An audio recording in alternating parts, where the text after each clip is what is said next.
Chef, the man. Absolutely. You know, I just got me trying. What's going on?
I've seen a smooth.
Definitely gonna have a treasury.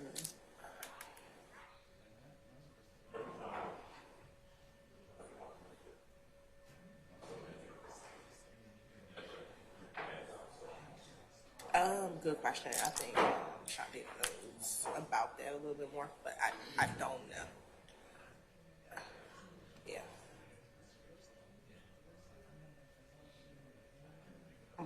In 2 weeks.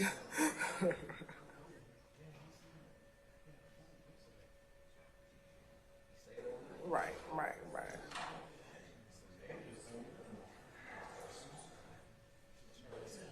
Not when not right now. Nope.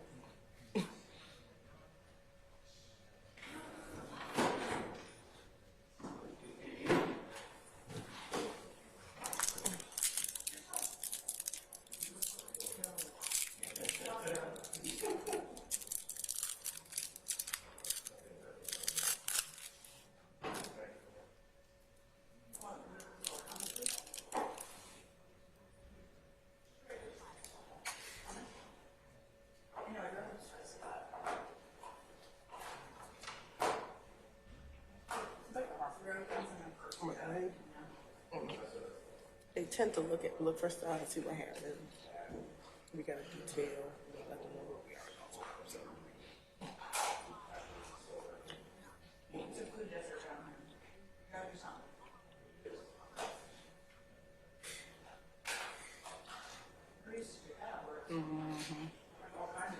oh, thank you.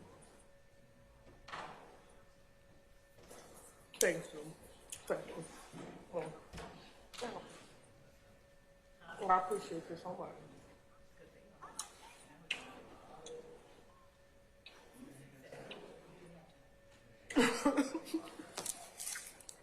We'll make it do what it do.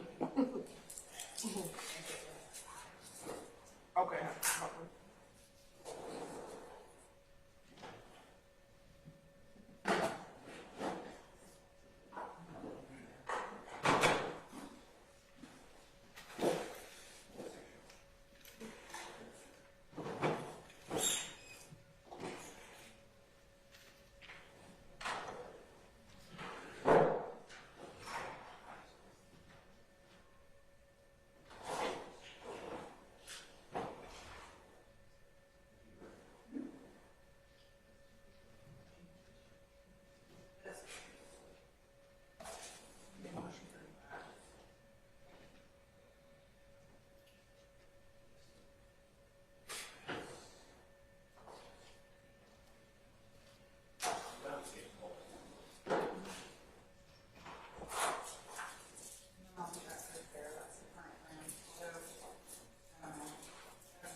just motions that he expected to go quickly, starting at 8:30, but they were all problem statements. Civil. Words. Civil motion stuff. Seems silly. I'm with it.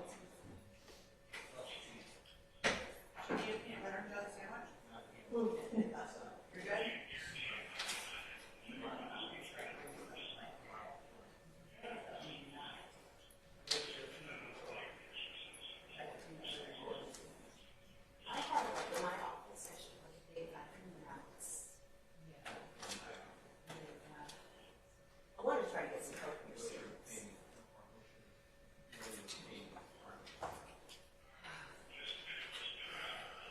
Hey Ryan, how are you? There's a law and crime doing live feed. Yeah. I just saw Judge Cox in the street. Yeah, similar kids. Maybe I should watch some of them. He said, I heard you the law and order, not law and order, law and crime.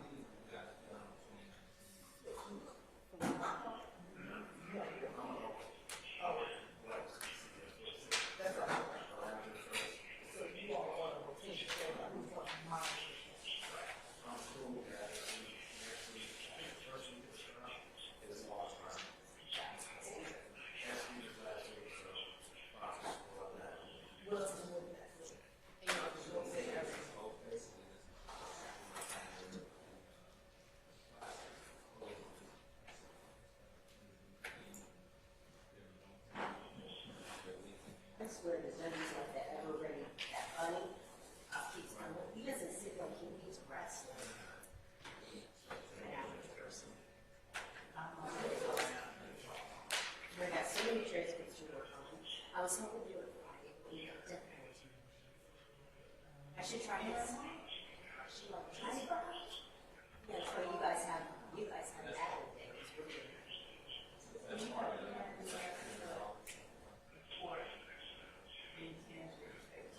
Once we started. I know he's wanted to follow the Baxter days, which he did for your interviews. He has to go to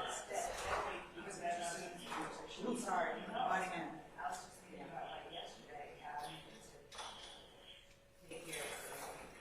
And, you know, I had to make it. I mean, he said he was still kind of Baxter that he hasn't gone to the specifics.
Ryan, you're not recording, Ryan. Like when that friends are gonna call, so I hear you dissing us.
folks, are we ready?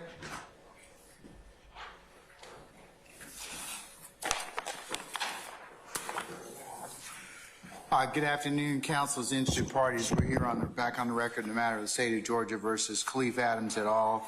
In 22 SC 183572. Let me go ahead and take roll at this point in time.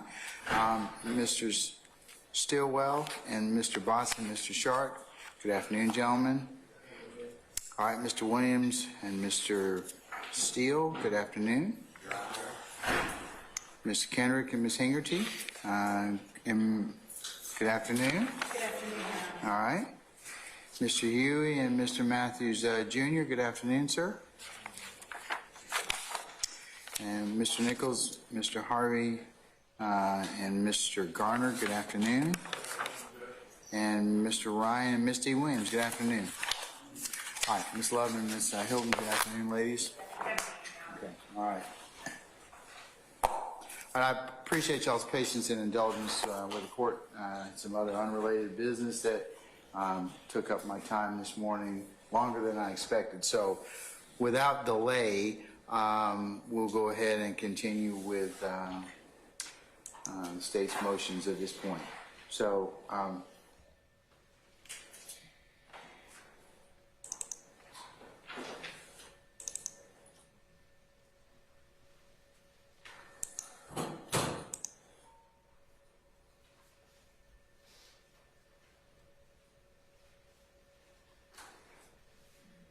okay, Ms. Love and Ms. Hilton, who are you calling as of today? I think you had Gaither, Underwood, and Dennis. Is that correct?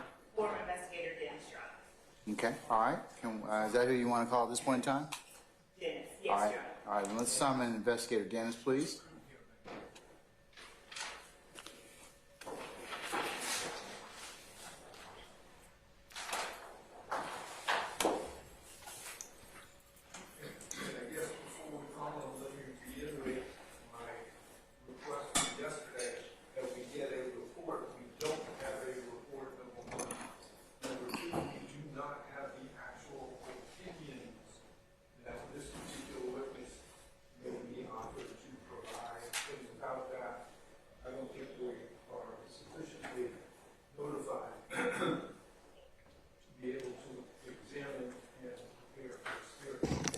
All right, Ms. Love, anything before? Yes, Your Honor. As to this witness, the state has provided to the defense previously a PowerPoint presentation that this particular witness has used in presenting on gangs in the past.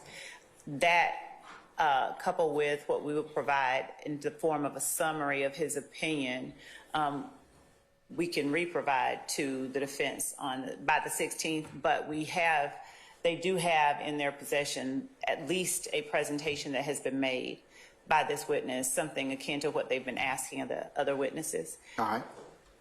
That may go to his qualification and training, but it doesn't go to what opinion he is going to offer in the trial of this case. And I'm going to reiterate what Mr. Steele and Your Honor already knows from Harris.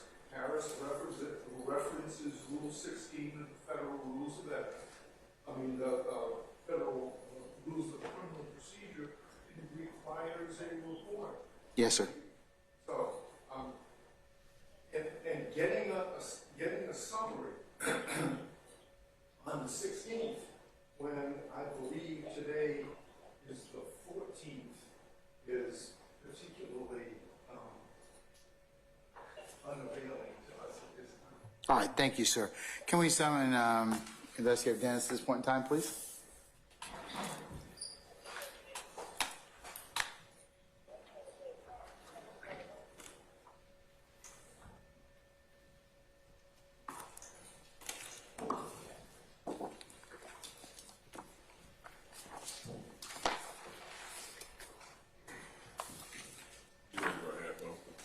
Yes.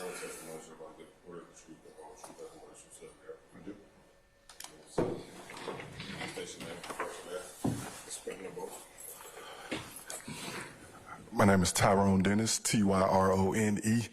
Last name Dennis, Dennis. Good afternoon. Former Investigator Dennis, how are you? I'm good. How are you? I'm well, thank you. Would you please tell the court and the parties here where it is that you currently work? I'm currently the Director of School Safety for Rockwood School District in St. Louis, Missouri. What are your responsibilities as the Director of School Safety for the Rockwood School District? I report directly to our superintendent. I'm over 32 schools. I supervise 17 police officers, safety measures for the entire district, keeping students safe. Okay. And what does providing safety requirements for the school district entail? Intruder safety, training, physical safety for the actual buildings, supervising the school resource officers to make sure that they are keeping the schools safe in their roles every day. How long have you worked there? I'm in my 4th year. Prior to working with the Rockwood School District, were you employed by the City of Atlanta Police Department? I was. What was the last position that you held with the City of Atlanta Police Department? I was a detective in our gang targeted enforcement unit. I also served with the ATF for almost 6.5 years. Okay. So let's start with the gang targeted enforcement unit. Would you explain to the court and the parties here what that is? I joined the gang unit in 2013. My role was to monitor, document, and prosecute gang cases. It was my responsibility to know gang trends, to know those participating in criminal activity associated with gangs. Okay. And you mentioned the ATF, you're being a member of the ATF task force. Tell the court about that. I basically served as a task force officer with the ATF, so basically similar to a special agent, but I wasn't physically sworn in, or I was, how can I put it? I still was APD, but I also was deputized as a special agent with the ATF as well. And when we're speaking ATF, the Bureau of Alcohol, Tobacco, and Firearms? Yes. Okay. With the ATF as a task force agent, what was your main focus? Gangs and guns. Okay. How long did you serve as an investigator with the City of Atlanta Police Department? From 2011 till my retirement date of August 10th of 20. Prior to 2011, and was that in June 2011? Say that again? Yes. Prior to 2011, where did you work within the police department? I was a patrol officer. I worked for Zone 5 for 6.5 years. I was a beat officer in the old 4th Ward Boulevard area. Okay. As a beat officer, did you have any opportunity to interact with the community? Every day. All right. Prior to joining the Atlanta Police Department, what did you do? Went to college. And what was your major? I majored in criminal justice and sociology. All right. And did you receive a bachelor's of science in criminal justice and in sociology? Yes, ma'am. All right. And where did you go to school? University of North Alabama. All right. I'm going to show you what has been marked as State's Exhibit 2, a copy of which has been provided to the defense, as well as what I have marked as State's Exhibit 2B, as in Bravo. And I will give a copy of 2B to a representative for the defense, Mr. Steele, who is in closest proximity to me now. May I approach, Your Honor? You may, ma'am. Showing you 2 and 2B. Do you recognize State's Exhibits 2 and 2B? Yes. What is State's Exhibit 2? My CV. Is that a fair and accurate copy of your CV that you provided to the state? Yes. Do you see any material alterations? No. And what is State's Exhibit 2B? I actually pulled my gang training from my post so that it wasn't overwhelming. I basically provided add-on to my CV, which was my gang training and cases that I was sworn in as a gang expert previously. Is that a fair and accurate copy of the training that you provided to the state? Yes. Your Honor, the state tender states Exhibits 2 and 2B as evidence. Objection to 2 or 2B for purpose of the motion? Don't have any objection to 2. I don't think we've been served 2B before. So, like an opportunity to see it, but I object to it since we haven't been provided previously. And just for the record, when did you provide that to the state? Today. Okay, thank you. That's not our fault. That's Okay, all right. Okay, all right. I understand, sir.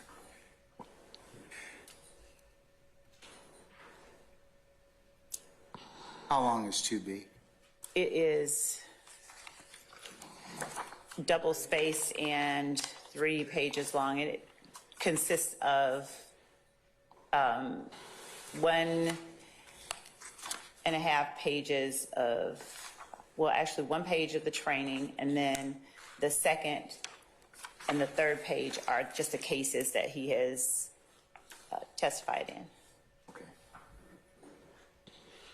All right, Mr. Harvey, I'll admit over your objection on 2 and 2B. Okay, all right. I'm going to continue to circulate it. Yes, sir. If the state has another copy, that might be helpful. Or if you could arrange to get a copy or have it emailed, that would be great. Yes. Ms. Laura has sent it. Thank you, Judge. We'll have that sent as I speak.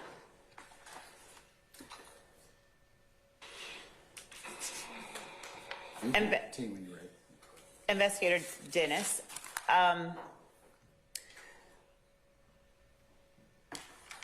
would you tell the court what training that you underwent to become a police officer with the Atlanta Police Department? I went through the police academy. I started with the Atlanta Police September 7th, 2004. I was a recruit until December of 2004. Went to the academy in December of 2004, sworn in April 25th of 2005. And what types of classes did you have to undergo at the academy? Basic law, EVOC training to drive the patrol vehicle, firearms, pistols, PT test, all type of general training, mental evaluations, all type of stuff. When you became a part of the targeted enforcement or gang unit, was there another name as well later on, criminal intelligence unit? Yes. When you became a part of that unit with the Atlanta Police Department, had you received any specialized training in the area of criminal street gangs? Before that time, no. Prior to becoming an investigator with the gang unit, had you had any exposure to gang members and alleged gang members during your time with the City of Atlanta Police Department? Yes. Would you explain or describe that for the court? My beat assignment, which was Boulevard, the old 4th Ward, it almost was like the free zone for gang members. Through Bedford Pines, Section 8 housing was provided for the females, and where the females go, usually the guys went. And so pretty much most gang members had some type of relationship with a female in that area. Over the course of being a beat officer, you would see graffiti, have interaction with different individuals, and Couldn't hear after graffiti. Can you repeat that, please? Have interaction with different individuals. with different individuals that either live there, or sometimes we would have domestic disputes, different things like that. And a lot of the stuff that I learned about gangs, I didn't just learn when I became a police officer. Where did you get your first education into the world of criminal street gang activity? The west side of St. Louis, where I was raised. Okay. Now, what type of, and when you say that wasn't your first exposure, what type of exposure or education did you have in gangs growing up on the west side of St. Louis? The neighborhood that I grew up was gang infested, drug infested. And once the movie Colors came out in '88 or '89, the entire St. Louis was flooded with gangs. And so at that time, I was probably 10 years old. I had to know about gangs and gang culture and what to wear and what not to wear and where to go and what not to go for survival. And so through early on, I learned what a blood, what a crip, a gangster disciple, and so forth and so on. I learned hand signals and different things like that, a form of nonverbal communication, because somebody could be threatening your life or making a gesture towards you to put you in danger. And so these were things that I had to know for survival. Okay. Were you ever involved in any gangs? I played sports. My older siblings wouldn't allow me to be involved in gangs. Okay. So when you came to Atlanta, were you at that time aware that there was any gang activity in the city of Atlanta? Not at first. When I first got here, BMF was starting to go down. What is BMF? Black Mafia Family. And when you say starting to go down, what do you mean? I lived off Sydney Markets, and so there was a big billboard off the interstate, exit 86, and then on my way to the police academy, there was another big billboard near Turner Field that said, BMF, the world is ours. And my first night in Atlanta, I got introduced to who BMF was. I was at Club Visions, and I seen all these guys popping bottles and so forth and so on. And that's when my education on who BMF was.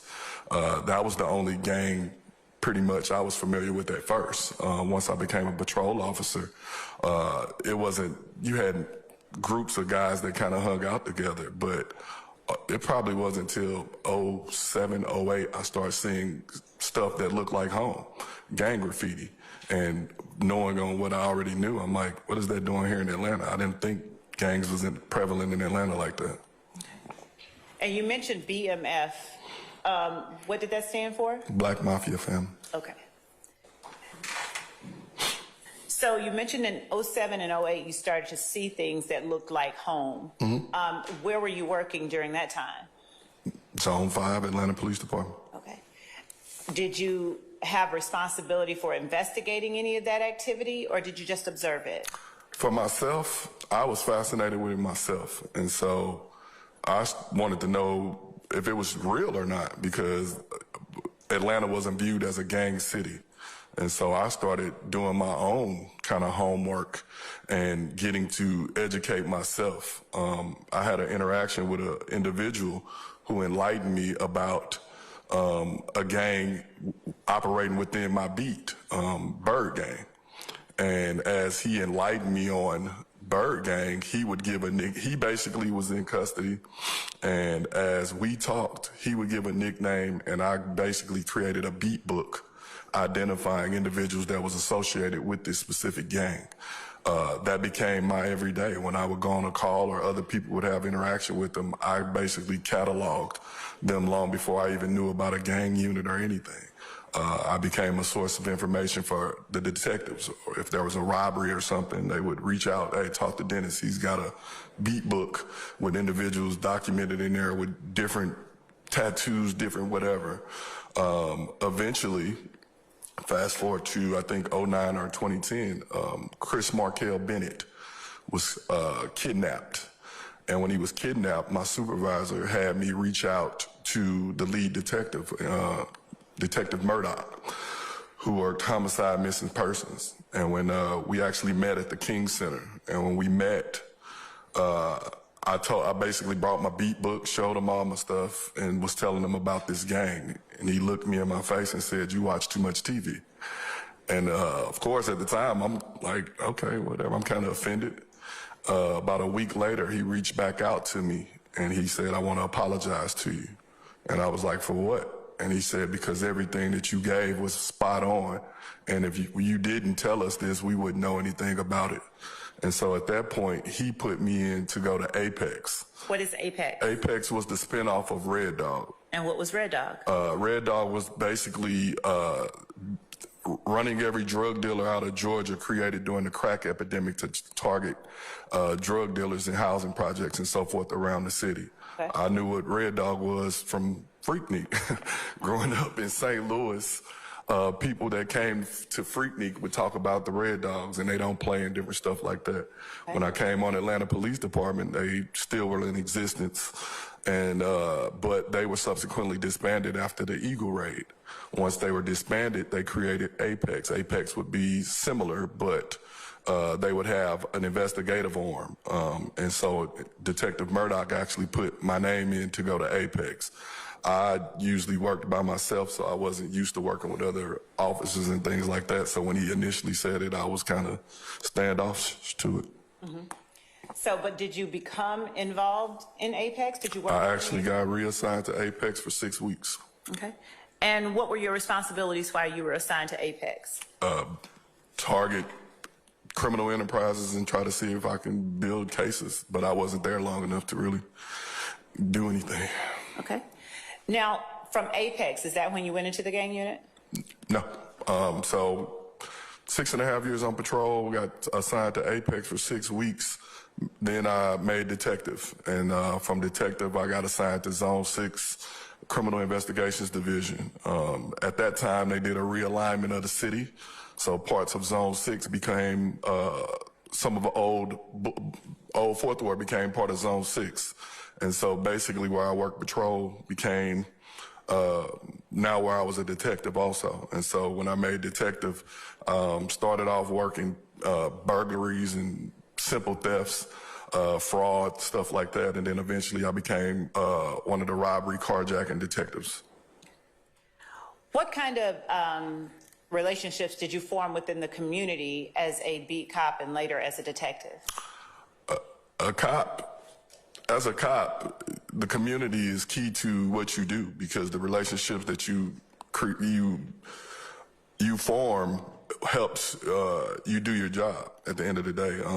As a cop, I'm only there for 40 hours a week, and the streets talk, and you have to know how to receive it. And so for myself, I knew everybody. I knew every elderly lady, every homeless person. I knew the store owners. I knew the dope boys that stood on the corner because working Boulevard, it was very different. People think Boulevard was just one set, and what you later found out was it was people from all over the city that came to the area because of the females. Bedford Pines is probably the last standing housing project in the city.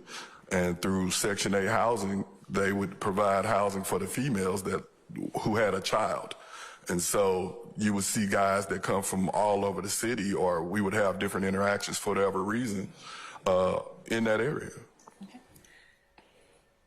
Did you ever receive any formal training on criminal street gangs during your time with the Atlanta Police Department? Yes, that's what Exhibit 2B pretty much is. All right. Would you tell the court, just for the record, to reflect it, what some of that formal training entailed? The first course, street gang identification and awareness. I took that in July of 2013.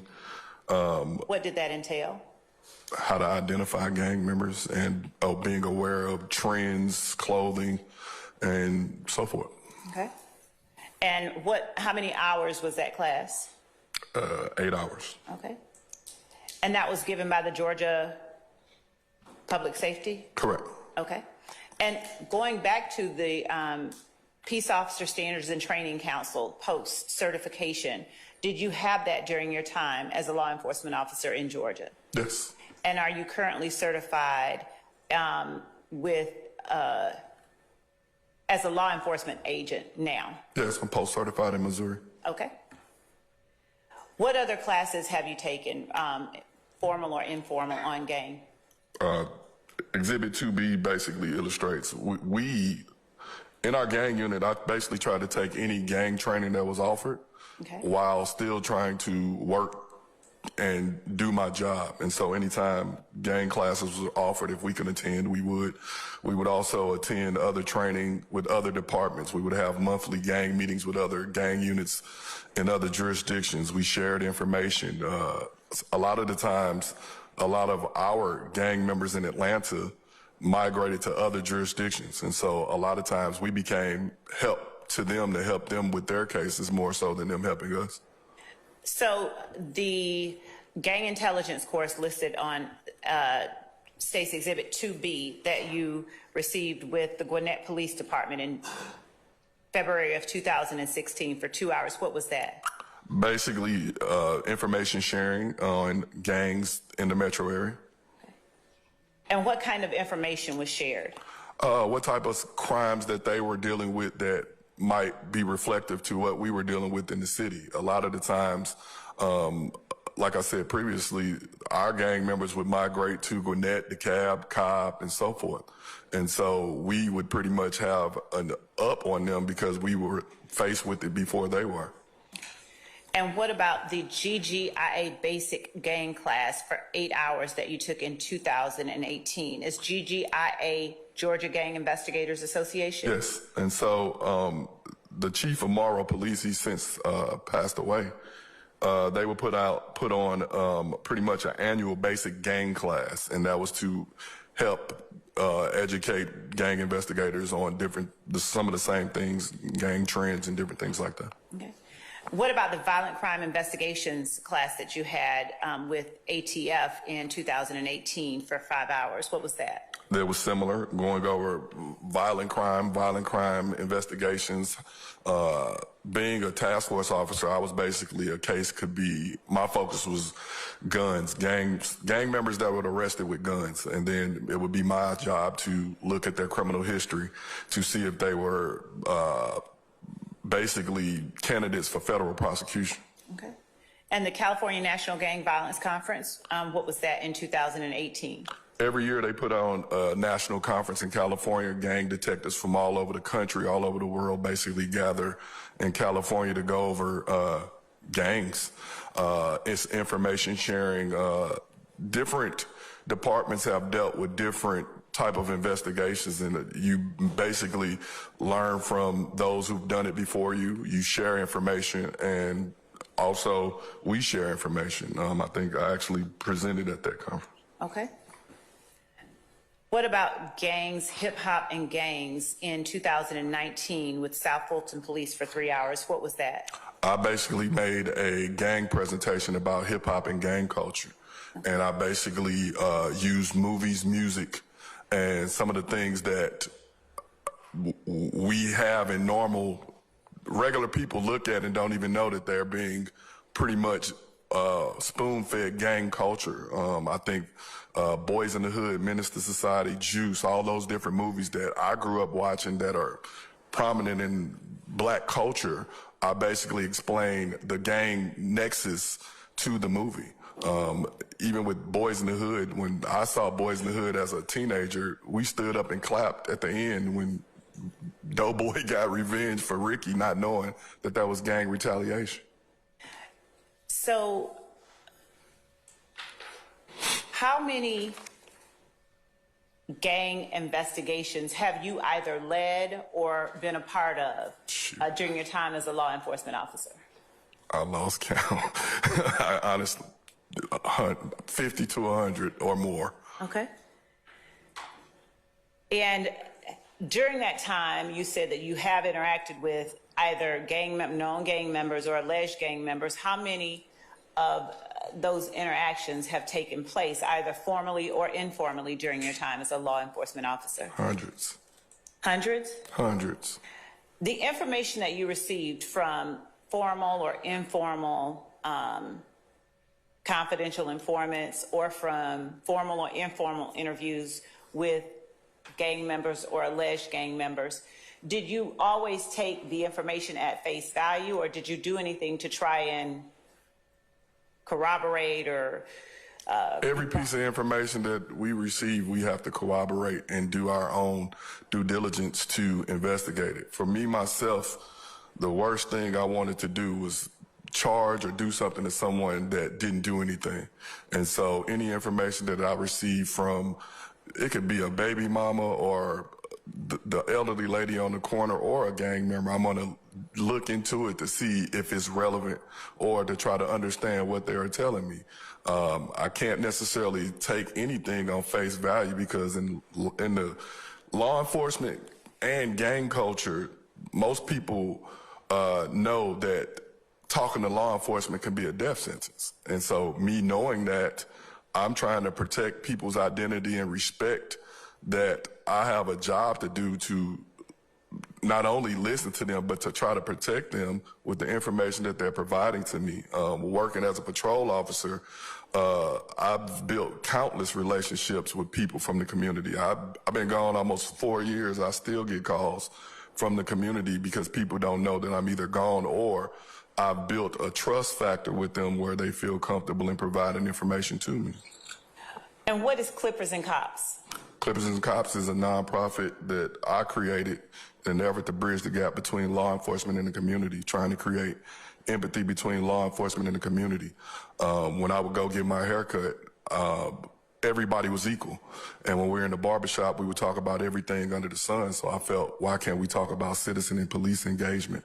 And so in March of 2018, we went to the same barbershop on Edgewood, and I basically gathered not only law enforcement, I gathered people from the community, gang members, whomever, and we engaged in conversation, and we basically been doing the same thing every third Thursday of the month ever since. Do you also do consultant work? I do. And would you explain what that is? Basically, I do gang consulting work on, liability cases. So, for example, if someone is shot and killed at an apartment complex or a gas station, a lot of times they will sue the property. And so I will be hired to explain the gang evidence or the gang nexus in the case. Have you ever been sworn in as a gang expert in Fulton County? Yes. Do you know how many times? At least 10. Okay. And are you a member of any law enforcement organizations? I'm a member of NOBLE, National Organization of Black Law Enforcement. Okay. Have you received any awards or recognition for your law enforcement service? I probably left Atlanta Police Department as one of the most decorated officers that ever came through the department. And I did 16 years. Most officers do 30. Okay.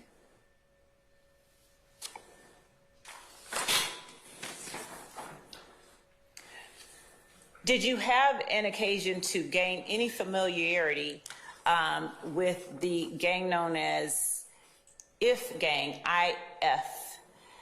Inglewood Family Bloods, yes. Would you explain how it is that you gained familiarity with that particular gang? The Inglewood Family Bloods is a California-based criminal street gang that has ties to Atlanta through 3 of our hybrid gangs: Atlanta Blood Gang, ABG, Bird Gang, which operated in my beat, and Haiti Gang. Those 3 gangs basically merged to make one big gang under the traditional umbrella, which would be IF Gang, IF, or Inglewood Family Bloods. Did you first learn about that particular gang during your time as a law enforcement officer? Yes. Was it during your time as a beat officer or as an investigator? Both. Okay. I initially came in contact with Bird Gang, and this Bird Gang basically had a stronghold on Edgewood, Auburn, and Fort Street in the drug trade. And with them having that stronghold, they were part of the beat book that I spoke about. Okay. Did you have any involvement in the investigation of the case involving the murder of Donovan Thomas? Yes, ma'am. Okay. And did you have an active involvement in the investigation of crimes that occurred during the year 2015 forward? Myself and my partner was pretty much the lead detectives on the case. Okay. And when you say lead detectives on the case, did you have an opportunity to interact with suspects and witnesses in any of the cases that occurred during 2015 that occurred after the murder of Donovan Thomas? Yes, ma'am. Right. Did that investigation include investigation into an organization known as YSL? Yes, ma'am. Have you had an opportunity to interview alleged YSL criminal street gang members? Yes, ma'am. Right. Do you know how many? Several that's in this courtroom and several that was charged throughout this investigation, yes. All right.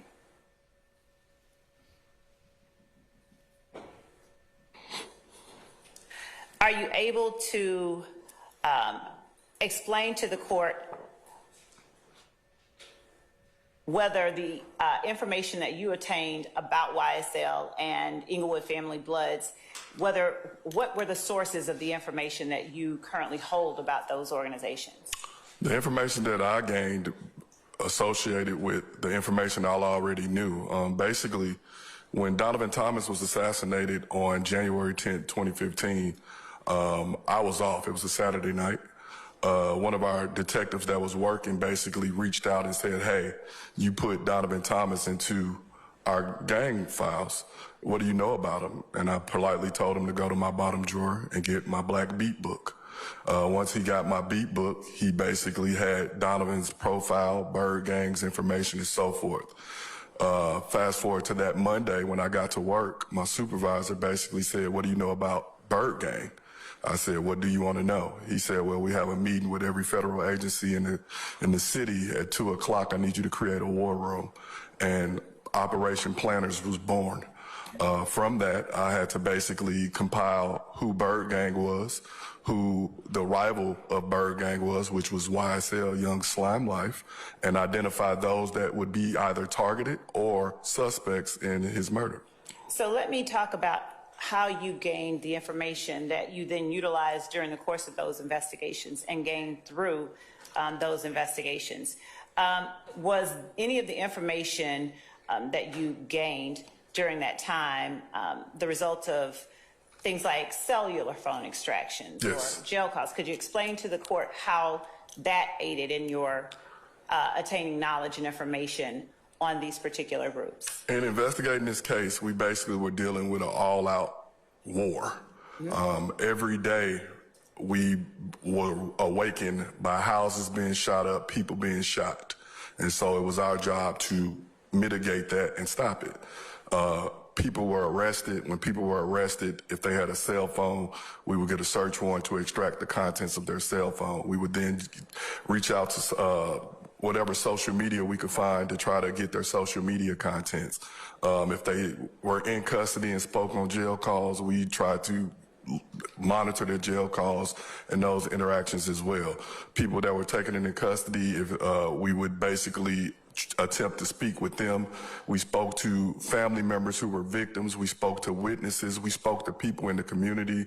We spoke to everybody we could to try to do our due diligence to investigate this case. And have you done that throughout your time as a law enforcement officer investigating gangs when a crime occurs? Yes. And is it always the case that you're speaking with alleged gang members as perpetrators?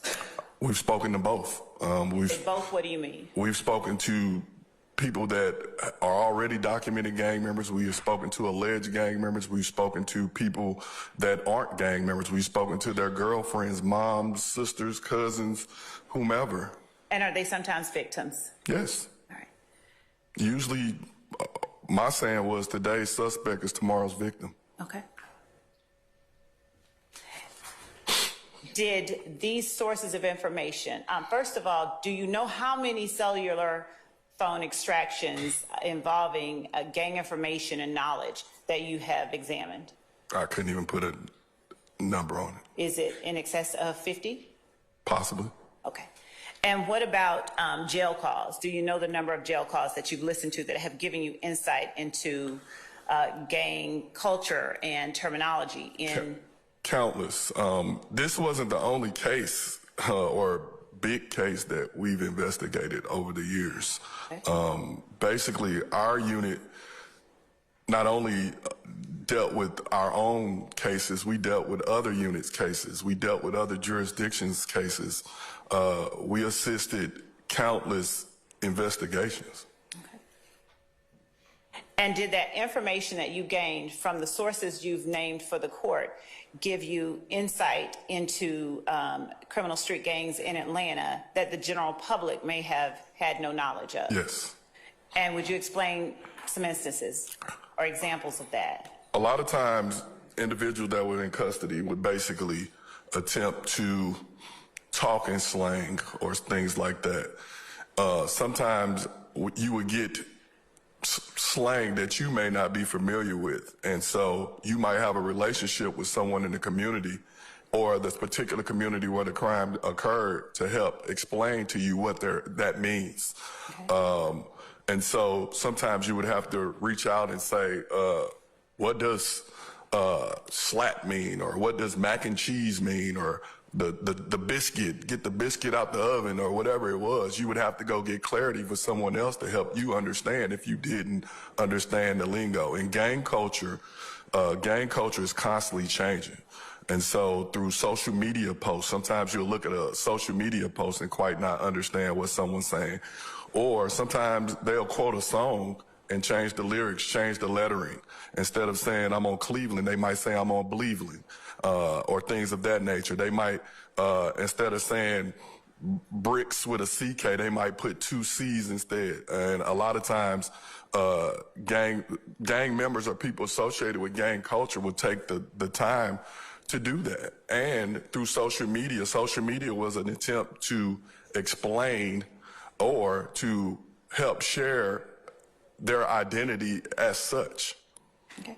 Now, you mentioned biscuit and mac and cheese. Are these references to food in the situation? To the common eye, yes. But in gang investigations, they could have meant a number of different things. And so it was our job to decipher it, because sometimes you would read some of the stuff and it wouldn't make sense to you until you talk to someone in that life or in gang, has a gang culture that is able to explain exactly what they mean. Gangs is almost like an unwritten, or a lot of the things that they do could be a nonverbal communication through hand signals. I can almost be flipping you off and you not even know it in common. Or I might say something to you, like I might wet you up. And to you, you might be thinking, I don't need a bath. You got a water hose. But if I said that to someone in gang culture, they know exactly what I'm saying. I'm going to, wetting someone up can mean I'm going to shoot you, and that's the blood wetting your shirt.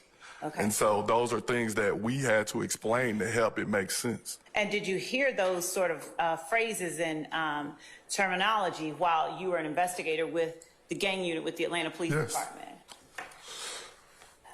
I'm going to show you what has already been admitted previously as State's Exhibit number 3.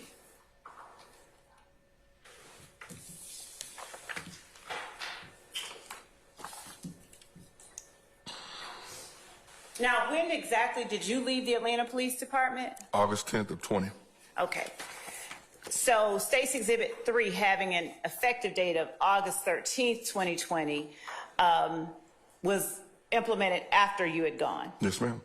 Would you look at the section numbered 5.3 regarding gang member identification and the criteria used as described in State's Exhibit 3?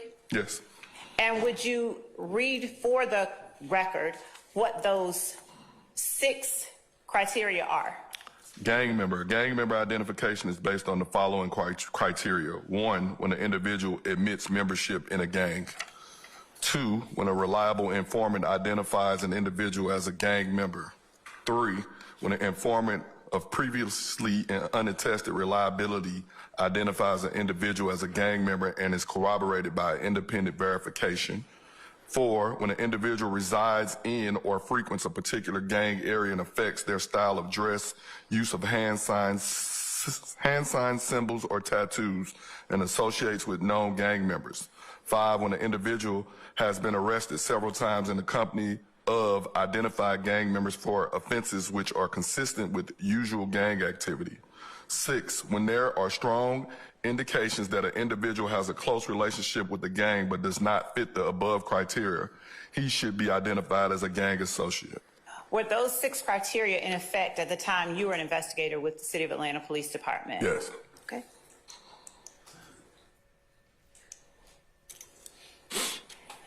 And reading section 5.2 regarding gang and criminal street gang and gang-related crime, were those operating procedures in effect at the time that you were with the Atlanta Police Department? Yes. Okay. And would you read what they are?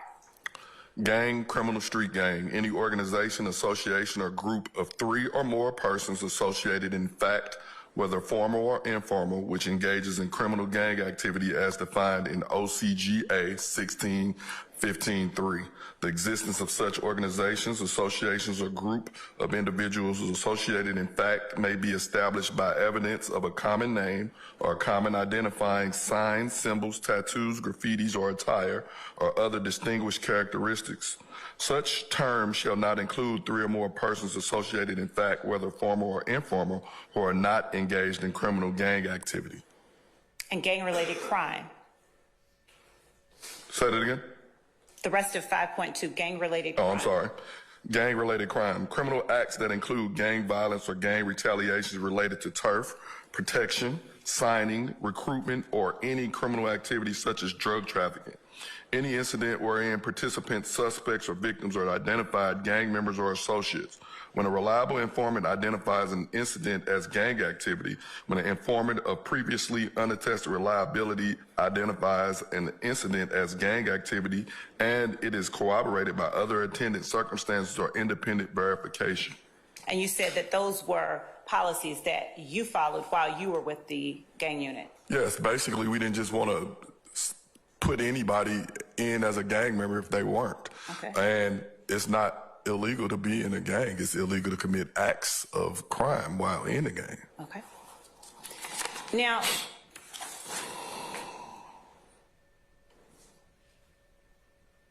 during your time investigating gangs, how much familiarity did you get with the organization known as Young Slime Life, or YSL? A lot.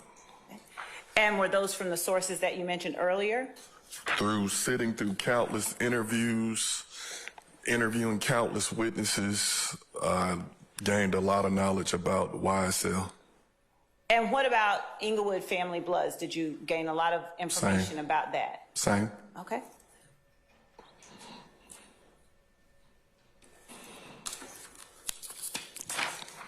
Did your time with the Atlanta Police Department and the education that you received give you insight into the culture and practices of both those organizations? Yes.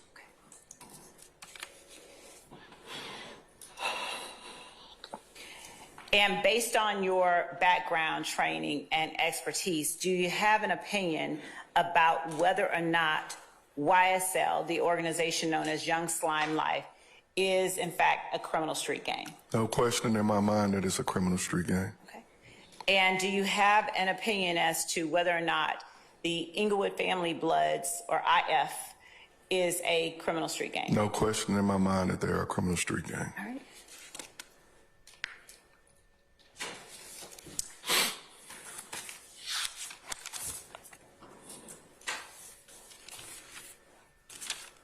Your Honor, just one moment. Yes, ma'am.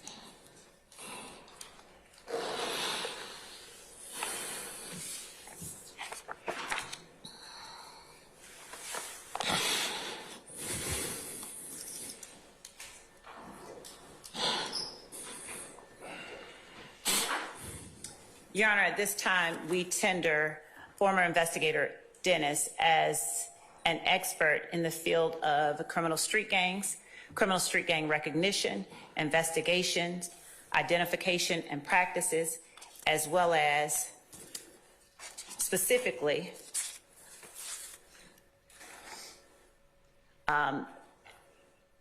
Underwood Family, the Underwood Family criminal street gang, and the Young Slime Life criminal street gang.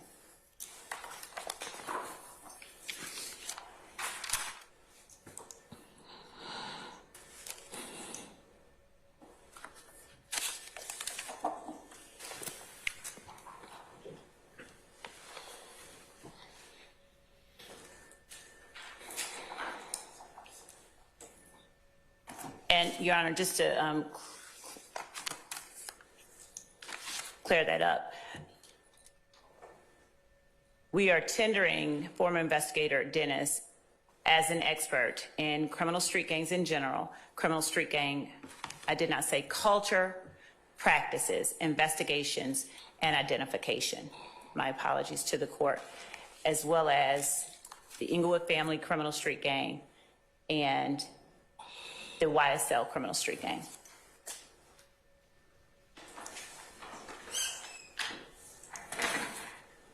Okay. Start out, Mr. Steele, any examination of what are the witness?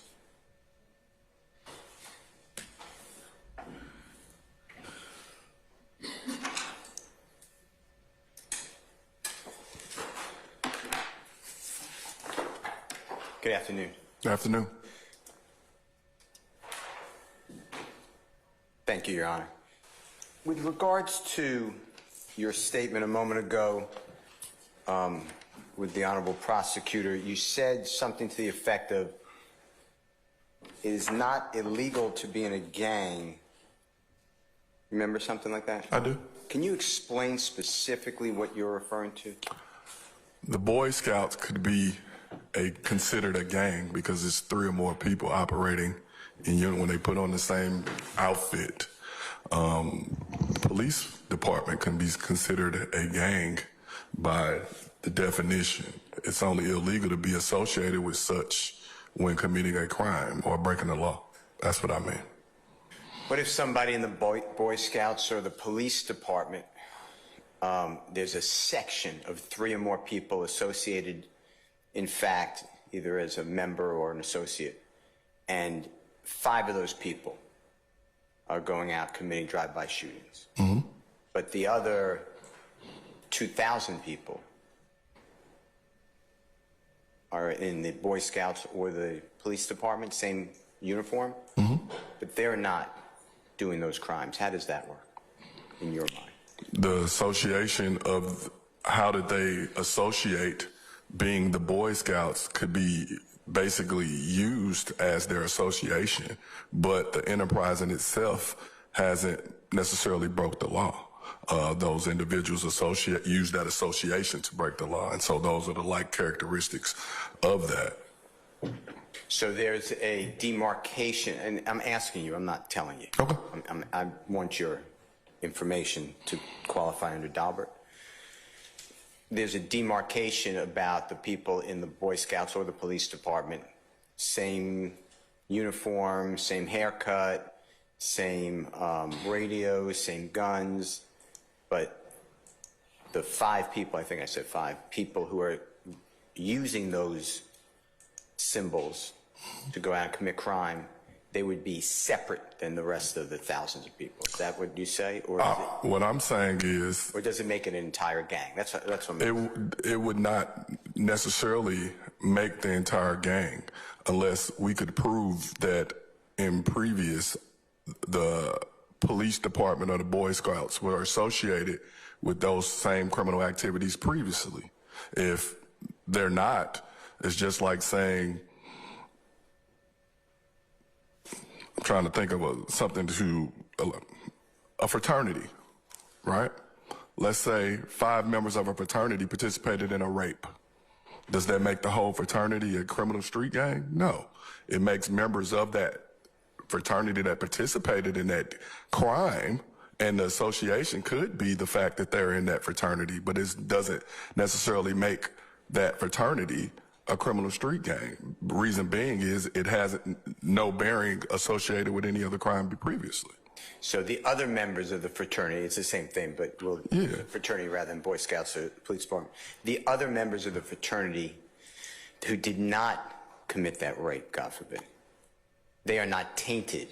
Correct. What I hear you say. That is correct. So even though the organization or the fraternity have a portion of them involved potentially in criminal street gang activity, the other people that did not commit that, in your example, God forbid, the rape, they're not tainted by what you imagine the law is. Is that right? That's correct. And the reason I say that is, for example, I think, let's use the Duke lacrosse situation where I think a female was raped or something.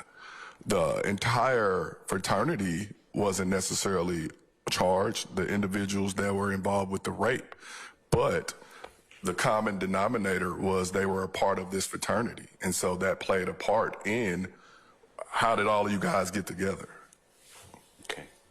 I think I understand the demarcation. Just to take it a step further, the Duke lacrosse. I keep just following your examples. Okay. I think they're all the same, but Duke lacrosse. What if members of that team who were not involved in that supposed rape, God forbid, but they knew about the allegation, they knew about their teammates, they spoke about it with other people, they did not speak with the police, are they now part of the gang? They still are part of that fraternity, and I think that they would receive scrutiny from the public as if they were a part of that rape because they are associated with that fraternity who's now associated with that rape. But it's not illegal the way I understand you saying. I'm not excluding my understanding. Right. I'm just using yours. But it's not illegal to be part of that lacrosse team is what you went back to. It's not. It's just a taint for people who are associating, in fact, 3 or more who can then commit the specified criminal activity. Yes. That's what I hear you say. Yes. But the other people who are on the team, they're not involved in the criminal activity in your mind. Yes. Okay.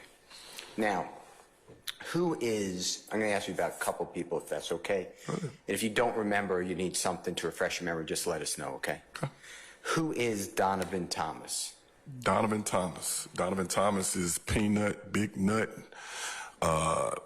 He was a member of Inglewood Family Bloods, also a member of... All right, and I'm going to object into getting deep into the specifics of this particular case and who particular people are. In this case, as it does not bear directly on this witness's qualifications as an expert.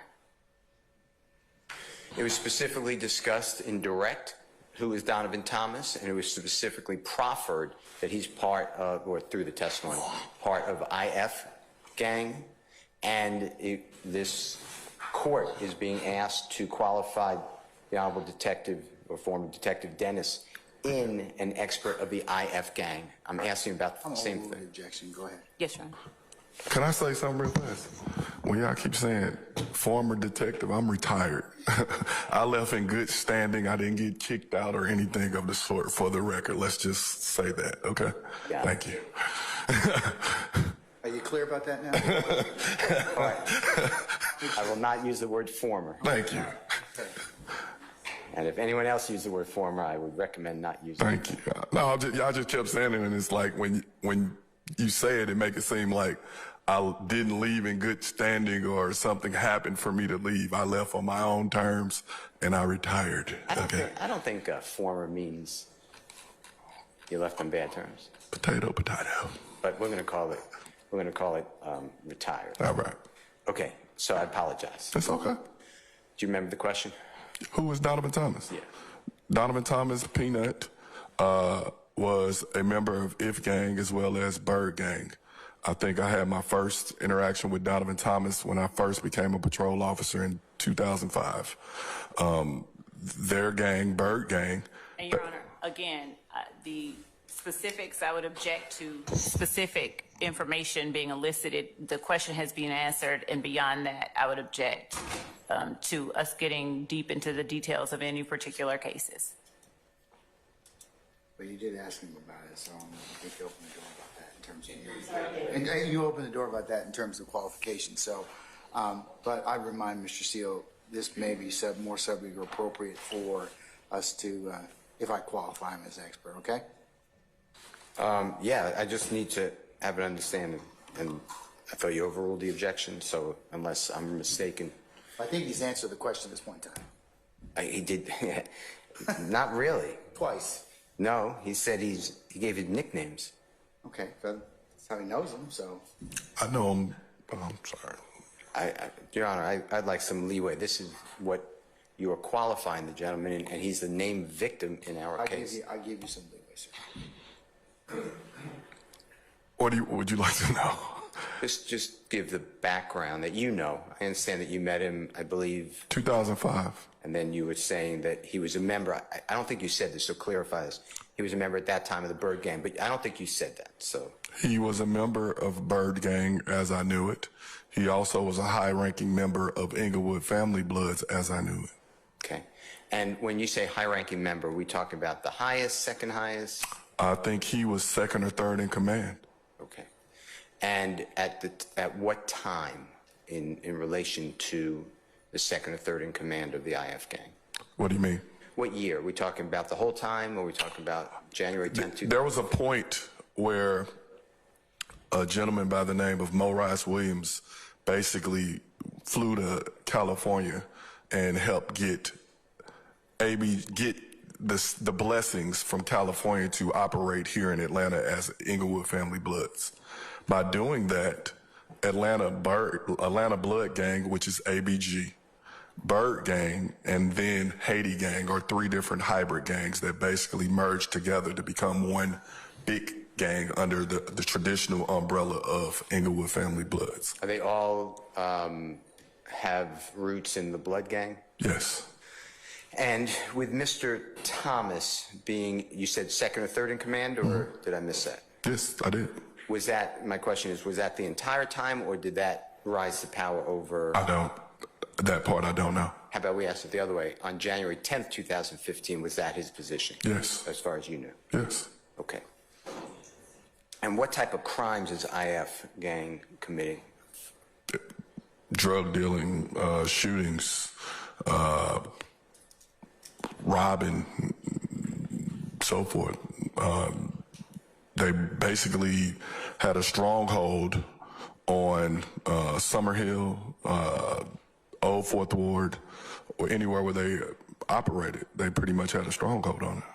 And you said on your direct examination today to have you qualified, I believe, that IF gang and YSL, you identified them, in your opinion, as a criminal street gang. Yes. Were rivals. Yes. If I misstated that, I'm not trying to. Yes. Okay. What caused them to be rivals?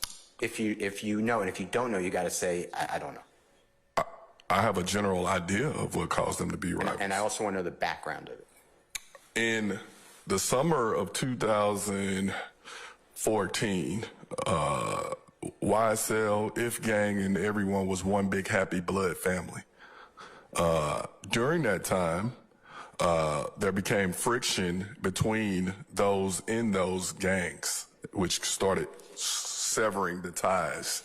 And some of it had something to do with the music, because Nut basically became smart. He learned that instead of just selling drugs, I could put money behind some of the artists and basically receive a percentage of what they make, okay? When that happened, he, with the power in which he already had from his street ties, he then started becoming a mover and shaker in the music world here in Atlanta and helping up-and-coming artists basically get on. And so in 2014, when... Can I interrupt you a second? And Go ahead. I'm not trying to cut your train of thought. Is that through TIG? Say that again? Is that through TIG? Record label? Yes, he had a close relationship with Fly, who basically is the owner of TIG record label. Okay. And TIG is, this is not a game? Think it's a game. Think it's a game. Thank you. Sorry. Can continue. And if you don't remember where you were, I can... And so in 2014, the rift began not only between KC and his rival, Mr. Watts, as their own inner beef started to occur. There was other rumblings through Nut and Mr. Williams in reference to the signing of Rich Homie Quan. Can I stop you a minute? Go ahead. Is KC with any, in your belief, any type of gang at that time? Is he affiliated with? Yes. Who is KC affiliated with? YSL. Okay, and we're talking about summer 2014. Yes. And how about Mr. Watts? He's half brother to Mr. Thomas. So is that to take it that he's with IF? Yes. I don't mean to presume. Okay. And is Mr. Watts also a high-ranking member like you denoted Mr. Thomas? I would say yes. He's more of Mr. Watts. Your Honor, I'm going to object to this level of detail in this type of hearing. I understand the court's ruling regarding the certain lines of inquiry, but getting into the facts of the individual cases involved here, I don't believe this is the appropriate mechanism. Yeah, let's move on, Mr. Steele. Okay, well, then just go back to the original question. What caused the IF in your investigation to become a qualified expert, well, expert for the Honorable Court's consideration to be qualified as to why IF and YSL are rivals? A part of it was music, a part of it was gang, part of it was power, part of it was money. And all those factors balled into subsequently the assassination of Donovan Thomas.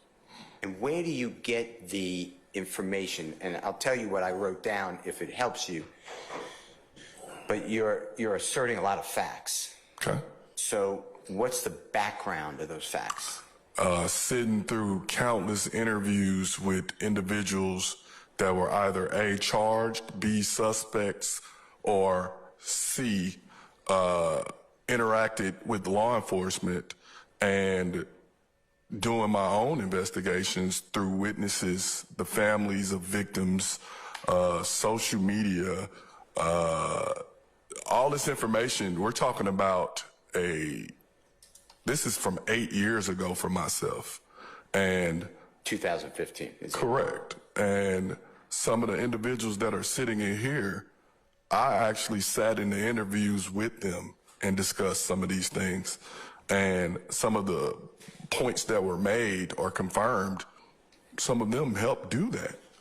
So when you ask that question, this isn't necessarily just one person told us this or one thing happened. We're talking about my expertise as an investigator, as a police officer, and as a human, being able to listen to what they're telling me, following up to corroborate and so forth to confirm or dismiss some of the information as, okay, did this happen? Could this happen? Or, okay, we tried to confirm a lot of the things that was told to us through actual case numbers and incidents that we can follow up on, or a witness that we can follow up on to confirm the stories that were being told to us. We didn't just say, okay, well, he said this, and okay, let's go get a warrant. It didn't happen like that. Is this, I heard you say earlier about, and if I'm misstating, I apologize, but the Black Beat book, is that what you said? My beat book, yes. Okay. I don't know where I got black from, I apologize. It was black. That's where you got it from. Okay. It was a black binder. Basically, as a police officer, I learned that knowledge was power. I didn't like touching on people every day. I didn't like searching people every day. And so I started to gather knowledge and information. And with that information, things started to make sense. It's almost like the Matrix or something. Once you start understanding gangs and the things that are going around, other stuff start making sense. The shooting that just happened that comes on the news at night to the common person might think, oh, it's just a random shooting. Well, I'm going to dig and find the backstory. And then if you find that backstory was that shooting was a retaliation to an incident that happened somewhere else. And they were retaliating from that incident that happened elsewhere and so forth. And so my beat book became information gathering. And so that it made sense not only for myself, but my colleagues. And when other people would have incidents, gather that information and compile it in one place. I got the idea from the book from someone else. They had a beat book, and when we needed the information, it was jumbled up. And so for myself, I started to catalog it, and it helped with identifications. It helped with, I didn't know I was doing gang work before I became a gang detective. Where did that beat book go into any of your knowledge that you bring here today on the 14th day of November 2000? I would say yes and no. Once I retired, I left my files where I'm required to leave them, which is at APD. And like I said, I've been gone almost 3-4 years. I don't know where it is now. Do you know whether it was turned over to the prosecution in this case? I don't know. I honestly don't know. Okay. Are you familiar with the discovery provided in this case by any chance? Somewhat. Is the beat book included in the discovery that you're familiar with? I don't know. Okay. I wasn't here for all of that. To be honest with you, Mr. Steele, the information that I possess in this case, we had this information 8 years ago. And if what's just in my personal opinion, some of the people that represent some of the individuals in some of these cases, they had the opportunity to compile this information and had access to this information 8 years ago. For myself and the people that worked on this case, we did our job and we presented it the way that we had it. That's why you see some people who took pleas years ago, because we did our job. And honestly, a part of me, when this case came back, I felt that I moved on with my life. I don't live here, I don't work here anymore, and I did my job. If we would have had the proper support that I feel that we got now, then this case would have been over. Because the information that I'm telling you, it's in black and white. It's in our warrants, it's in our indictments, all of that. I have absolutely nothing to, you know what I'm saying? Like, I don't know where some of this stuff is, because after I retired, I moved on. I don't even have a police uniform anymore. So that's not my calling anymore. Okay, I think I understand what you're saying. So the beat book may exist, but you've Your Honor, I divorced object yourself. to any further questioning about the beat book or anything else. You already testified. Let's move on from that. I just have one more question, if you don't mind. I just want to clarify for my subpoena. I think you've asked all the questions you need to at this point in time in terms of his knowledge of the beat book. Would you allow one more question, and then if it's not a proper question, you can tell me? Okay. The retired detective, not to answer it, do you know where the beat book is today? Your Honor, I object. He's already answered that. He's asked, yeah. You can answer it if you can. I do not. Okay. I don't know where any of my files from my previous profession is today. We catalog and kept our files. We have to leave them in the office. When different supervisors come in, different stuff can get misplaced. I don't know. I'm not there, so I don't know. No, I understand, and I appreciate the information. The Georgia Gang Investigator Association, how do you become a part of that? If you were a part of it. I know you attended classes. For myself, I never joined, but I often would interact with them. We shared information in-house, and different, I believe, Mark Belknap and Eric Murdoch, Detective Kimball Murdoch, were members of GGI, and we shared information countlessly. Our office was made up of a number of detectives, and of course, when we had an investigation, we talked amongst ourselves. It's just like a law firm speaking with other lawyers inside of your office. We talked about different things. Some things that may not make sense to me may make sense to another detective and so forth, because they may have had dealings with it previously. And that pretty much was our association with GGIA. I presented this summer at the conference. I had actually never been to the conference, but we interacted with them on a regular basis if we had to. Do you know how, and if you don't, just say I'm not sure. I don't. How, well, let me ask the question. Do you know how to become a member or a participant in the Georgia Gang Investigator Association? Your Honor, I object. That question was asked earlier and answered, I believe. I did not ask it I'm earlier. asking him, so. I don't. Okay.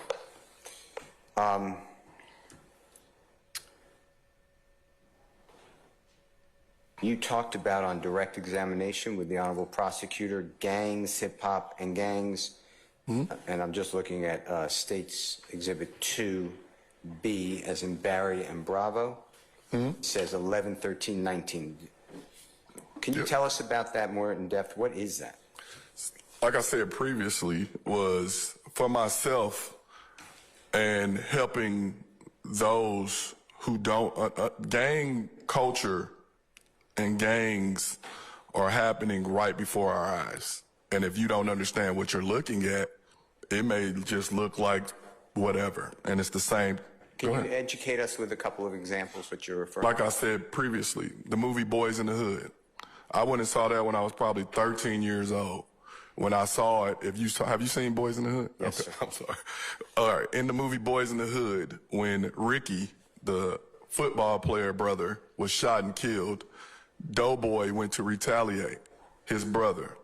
And when he shot the guys, when we went and saw it, we stood up and clapped because we were happy that he got revenge for his brother's death, not knowing that we were being force-fed gang culture. The same thing with Menace to Society, the movie Menace to Society, the movie Juice, all these different movies that in black culture are mainstays. Most people, you can ask pretty much every black person in here, they probably saw it, not knowing that in the movie Juice, they were basically teaming up to form their own little gang because they needed to get juice within their community and within their neighborhood. And so my presentation, I correlated to that. How did gang culture become so prevalent? How did gang become prevalent for myself? The movie Colors. I didn't know what a Blood or a Crip was until I saw the movie Colors. And then in St. Louis, every neighborhood became a set. I grew up around gang members, drug dealers, and people being shot and killed. And so it was like having to navigate through a jungle to survive. And so these things, I started thinking, how did I get this education? And do other people understand what they're being fed? Through music, through the songs that we listen and we're singing at Pull Up With a Stick. They're playing these at softball games, not knowing that that is a gang song. And it's one of those things through entertainment, the black community has been brainwashed to thinking gang culture is normal. What do you do when someone shoots and kills your family member? Am I supposed to retaliate? Am I supposed to do what Doughboy did? Because the movies play a part in what we see. So if you don't know, a gang member told me this. He said, unless you change someone's people, places, and things, you can't. You're going too fast. You're going too fast. Unless you change. A gang member or anybody's people, places, and things, they can take on the identity of what they've been taught or learned. And so if you live in a gang-infested community and all you've seen is death, carnage, drug dealing, which happens in a lot of our housing projects, some may think that that's the way that you're supposed to operate. Some may think that you're supposed to, if someone hurts your family member, disrespects you, snatch your chain, snatch your whatever, I'm supposed to respond by shooting and killing them. That's what the presentation was about. When a person is, we'll just say from birth, but grows up, sounds like you, in that type of environment, Mm-hmm. and I heard you say twice now that you had to adapt. You betcha I had to adapt. Say it one more time. Of course I had to adapt because I had to make a choice for myself on what type of life I want. We call it trap music for a reason, and in black culture, we don't even understand why. Because I use the analogy of if a mouse get caught on a trap, right, he's stuck. And then he spends the rest of his life attempting to get loose, only becoming more trapped. That's what living in the ghetto is. And through music and movies, it only makes it seem like it's acceptable or make it seem like that's the only way to go. Go ahead. I didn't mean to interrupt. You're good. Okay. So we'll just talk about your background because you're using it today to try to be qualified, correct? Is that true? Yes. Okay. When you had to maneuver, I assume that means you had to ensure that you addressed a certain way, wore a certain color, or didn't wear a certain color. Is that what you're talking about? That is exactly what I'm talking about. And maybe use gang signs. I'm not saying you did. Definitely didn't use any gang signs because I knew what came with that.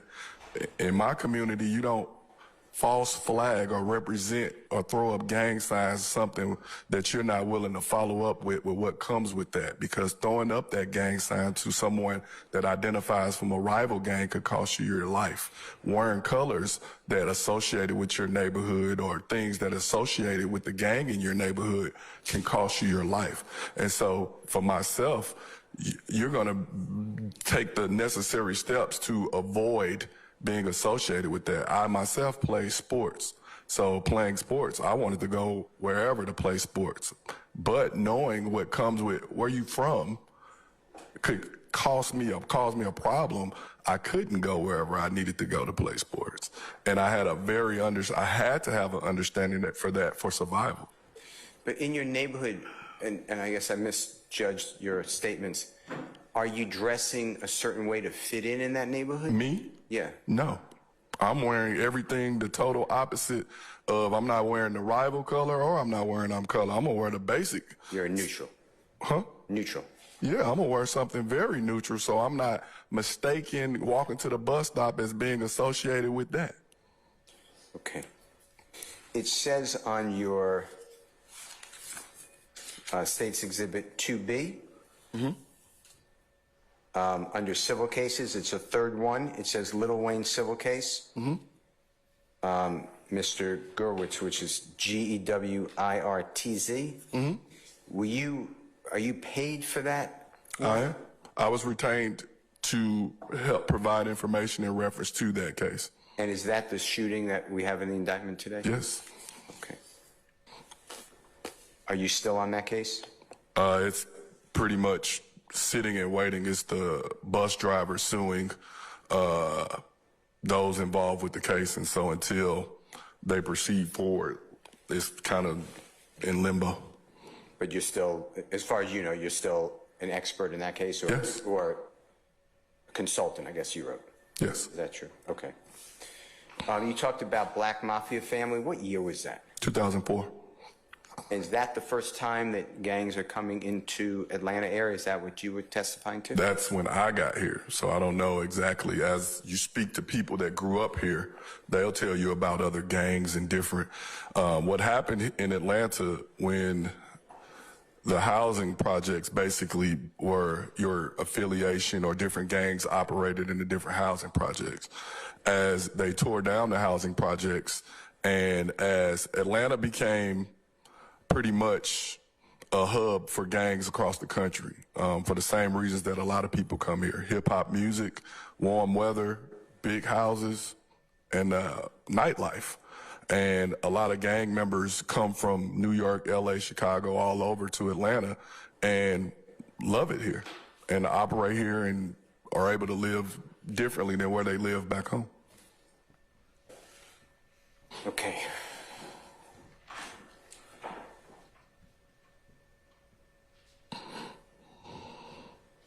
I have something here that I was not following you. I'm trying to follow you, so I'm not saying that as in any way insulting, but 2009, 2010, Mr. Bennett was kidnapped. Is that what I wrote down correctly? Can you explain what you were referring to? Chris Bennett, who was a member of I Bird. object to getting into all of this detail. This was mentioned on direct examination. Your Honor, this Excuse me. let me detail, finish. I object. Excuse me. Let me finish. Your Honor, You've objected. Let him respond. I'll rule. I don't know who Mr. Bennett is. It was discussed on direct. I'm asking what is the relevance to this qualification. It was brought out on direct examination in this hearing. All right. I'll rule the objection. You can answer it. Chris Bennett was a member of Bird Gang, and Chris Bennett was also Donovan Thomas's cousin. And he basically was kidnapped, subsequently tortured and shot and killed, and they found his body in DeKalb County in 2010. By Chris's death, Bird Gang then added his initials to their moniker. Instead of just being BG for Bird Gang, they became BGCMB, which stand for Chris Markel Bennett, was added to the moniker of their gang. What was it again, the moniker? Bird Gang, BG, is the acronym. They added CMB, which is Chris Markel Bennett, which was his initials to the gang. It's a moniker. So it's CMB BG. BG, CMB would be the letters used. And that's Bird Gang that eventually became Correct. So you have If Gang, ABG, Bird Gang, Haiti Gang, all became If Gang. 3 gangs. Walmart took over 3 mom and pop stores. Got it. Okay. You said that you interviewed people in this courtroom. Do you know who they are? I sure do. Can you identify who you're talking about? You have Shannon Stillwell, interviewed him once he was shot in the Tierra Jones case. Coming your way.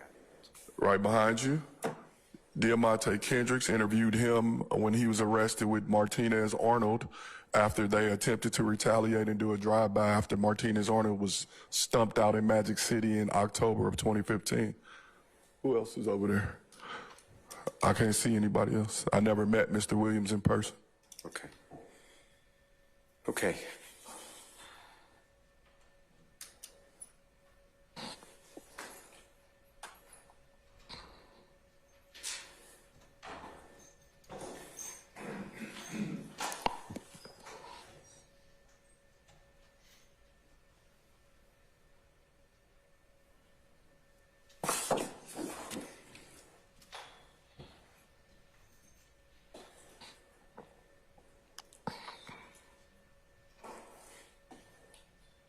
Do you have, I heard a lot of your knowledge comes from speaking with people, whether it's the mother of people who are allegedly in a gang, a supposed gang member themselves, a victim, your list. I'm not giving everything. All of those things are recorded in some way, memorialized in a report. If someone was taken into custody, we Mirandized them accordingly. If we needed to proffer or speak through an attorney, we did that. If I spoke to someone on the streets that wasn't in custody and we were having a general conversation, those were not necessarily recorded or anything of the sort because I didn't know what they were going to say, and I necessarily wasn't interviewing them for the purpose of this case or any case. It might have just, you heard what happened in Magic City last night? No, what happened in Magic City last night? And then the conversation would go where it needed to go. So not all of them, no. A lot of it, though, is through, obviously, your police work. You're doing this for your police work. Of course, You're yes. gathering information. Yes. Okay. Okay. I want to thank you for what you do and congratulations on your retirement. Thank you. Not former detective. Thank you, Your Honor. All right.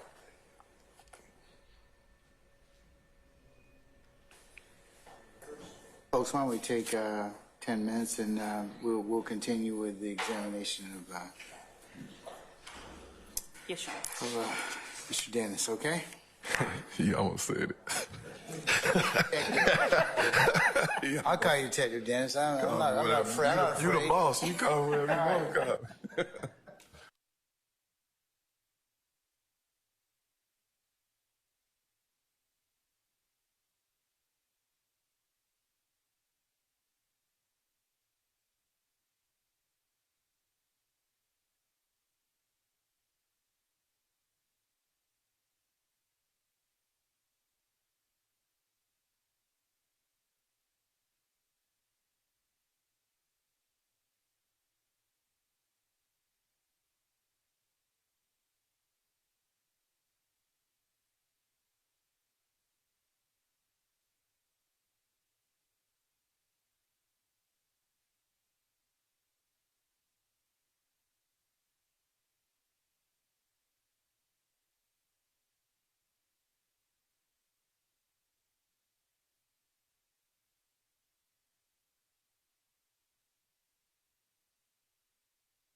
Where's Detective Dennis? He's right. Would you get Detective Dennis put it back on the field?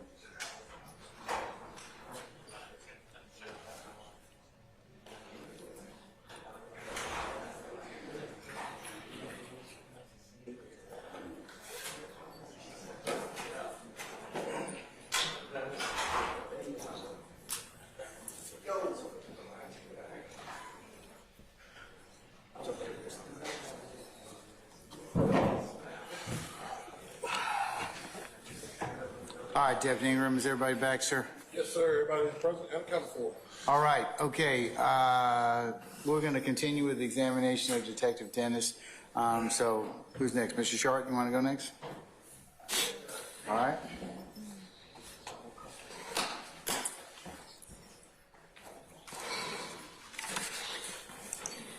Ms. Weaver, you ready for me? Retired Detective Dennis, how are you this I'm good. How are you? All right. My name is Max Shard. I represent Shannon Stillwell.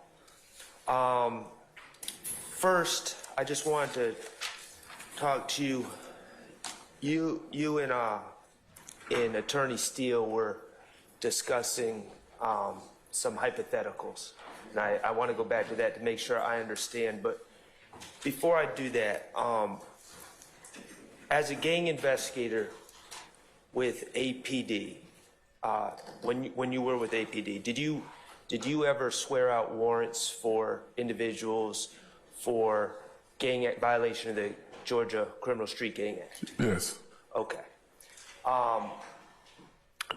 As part of your job with APD, and I guess your expertise, or what they're putting forward as your expertise here today, is part of that to determine if a criminal act is gang related? Yes. Okay. Could you explain to me how you make that determination? We can use a hypothetical if you'd like, but just criminal act X, someone's arrested. How do you determine if it's a gang related crime? The circumstances of the crime that took place, those that are involved, it's a number of things, factors that could come in. For us, a location in itself and who's the victim, that's the start. For myself, all I pretty much need is a police report. And with that police report, I'm going to read the narrative of what exactly happened. Usually we operated off a patrol officer or a general investigator's work. And so from that, I would then, who's the victim? What are they involved in? Things of that nature. Okay. It was, let's say, a random shooting. Okay. Most shootings aren't just random. Most shootings have a nexus of some sort for the reasoning of that shooting. And it's my job to try to dig into that or why that occurred. Okay. All right. I believe that you testified on direct about the factors to consider for identifying if someone is associated with criminal street gang. Yes. All right, and there's like 6 factors, right? Yes. 6. Okay. In determining if a crime is gang related or in furtherance of a gang, is there a list of factors in APD standard operating procedures or any sort of gang manuals that you know of that dictate what to look for? Is there a set standard? I don't believe so. Okay. When you listed some of the considerations that you look for, and feel free to correct me, I have circumstances of where the crime took place, circumstances of the crime that took place, the location of the crime, the people involved, and who the victim is. Correct. Those are all 4. Is that an exhaustive list, or are there other factors? It can be a number of things. If, for example, your house gets shot up, when we go to your house, we're going to ask you who you are, to try to get a feel for who you are or what you may be involved in. Okay. We may talk to the neighbors. What did you see? Well, you know, that's he associated with such and such, or things of that nature. Those are things that help kind of start the investigation. But as you investigate, the investigation can go a number of different directions. Okay. How would you become involved in a case like this? Like, certainly you're not asked as a gang investigator to review the work of every responding officer to every case. No. So how do you get contacted to even begin working on a case? It depends. The supervisor may contact you, the patrol officer may contact you, or you can watch the news from the night before, and it may spark interest in what took place. And as you reach out, or we can pull the police reports, any police report, and when you read the narrative, it can give you an idea of what took place, where, and so forth. Okay. Now, the factors that you listed, I understand that they're not in the SOPs, and they're not in any gang manuals or investigation manuals that you know of. Did you get those factors from somewhere else, or are those the factors that you came up with based on your own experience? That's based on my own experience. For myself, I've been contacted over it could be the simplest thing. For a patrol officer, they may just think it's just another shooting, right? Mm-hmm. Not knowing the backstory or knowing the people that are involved. With my experience in gangs and dealing with different people from all around the city, it would often lead you to what was the reasoning for it or why that happened. Or you might get a call from somebody in the neighborhood, or a Crime Stopper tip, and it may take it in that direction. How did you get involved in the January 10th, 2015 shooting of Donovan Thomas? I said it earlier, but I'm gonna say it again.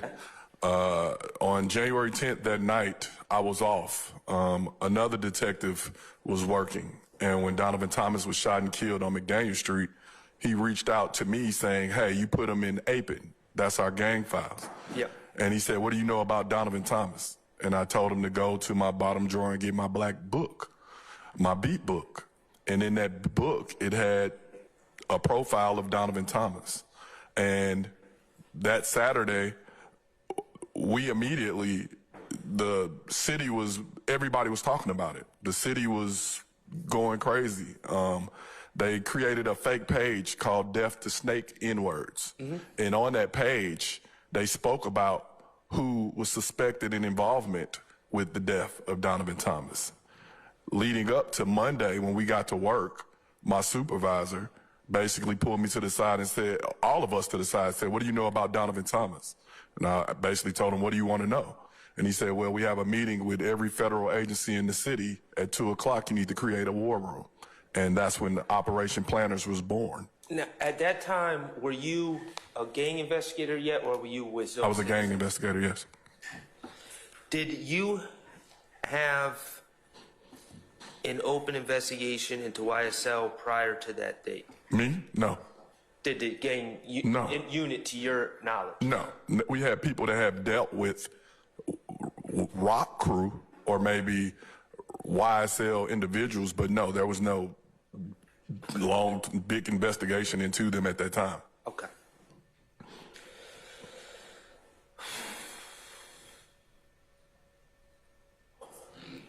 Now,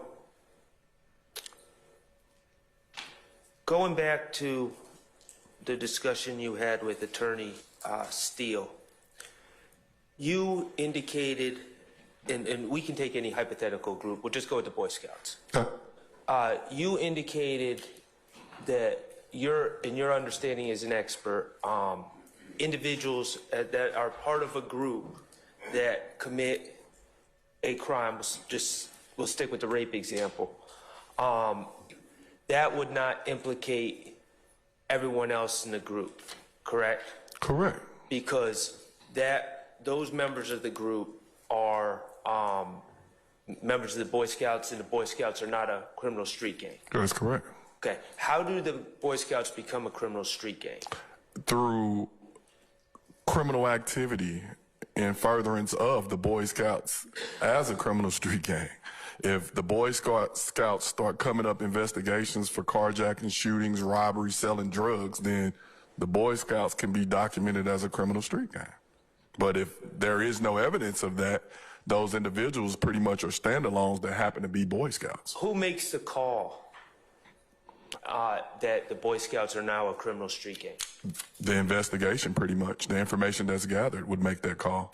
Or whomever is leading that investigation with the information that they have. Anything that we gather or anything that we produce, we have to go before a judge to swear out warrants, search warrants, affidavits, and so forth.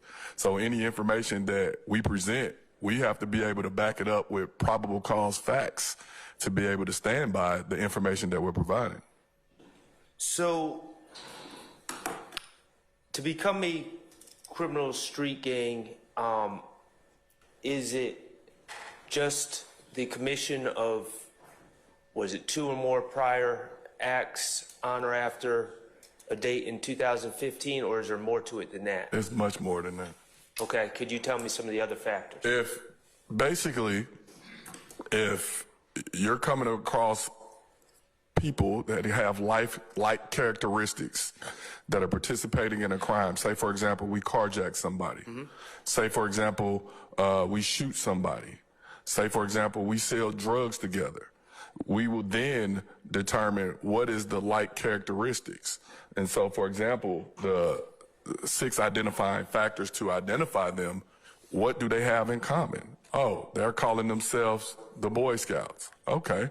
What do the Boy Scouts, what are their monikers? What do they wear? How do they operate? Do you have traditional gangs? Traditional gangs usually have more structure. They have a hierarchy. Hybrid gangs are pretty much more dangerous because they have no rules or allegiance to anything. And so they pretty much take upon whatever they want to. Fam America, for example, here in Atlanta, they wore American flags. They were red, white, and blue. So they pretty much didn't stick to the same structure that Bloods and Crips did. And so that makes them a little more harder to identify, because just because somebody's wearing an American flag, you're like, okay, is that illegal? No. But then when you see that become the color and the monikers for this gang, then things start to make sense in that specific area. So all those different factors, it's not just a standalone thing. I think that some people think as a gang detective, we just gang. And that's a kind of insult to what we do, because a lot of work truly goes into what we do.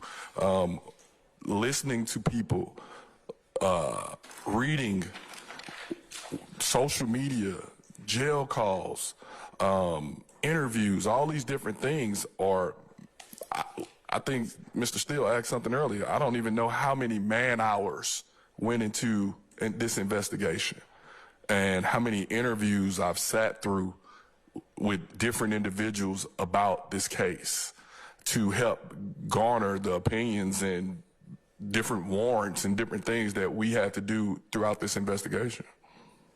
Okay, so you talked about one of the sources of your information in these gang investigations is interviews of different people. Yeah. And in this case, in the discovery, there's taped interviews of certain alleged members and other witnesses. You would agree? Okay. Yes. What I want to know, and you know who KC is, correct? I do. Okay. Are there any interviews that took place with KC? You said that sometimes when you meet people in the community, it's not under a typical Miranda situation. It's not recorded. Were there any other interviews with KC that you took part in as part of this investigation that were not in the typical Miranda situation? Basically what you're asking is Your Honor, I'm going to object to this relevance to this hearing. source of his information to lay a foundation for his opinions as an expert. I think he's already covered this already, so it may be asked and answered already, so why don't you move on to something? I said it's already been, I said it may be asked and answered, so it may have, so I'm gonna. I haven't heard an answer to that question, respectfully, Your Honor. I'm gonna sustain it as being asked and answered. Why don't you move on to something else? Okay.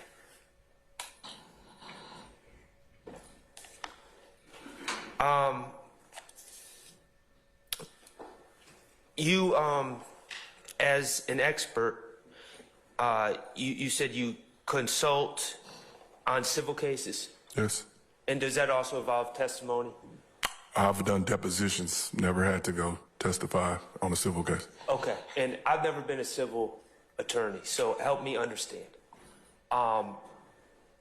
Do you typically, what is your role in a civil case as an expert? Whatever incident, for example, individual gets shot at the BP station. Yes, sir. They may sue the BP station for inadequate security, right? Yeah. Whether it's the plaintiff or the defense, they may hire me to explain either A, the location, is it a gang, drug location, or B, is the victim or person involved a gang member and their lifestyle led to them being shot. And so I come in to explain that. I see. So, and I'm not saying, I'm not trying to insinuate that you're a hired gun. I'm just, that's not what I'm trying to That's insinuate. what you're saying. No, that's not what I'm saying. What I'm asking is, if you are hired by the defense, typically the purpose is to say that it wasn't the location, it was possibly the... If I'm hired by the defense, I had a case where they didn't know who their client was. Yep. And when they hired me, he had scrubbed his social media, all these different things, so that they can believe that he was not a gang member. Through my investigation, I found countless videos and gang paraphernalia that, as an expert, I would have to disclose that information. You're talking about the plaintiff? I'm talking about the defendant. Oh, okay, in a civil case? Okay. Yeah. All right. And I basically had to explain to them that if I'm called in this case, I would have to share the information in which I have. Okay. And you were hired in your document that you shared that I think is State's Exhibit 2, Little Wayne civil case. Is the party that hired you, is that Jeffery Gerwitz? Yes. And he's the plaintiff, and he's not the plaintiff, he represents the plaintiff, which is the bus driver. Okay, the bus driver of the tour bus. Correct. Okay, have you testified in depositions in that case? Nope. The case is pretty much in limbo until further notice.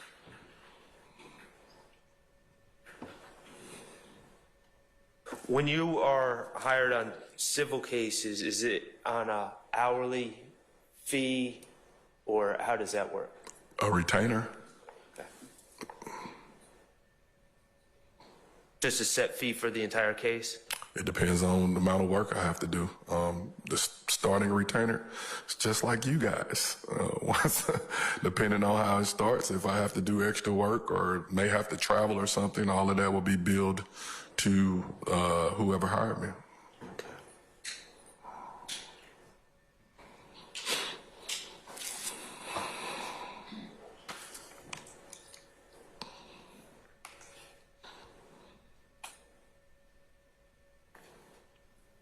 Regarding my client in particular, I know that Mr. Stillwell, I know that you indicated on, I think it was Cross, that you had spoken to him in a custodial setting before regarding the murder of Tierra Jones. Yes, he was a victim in that case. Right. But he was in jail on. He wasn't in jail. He was in the hospital. Okay. When Tierra Jones was shot and killed, they were attempting to shoot your client. And when the vehicle flipped over, I think he had a fractured rib and we interviewed him as well as his baby mother, Shakoya Duncan, at the hospital. And then subsequently, Detective Griffin with our homicide unit, who was the lead on the Tierra Jones murder case, interviewed him, and we assisted in that interview. So you're referring to the interview that was captured on audio tape? Correct. Okay, okay. Other than that interview at the hospital captured on audio tape, did you have any conversations in the community with Mr. Stillwell? I think myself, and Marissa Viverito talked to him at his grandma's house once, other than that. Do you know when that occurred? 18, 19 maybe. And I spoke to him on the night of the Lil Wayne bus shooting at Club Compound. In the vehicle was Lil Tick, Demekion Garlington, and your client. Okay. Was that interaction captured on body cam to your? I don't think we even had body cameras then. Okay. Was that recorded in any way? Nope. It wasn't even really all it was I was pulling traffic. Yep. And being aware. The thing about this case is people think when you work a club that you don't have a regular assignment. And we were 4.5 months into this investigation, and all the YSL members started showing up at the club that night, including the individuals in that vehicle. And anytime I deal with people that I deal with at work, I call them by their government name. I don't call them by their nickname in an effort to let you know I know you. I want you to go away. I want you to go be free. But I want you to understand that I know you, and if you do something, I'm able to identify you. And so when they pulled up, Mr. Garlington, how are you? How you doing, Mr. Stillwell? And they looked, and Mr. Tick basically said, how the hell 12 know y'all? And then they went and parked.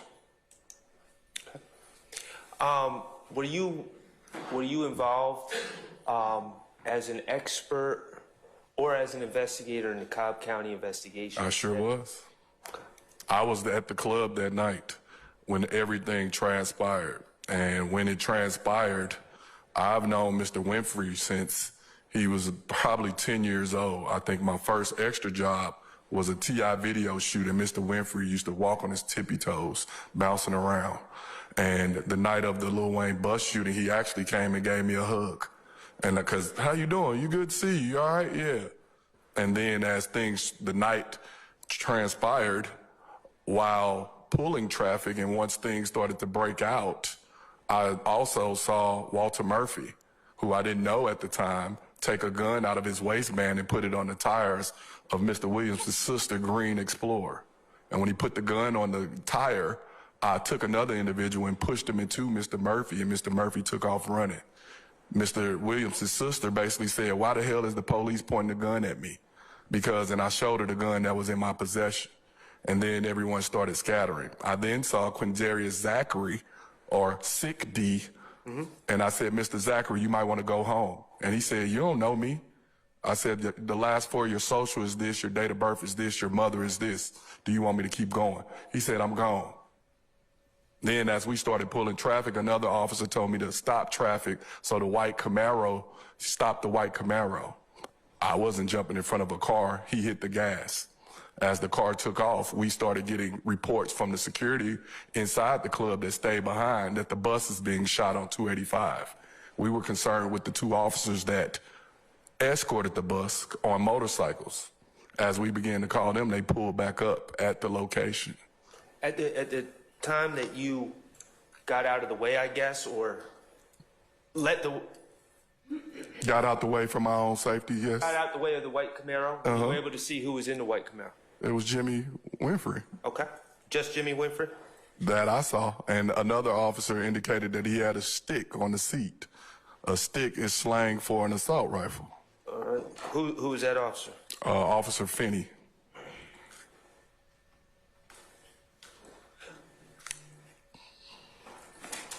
All right.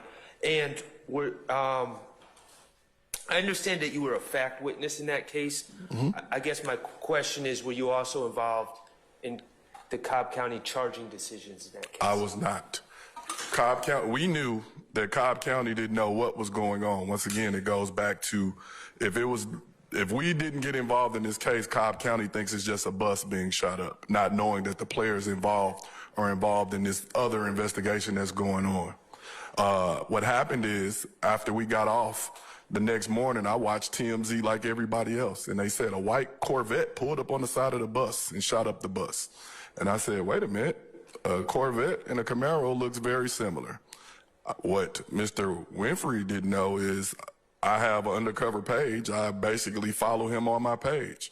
I went and looked on his page, and he just got a brand new Z28 Camaro.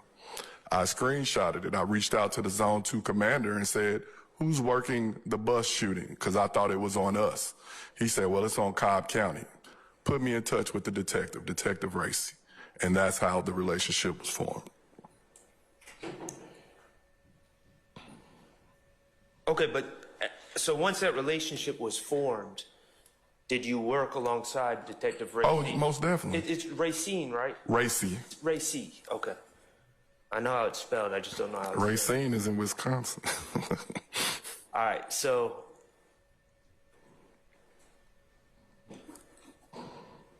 once you were involved with Detective Racy, were you involved in the charging decisions at that point? No, we didn't. There are different jurisdictions. We can't dictate to them what to charge. All we did is assisted in identifying. I only knew Mr. Winfrey as Pee Wee or Roscoe. I didn't know his government name. And so when we got to work, my partner basically dug until she found his government name. And once she found his government name, we then found out that he was on probation, reached out to his probation officer, and she said, I'll call him in right now. And we met at the probation office when Mr. Winfrey showed up. And when Mr. Winfrey showed up and he looked and saw us we were in a rental car, a Chrysler 300. He looked and he said, oh, can I curse? Yes. He said, oh, fuck. Because he saw me and he knew that I was there and he knew that I knew what happened. And he immediately went in his pocket and took out $200 and slapped fives with me. And I looked at my hand and I said, what's this? I don't get down like that. And he said, man, I know I was tripping the other night. And at that point, I knew that he was going to jail because he just pretty much told on himself. And if you ever find my file, it's a file with $200 in an envelope in the back of it.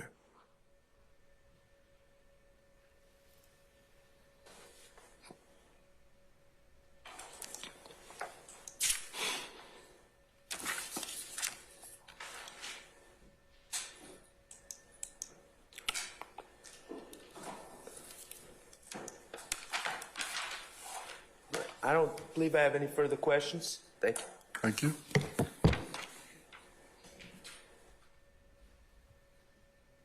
Mr. Harvey, anything, sir? No, sir. Mr. Matthews? Any other cues? All right, Ms. Hingerty, go right ahead, ma'am.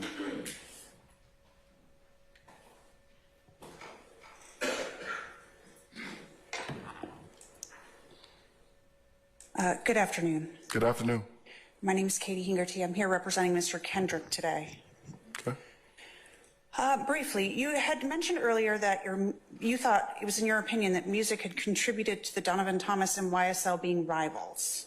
Yes. Can you give me a time frame on that? What month and year approximately did that rivalry occur? Summer of 2014 leading up to 2015.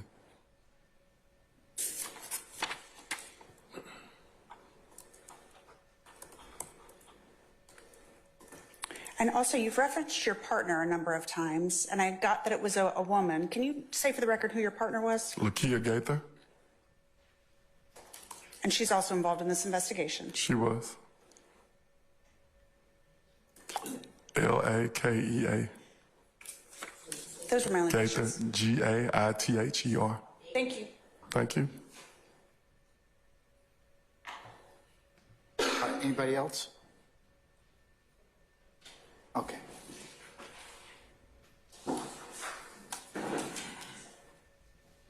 All right, councils, may we temporarily or permanently excuse Detective Dennis for purposes of the motion? I think permanently, Your Honor. Okay. All right, Detective Dennis, I'm going to permanently excuse you for purpose of the motion. Please don't discuss your testimony with anybody except the attorneys in this case, and we'll contact you when we need you, okay? All right, thank you. All right, thank you, sir.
Okay, I'll entertain an argument at this point in time. I'll reserve that. Okay, all right, Mr. Steele? Thank you, sir.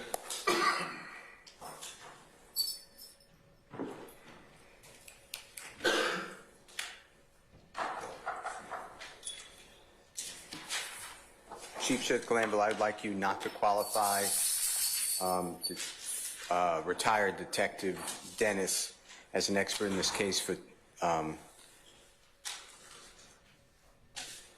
two reasons. When I asked him his basis of information, he said it all comes through his work and working towards understanding gangs and putting together his book of knowledge. That's not what he said. He called it Black Book, I think. Beat Book. Thank you. Thank you. And then speaking with people that were under arrest, alleged victims of crime, co-workers, and the like, people in the community and the like. And all of that, Your Honor, would be testimonial statements that he is using to form his opinion, and we don't have who are these people. That's what I know I've asked for, so I could understand who these people are to determine the believability and have a cross-examination that's meaningful. So under Williams, W-I-L-L-I-A-M-S versus Illinois, it's 567 U.S. 50, 2012, as well as Bull Cumming, B-U-L-L-C-O-M-I-N-G versus New Mexico, it's 564 U.S. 647, that's 2011. It's not constitutional to permit an expert witness to discuss others' testimonial statements if the testimonial statements were not themselves admitted into evidence, properly admitted to evidence. So if this honorable court does recognize retired Detective Dennis, and without the foundation, I don't know who these people are. I do know some of them. He said KC. He mentioned him. He mentioned Mr. Stillwell. He mentioned Mr. Kendrick. He mentioned Mr. DG. He used the name, but the court may remember. If you need the name, I can tell you. But we need those people to testify so that the testimonial statements are in evidence, and then possibly he can talk about it. But otherwise, I can't judge reliability, and I can't cross-examine effectively. And if he testifies like this, it goes basically unchallenged. So the state has multiple opening statements and closing arguments, as you just heard. I mean, he puts the whole case together and wraps it up in a package of it started in 2014, and it was a rivalry, and then it led to the death of Mr. Thomas, and then there was retaliation. So he gives the history. Yeah, but the history is based on testimonial statements. Not necessarily. That's what he said. But okay. Yeah, that is those are my reasons. Those are my two reasons. The third reason is going to be what I asked yesterday. Your Honor, at some point, this has to be, I don't know if it has to be, but if this honorable court would please look at this under 403 as well, there has to be some sort of prosecutorial need. How many experts, quote unquote, do they need on the same topic? Everyone is being qualified in the same investigation.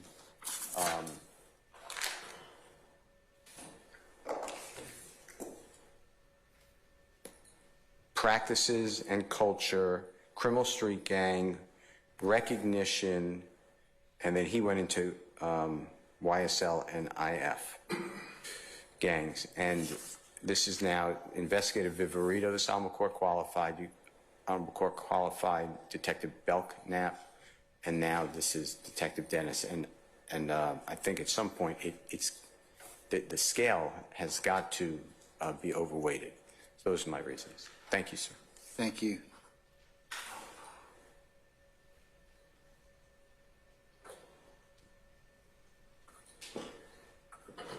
All right, Mr. Sharp. Your Honor, on behalf of Mr. Stillwell, I echo the sentiments of Mr. Steele on the confrontation clause issues as well as the 403 issues. Additionally, Your Honor, I would add for the record, and I'm aware of Your Honor's ruling on the prior expert, and I heard what Your Honor said about the prior expert, but for the purposes of the record, at least, if nothing else, I would also argue that we just haven't been given any clear methodology for any of this. It's you know, for the other expert, it was totality of the circumstances. For this, from investigator or retired investigator Dennis, it was kind of, I look at police reports and then just my experience leads me to the answer. You know, there was no set standards for determining if things are gang related. And, you know, it's just kind of like, I know it when I see it. I think he testified about that. I think he's testifying about not only his experience over the course of at least 15 years, as well as the six factors and other things that there's a multitude of things that he's testified to.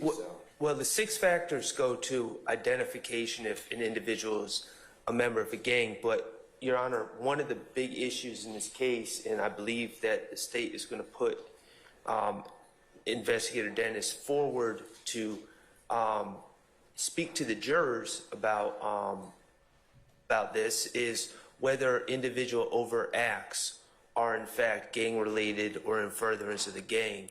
And in that particular aspect, Your Honor, specifically, just so I'm clear, there were no 6 factors. It was, and I asked if there was any listed tests in any of the gang manuals or any of the APD SOPs or anything of that nature. And he said, no, it's just, you know, I just look at certain things and my experience, I just get to the bottom of it. And then you combine that methodology with the sources, which are unknown to any of us, are apparently in some beat book that is who knows where at this point, and it just becomes very problematic and impossible to cross-examine. So, Your Honor, I would ask that you would consider all, as a gatekeeper, consider all those arguments as well as what Attorney Steele originally argued as well. Thank you. All right, thank you, sir. All right. Ms. Hangerty, anything, madam? No, Your Honor, we join in. Okay, Mr. Harvey? I assume that I'm joining with everybody's argument. Yes, you are. But if you have anything distinguishing or non-repetitive, that'd be wonderful. No, thank you. Okay. All right. Anybody else? Okay. All right. Madam. Thank you, Your Honor.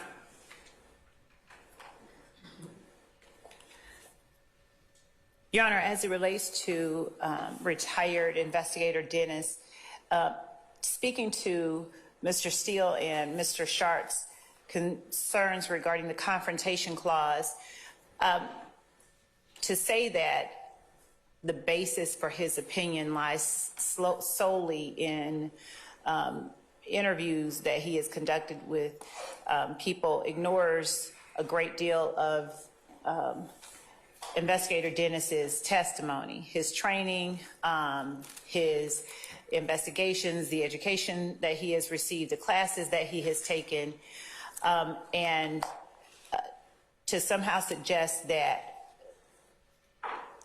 one, there is no way to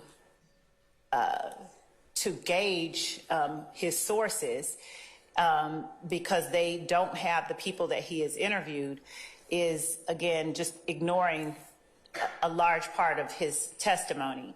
I did not ask Detective Dennis to talk about what any particular person said because I do not intend, unless it is being offered as a factual portion of this case, to proffer that through Detective Dennis. And it would have to be properly admitted. It would have to have a foundation laid. We'd have to have the person here, the witness here, or it would have to be a statement that one of the defendants made and it would be offered against that defendant. So we're not trying to do that. There were particular questions asked about specific facts that the reason I objected to is that that is not part of what we are tendering Detective Dennis as an expert to talk about per se. If there are factual matters, and in fact, Detective Dennis was an integral part of many of the events involved that are listed on this indictment, there is a very, very clear demarcation point with respect to Detective Dennis between factual testimony and expert testimony. We are seeking to have him admitted, not to talk about something someone else talks about. And again, our contention is that the proper time and place for that type of objection, and as far as cumulative is concerned, would be if I try to elicit information that someone else has already given. We are asking that the court finds that based on Detective Dennis's background, training, experience, and education, that he be qualified as an expert in this case. And as to information, if the state seeks to elicit information from Detective Dennis that has already been discussed, that an expert has already talked about, and the court deems it cumulative, I believe, or if a party deems it cumulative, I believe that that is the proper place for that objection to be made. But that argument does not preclude Detective Dennis being qualified by this honorable court. And we would ask that the court find him one. All right. Can I see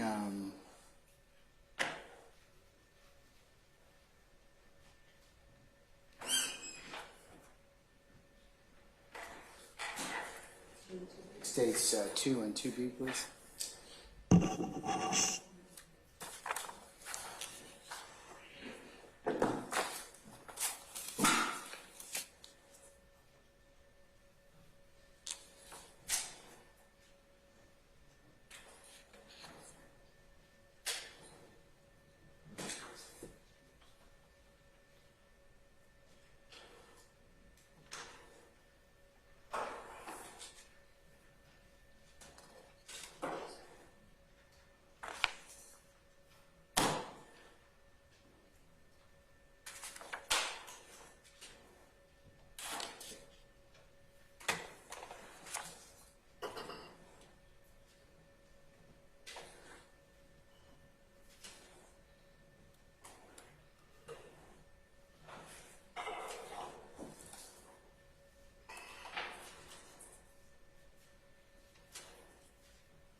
All right. The court having considered the arguments of counsel as well as the testimony of Detective Ty Dennis as well as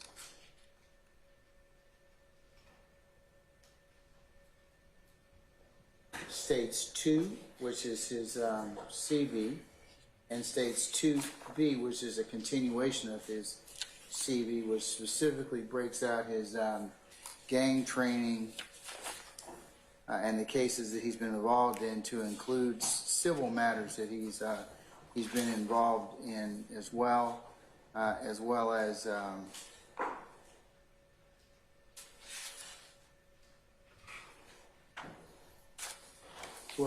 States 3,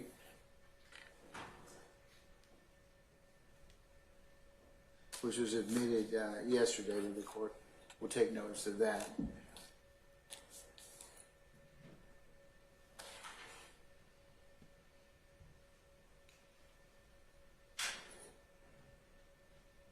And the case law and arguments of counsel, I'm specifically rule as follows. On November the 14th of 2023, this court held a hearing pursuant to OCGA 24-7-702 to determine the admissibility of testimony from the state's proffered expert, and that would be the former Detective Ty Dennis, retired Detective Ty Dennis. The state's request that the court declare Detective Dennis as an expert in the following areas.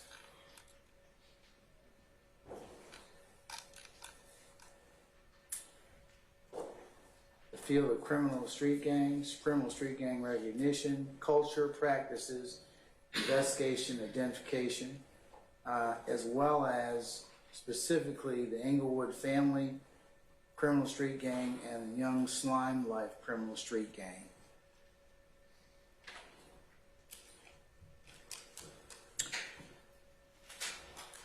The examination of Detective Dennis and from his CV shows that he has been qualified as an expert witness at least 10 times in the area of criminal street gangs.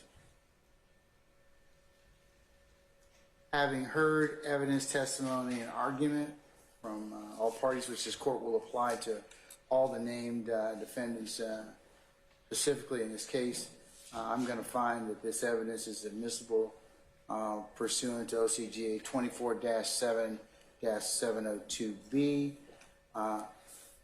We have had our evidence code our new evidence code since July 1st of 2020, and it applies the tenets as set forth in Daubert versus Merrill Dow Pharmaceuticals at 509 U.S.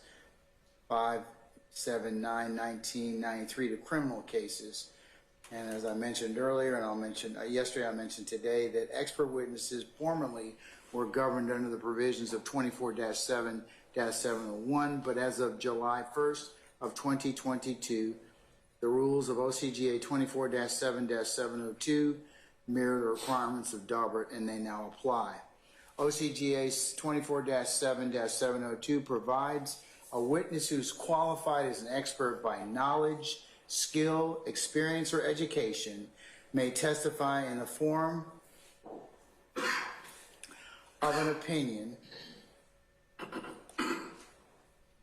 or otherwise, and in this particular case, Detective Dennis is being offered due to his background, training, education, and experience. If the expert's scientific, technical, or other specialized knowledge will help the trier of fact to understand the evidence and determine the fact and issue, the testimony is based upon sufficient facts or data. The testimony is the product of reliable principles and methods, and the expert has reliably applied the principles and methods to the facts of the case. And OCGA 24-7-702E provides guidance as to trial courts on how to apply this code section and it indicates that it's the intent of the legislature that in all proceedings, the courts of this state in Georgia are not to be viewed as open to expert evidence that would not be admissible in other states. So, in interpreting and applying this code section, the courts of the state may draw from the opinions of the United States Supreme Court in Daubert, General Electric, and Kumho-Tyer citations which have been previously provided, and other cases in federal courts applying the standards announced by the United States Supreme Court in those aforementioned cases. In the 11th Circuit in United States versus Fraser, 387 F. 3rd, 1244, 11th Circuit, 2004, explains that a witness qualified as an expert may testify in the form of an opinion as permitted in OCGA 24-7-702 if that testimony is based on sufficient facts or data, the testimony is a product of reliable principles and methods, and the witnesses apply the principles and methods reliably to the facts of the case, and that is Fraser at 1259. This court must perform a gatekeeping function concerning the admission of expert scientific and technical evidence. To determine whether expert testimony is admissible, this court must consider three factors. One, the expert is qualified to testify competently regarding the matters he intends to address. Two, the methodology by which the expert reaches his conclusions is sufficiently reliable, as determined by the sort of inquiry mandated in Daubert. And three, the testimony assists the trier of fact through the application of scientific, technical, or other specialized expertise to understand the evidence or determine a fact and issue. And that's citing City of Tuscaloosa versus Harcross Chemical, Inc. at 158 F. 3rd, 548, pinpoint 56, 11th Circuit, 1998, and Daubert 509 U.S. at 589. The proponent of the expert testimony must always bear the burden to show that his expert is qualified to testify competently regarding the matters he intends to address. The methodology by which the expert reaches his conclusions is sufficiently reliable, and the testimony assists the trier of fact. Citing McCorvey versus Baxter Healthcare, 298 F. 3rd, 1252, pinpoint 1257, 11th Circuit, 2002. Court finds that the state has met its burden as to Detective Dennis's testimony. The state is presented from Detective Dennis at this hearing and has entered his CV marked as States 2 and 2B into evidence. The testimony and his CV shows his extensive experience in gang investigations. His educational background is that, as he testified to, he has an associate's degree in criminal justice from Land Lake College in Illinois from August 1997 to May of 1999, and he furthermore has a degree in sociology and criminal justice from the University of North Alabama at Florence, Alabama, where he matriculated from August of 1999 to May of 2002. His CV is replete with his employment history from the position he holds right now with the Rockwood School District as a Director of School Safety from August of 20 to the present. He was previously, up until that point in time, August of 20, going backwards from May 13th to August of 20, he served with the Atlanta Police Department, Criminal Intelligence Unit, Gang Special Enforcement Section. He's been a member of the ATS Safe Streets Task Force from January 2015 to March of 2020. He was a police criminal investigator from the City of Atlanta Police Department Zone 6 from 2011, his total service being 2011 to August of 2020. And then he was a patrol officer from September of 2004 through August of 2020, his total service. But he has participated in countless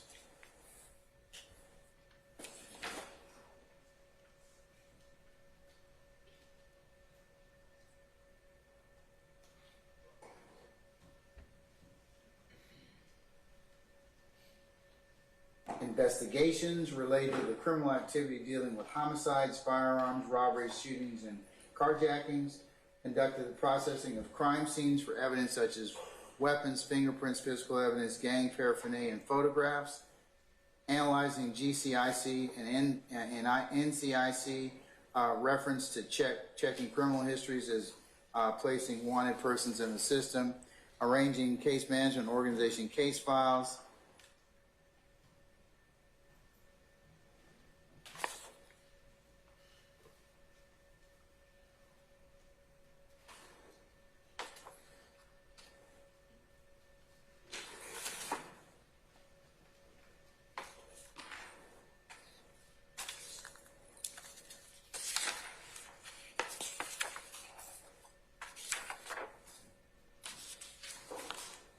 He was a detective for 10 plus years.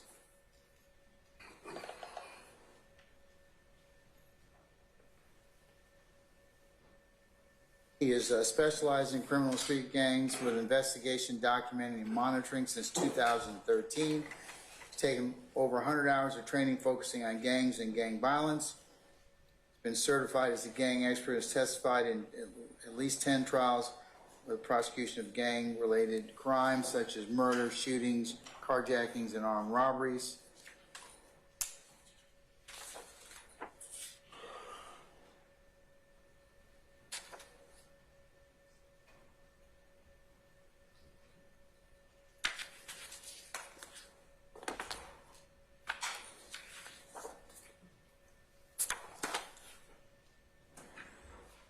He has testified this within the past several hours of his many experiences with the gang members, graffiti,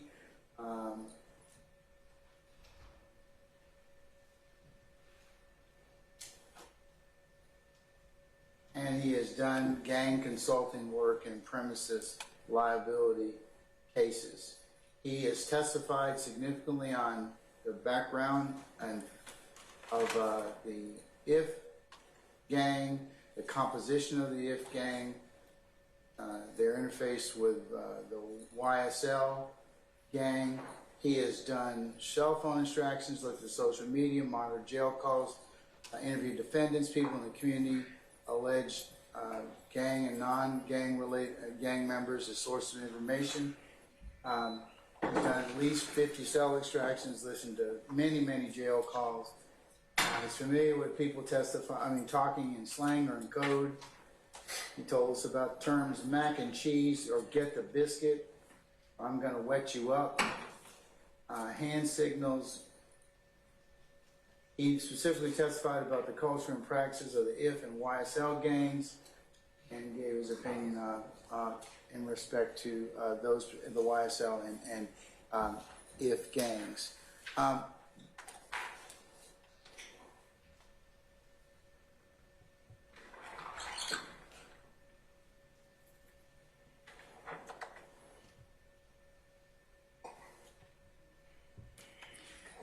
Detective Dennis also testified his knowledge of gang terms, investigative principles, and the Atlanta Police Department's 6-point investigative strategy for identification of gang members. He's testified the content of the trainings he's attended and explained how those courses and his experiences have assisted him in learning about gang investigations and gang members. Detective Dennis has explained how their interrelationship between the IF and the composition of the IF gang and YSL with each other and one another. And he's testified how each of how these gangs have developed. He's explained indicators in social media posts, communication patterns, and criminal gang activities can show association or membership in gangs. For the above mentioned reasons, for described testimony, this court finds that his testimony meets the requirements of Daubert and OCGA 24-7-702. The court will reiterate, like I did yesterday, that these particular this testimony, such as Detective Dennis's, much like Detective Belknap's, yesterday has been accepted in numerous federal courts, including the 11th Circuit, under which I provide citations have been provided yesterday, but Augustine, Wilson, Ledbetter, Hankey, Locasco, Archuleta, Smith, and Kamachele, Kamalhele.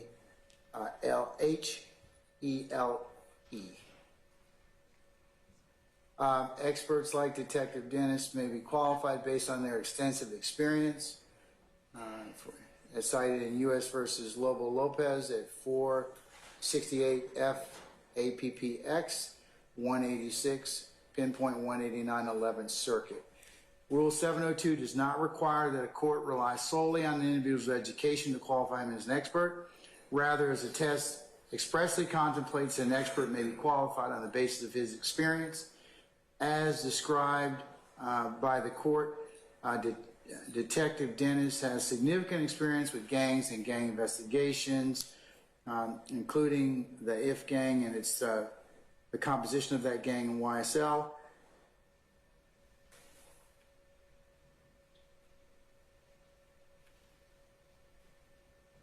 And furthermore, the reliability of Detective Dennis's methodology is also established by his testimony. Detective Dennis is described by the court, has testified extensively about gang history, his experience with the gang's identifiers and communication practice of gang members, to include YSL, commented activities of gangs, leadership with gangs, and how gangs interact with one another, among many topics. This court finds that Detective Dennis has reached his opinions by relying upon his experience and training, as cited in Wilson 634 FAPPX at 737. See also Ledbetter 929 F3rd at 348.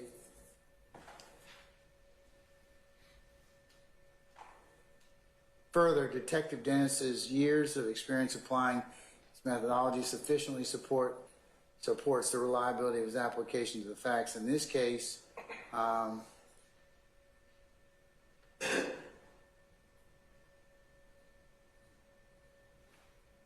and as mentioned, Daubert factors simply are not applicable to this kind of testimony from a gang expert, whose reliability depends heavily on the knowledge and experience of the expert rather than the methodology or theory behind it, citing Hankey 203 F3rd at 1168, Camuno Tire 526 U.S. at 150. The court finds that Detective Dennis's testimony will assist the jury, as cited in Wilson and Lobo Lopez,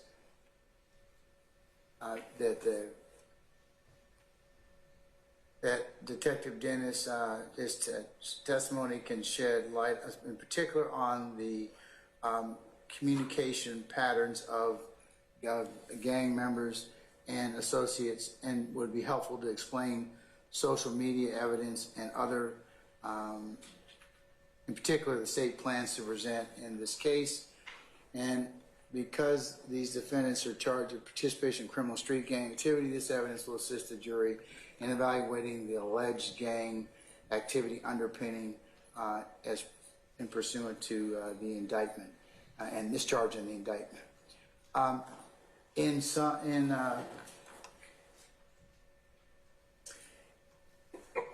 In conclusion, this court finds that Detective Dennis is qualified in the areas of criminal street gang recognition, culture, practices, investigation, identification, and practices, and specifically as well as the Englewood Family Criminal Street Gang and Young Slime Life Criminal Street Gang.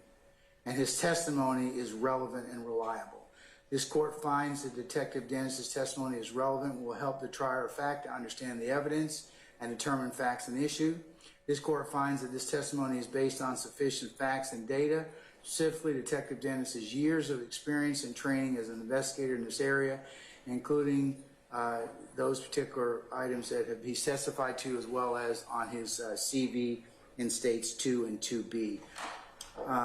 And his many interviews with gang members and associations. This court finds that Detective Dennis's testimony is a product of reliable facts and methods, particularly through his experience on individual cases and his ability to identify and describe gang membership and communication indicators.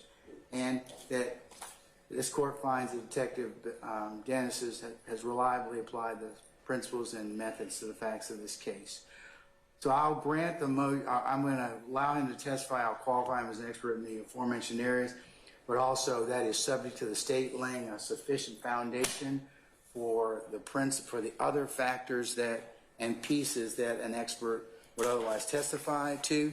I also caution the state, as is yesterday, about this being a dual witness, and the challenges that the court and the may have to undertake.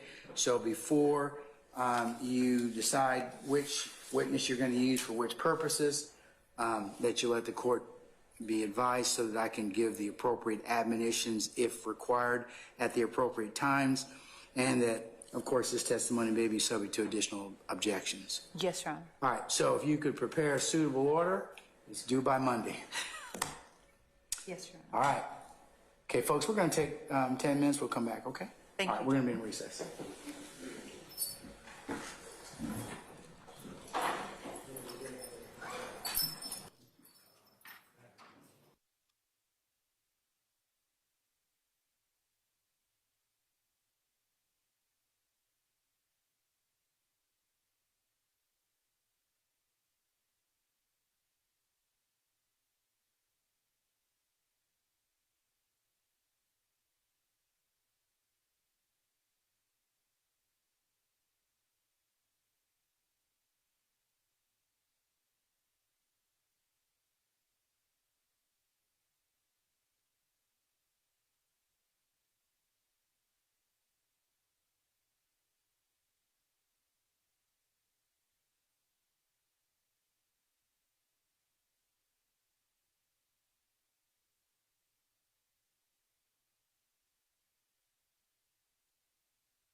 Hey, are you an agent, case agent or something like that?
I'm gonna have to get another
please sit down, turn and face that man and just want to give his pound.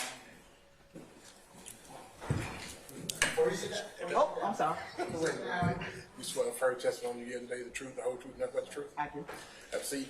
Now, Okay. pronounce your first and last name, spell your first and last name for the courts. It's Kimberly Underwood, KIMBERLYUNDERWOOD. Now, you can include the chair. Let's go sit down. Okay.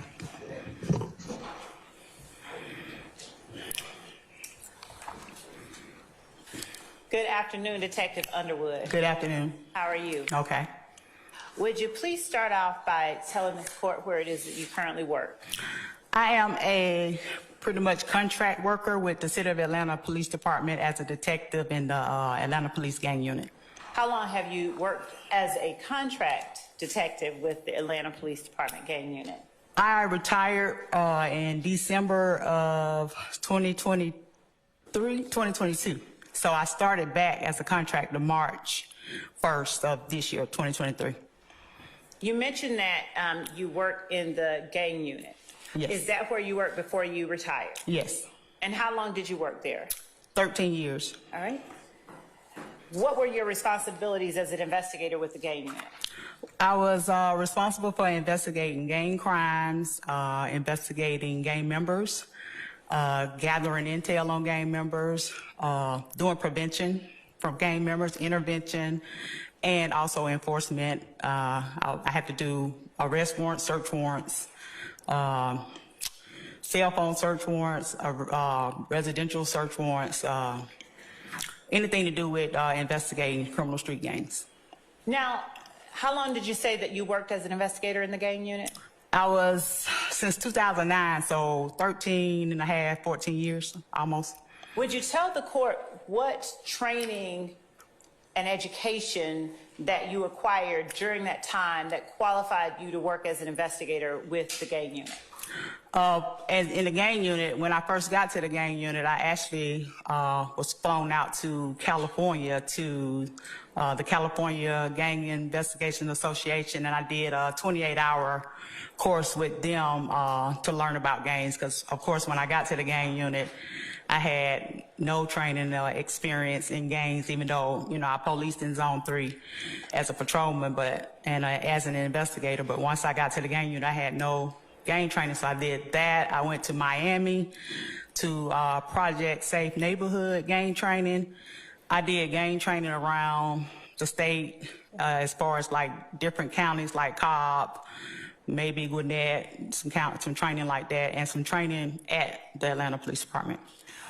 What training did you receive first at California, where you received a 28-hour course, and then next talk about the training that you received in Project Safe Neighborhood in Miami? In California, it was basic gang identification, basic gang awareness. Like I learned what, you know, different sign symbols that the different traditional gangs used out in California. It was like a block on the Mexican Mafia. They flew a guy in that was actual informant for the I guess the department out there, and he talked to us about the Mexican Mafia and their operations. We also talked about motorcycle gangs and just basic, like I said, gang identification. Okay. And what about in Miami? In Miami, it was more like a prevention type. It was more like a gang prevention type training. Like it was also, you know, identification, but the Project Safe Neighborhood was more on like intervention. Okay. During the entire time that you have worked as an investigator, have you maintained training on criminal street gang identification and investigations? Yes, like I said, over the years, over the past 13, 14 years, I've taken some kind of gang training, maybe every year.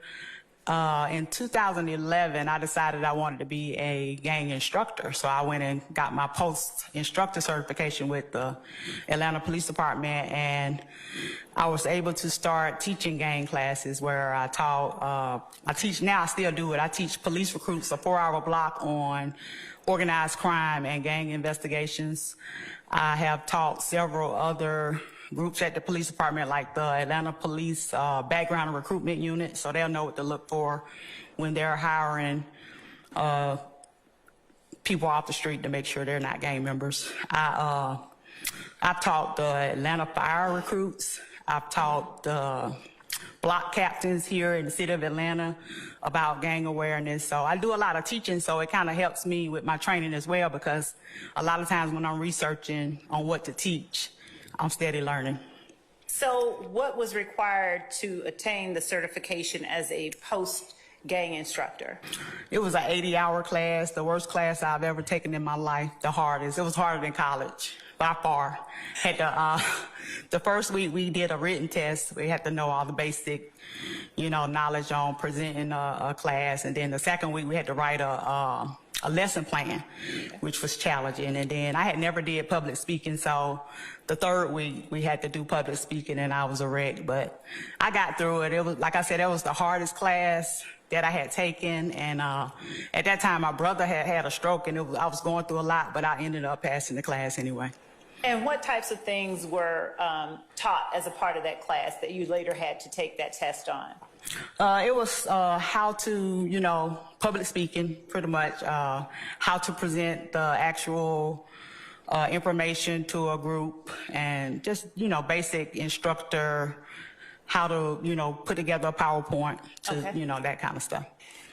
As part of your gang training, are you taught to identify the ways to detect when crimes are committed in furtherance of a particular street gang? Yes, well, I kind of did my own research and learning. Like I said, when I got to the gang unit, I had no clue what I was doing, but I learned, and I kind of went by the statute. Like, the statute kind of spells out how you're supposed to prosecute a gang member. And just I was an investigator prior to being a gang investigator, and I did a lot of carjackings. I investigated a lot of carjackings, a lot of assaults, stuff that gang members did anyway. So it kind of came easier for me, because I noticed that those crimes were a group instead of the individuals like I was used to in the zone. Okay. So just pretty much, I already knew how to investigate it, just had to put the gang piece with it. Okay. And did you utilize only formal training to learn about the criminal street gang activity that you were investigating, or were other methods available to you, social media, jail calls, or anything of that sort? Yes, like I said, I was already an investigator, so the stuff like listening to jail calls, looking at social media, looking at phone records, tower dumps, what have you. It helped me, learn how to, like I said, put the gang piece with a regular investigation. And at the time when I first started, the gang unit in Atlanta, we were experiencing a lot of smash and grabs. And I had never pretty much investigated a smash and grab burglary. And my first time was at the gang unit when there was multiple perpetrators driving cars in the vehicles, running in, grabbing blue jeans, grabbing TVs or cigarillos or what have you. So I learned how to, investigate it from a burglary perspective, but then once it was multiple perps, that's when the gang portion came into play. I'm going to show you what I've already marked as State's Exhibit 4 and State's Exhibit 4B. State's Exhibit 4, for the purposes of the record, Your Honor, being the curriculum vitae of Investigator Underwood, and State's Exhibit 4B being a summary of her post-training, and ask you if you recognize State's Exhibit 4 and State's Exhibit 4B. Yes.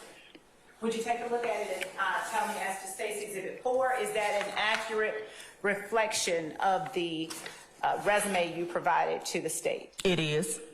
And do you see any material alterations? I do not. And as to State's Exhibit 4B, as in Bravo, is that an accurate reflection of your post-training as you've provided it to the state?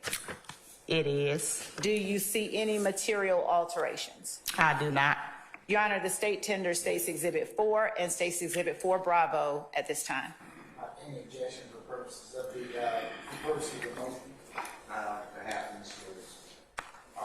right. States 4 and 4. Thank you, Your Honor. Investigator Underwood, how many gang investigations have you either led or been a part of during your time as a law enforcement officer? I say 50 or 60 possibly, but we do a lot of joint investigations, so it can be upward to close to 100, and I was there 14 years. Okay. And the 50 or 60, are those the ones that you directly participated in, or does that include the ones that you aided in and gave assistance on? Both. It's both the ones I participated in and the ones I led. And the up to 100, what was that number representative of? The joint ones, like assisting other agencies, assisting homicide at Atlanta Police Department, assisting the ag assault unit, assisting the robbery unit, anybody that needed any kind of assistance with their cases if they were gang related. Now, did it automatically, was it automatically known to, say, a responding officer or homicide or the robbery unit that a crime is gang-related when it is committed and first responded to? Or did you all always go in knowing, yes, this is a gang crime? No, at the police department, the gang unit is pretty much separate. We're our own unit, so I can say a regular investigator or a regular officer that's outside of the gang unit, they might not know the characteristics of a gang crime. They might not know what to look for. I remember my first year in the gang unit, I had a homicide I was asked to assist with because the victim had a red bandana tied in his belt loop. So the ordinary homicide investigator looking at that, he can see that it's a red bandana, but he didn't really know that it was a characteristic of a blood gang member. So they would kind of bring us in when they suspect that it might be gang related. And like my unit, we would know what to look for on the scene or with the victim or in the car or stuff like that. And what types of things would you look for on the scene, in the car, or on the victim to tell you, hey, this is a gang crime, perhaps? We, like I said, we look at the victim. A lot of times tattoos is the first characteristic that we may notice. That same victim that had the red bandana through his belt loops, he also had blood tattoos on his body. So we get to a crime scene, we might see tattoos. We might see the bandanas, what they call rags. We might see Bibles in the car, which are, used by gang members to write their, I always call them SOPs, the same as we have at the police department, their standard operating procedures. We might see in the house, it might be a mural on the wall, paying homage to a gang or paying homage to the neighborhood or whatever the name of the gang might be on the wall. So a lot of that stuff, an ordinary investigator or ordinary officer might not look at it and just grasp real quick that it's gang related, which we will because we have been trained to identify that stuff. Did any of the identifiers include significance of perhaps placement of items or articles on the body and colors and which side those colors were placed on or anything of that nature?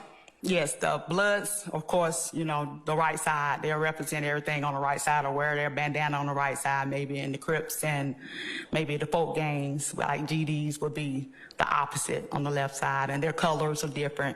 We know the Bloods, the color red is significant for them. The number 5 is significant for them because they are, people nation, so they rep the 5. They rep the 5-point star. On the other hand, my Crips, they're going to rep the 6-point star. They're going to rep the color blue. They're going to pay homage to the number 6 because 6 is, folk number. And the GDs are pretty much the same as the Crips. They're going to rep the 6-point star. They're going to do the color black mostly, sometimes blue. But the folk nation gangs and the people nation gangs, they're separate and they have different identifiers for. Did all of your information on gang identification, cultures and practice come only from your formal training and education and jail calls, or did any of it come from other sources, people sources or things of that nature? Yes, on my CV, as you see, I was a school resource officer for a number of years, and I would come in contact with a lot of gang members at the Atlanta Public Schools. And I would always build a rapport or a relationship with my students because I was more of try to be a mentee than, the police. I try to be, cordial with them and talk to them. And, like I always believe you get more with, honey than with vinegar. So if you, be nice to somebody, they'll talk and give you whatever kind of information you want. And a lot of times, even if you arrest somebody for a crime and you treat them like human beings with decency, they will talk to you and they will pretty much admit their affiliation, or they'll let you know, yeah, these are our colors, these, that kind of stuff. So I learned a lot from actual gang members. How many actual gang members would you say you've interacted with during the course of your career as a law enforcement officer? Hundreds, because like I said, I've been doing gang stuff since 2009, so hundreds. And would that always include, would that always involve someone that you are charging with criminal street gang activity? No, it could be just, like you said, ordinary contact situation at the school, I used to work the football games at Grady High School or at Lakewood Stadium or whatever, so I would come in contact with kids there, or even just like you said, going out doing field interviews, just talking to people in the community. We can get information that way, just doing interviews. And how long did you work as a school resource officer with the Atlanta public school system? A long time. Let me look at the dates I put on here. Is 2004 to 2013 accurate as reflected on your resume? Yes, it was a long time. So whenever Atlanta Public School decided to start their own police department, I stopped right then. Okay. You mentioned that you would talk with children who were involved in gangs in the school system? Yes. Did I hear you say that correctly? Yes, I used to, like I said, I worked as a resource officer, but I would get calls to the school where I had 12-year-olds and 11-year-olds. I had 8-year-olds jumping each other in the bathroom at one elementary school. I had a 14-year-old that was doodling Gangster Disciple on his notebook, and a teacher walked by and saw it. And so she notified the school resource officer, who called me. And I went to the school and I actually interviewed the kid, and he actually told me, well, yes, ma'am, I'm a Gangster Disciple. My daddy a Gangster Disciple. They just drove me to Alabama and blessed me in. So those kind of situations and interactions I had. And at the time, it was, like you said, it's not against the law to be in a gang. So all I could do is document that kid as a gang member. And on the other hand, I went to a middle school, a separate middle school in Atlanta, and I had a 12-year-old who was saying that he was 30 deep, and at the time, back early, like 2010, 2011, doing a trial. And I interviewed him as well, and he would say stuff like, well, I know I asked him, was he in a gang? He was like, well, I don't know. He was like, my mama don't want me to be in a gang, but my daddy do. And he was like, and I don't know what I want to do because I'm getting pulled in different directions. He was like, I live with my mom, but I go visit my dad on Camilton Road every other weekend. So, those are the kind of interactions that I had. And then years later, that same kid had a shooting. He was involved in a shooting at Thurl High School, where he was charged with shooting 5 kids at Thurl High School right outside. So he listened to, I guess, his dad instead of his mom about the being in the gang. But those kind of memories I have of dealing with kids over the years that struggle with whether or not they want to be a gang member or not. I heard you mention phrases like jumping each other in and blessing me in. Right. Are these phrases that are used just in normal everyday speech, or do they have some kind of significance? Because I'm thinking blessing, prayers. Yeah, that's gang terminology for joining the gang. Like this, it's like 3 ways that we know of that members join. They can actually get beat in, where they fight for a set amount of time. For example, 9 Trey Bloods have to fight for 31 seconds because October 31st is the date that they started up on Rikers Island up in New York. So they will actually fight for 31 seconds or get jumped on by the gang for 31 seconds to get in. So that's beat in. You got members that can get sexed in, and you got members that get blessed in. Blessed in is when maybe my father or my mother or somebody in my family is a bloodline of gang members. So I don't have to put in work. I don't have to get sexed in, blessed in, jumped in. I'm automatically in the gang because of my lineage or my family history. Are those ways of joining a gang, are they unique to, and is there a different kind of gang than a traditional criminal street gang? It's we do have non-traditional criminal street gangs, or I call them hybrid gangs. Okay. So yeah, it's different from. And actually, that's what, when I first started the gang unit in 2009, that's all I saw. That's all I investigated, because I grew up here in Atlanta, and I was one of those people that pretty much thought we don't have gangs here. Atlanta's not a gang city, and I remember us having like robbing crews back in the day when the crack epidemic hit in the 80s. I remember us having different neighborhood like crews, that drug crews, and like I Refuse Posse or Down by Law. Like I Refuse Posse, I grew up with Arthur Powell, who served 11 years as a gang member, and now he's trying to, get kids not to join gangs. But I can remember being at Harper High School, and Down by Law came up to the school looking for rivals at the time, and actually broke one of our glasses, our doors at the school. So, like I said, I didn't feel like we had gangs, but it kind of opened my eyes once I got to the gang unit, and I saw that we had all these non-traditional hybrid neighborhood sets. Like every single housing project in Atlanta had a hybrid gang or a non-traditional gang. And so was it your experience and your training and your education that you received during the time you worked as an investigator that allowed you to see things that you were not able to see prior to gaining that experience? Yes. Okay. Now, prior to working as a gang investigator with the City of Atlanta Police Department, did you have any other positions within that department? Not within Atlanta, yes. Atlanta, but prior to the gang unit, I was at license and permits. Okay. I only did that maybe a couple of years, and around that time that I went to the gang unit, I wouldn't say recruited, but I was voluntold that I was going to the gang unit, and because I was doing license and permits, and I was enjoying it, but I was able to go over and learn something new. But prior to license and permits, I was investigating Zone 3 CID, Criminal Investigations Division. That's why I did the investigations of the shootings, the carjackings, the armed robberies, burglaries, pretty much the violent crime. What part of the city does Zone 3 encompass? Mostly like Zone 3, mostly like southwest of Atlanta, southeast of Atlanta. My beat was actually on Metropolitan Parkway all the way down to Cleveland, which is 308's beat. I did everything, I guess you could say, south of Deal Avenue. I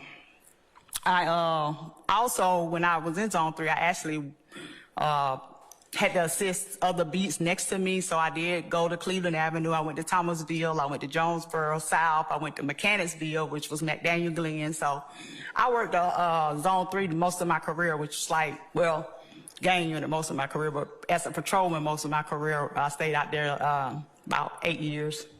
What gangs have you investigated in the city of Atlanta? Ooh. How many gangs? Start with that.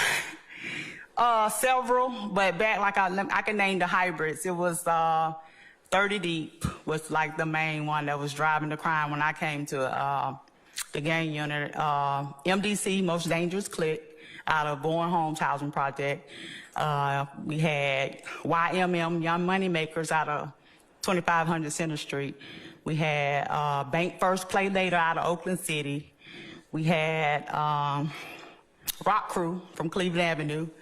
We had Capital Homes had one, I can't remember, it escapes me right now, but it was several, every single housing. I remember Red Cartel was from Gilbert Gardens.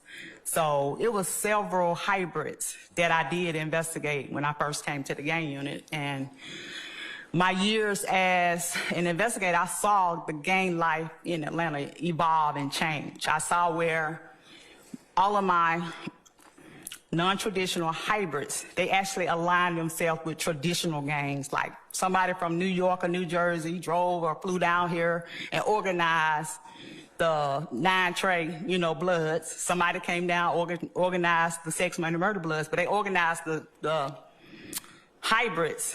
Like, for example, who do we have over in the West End? I had can't remember which gang in the West End, but the West End, there's mainly 9 Trey. Okay. I know for a fact my Thomasville Crips, my Young Gunner Crew Crips, were organized by the neighborhood Rolling 60 Crips, which Big U from LA caught a plane. He came out here to Thomasville and actually organized the Young Gunner Crew Crips. They're now neighborhood Rolling 60s. I had Inglewood family, Gangster Bloods, fly from the West Coast to Summerhill, and they organized the Atlanta Blood Gang. So, and then we had Sex Money Murder go to Cleveland Avenue and organize Rock Crew, some of the YSL members. Okay. You mentioned YSL members. Have you had occasions to investigate crimes involving YSL? Yes. All right. Have you had an opportunity to talk with associates and members, self-professed members of YSL? Yes. And have you gained information through the sources that you've mentioned earlier regarding YSL and their culture and practices? I have. All right. Are you able to give a number for how many YSL cases that you've investigated in the city of Atlanta? Well, I left on my CV, you can see that I was a task force officer at the ATF for a number of years, from 2013 to 2020 when we were pulled off the task force. While I was over there, I think that was closely around the time that Rock Crew kind of changed or evolved into YSL. So most of my investigations that I did on that particular gang, Rock Crew, was prior to me going to be a federal task force officer. Okay. So I would be more familiar with the Rock Crew side of things than the YSL. I did assist in the 2015 gang war investigation, okay, where YSL and YFN, Inglewood family, were in a gang war.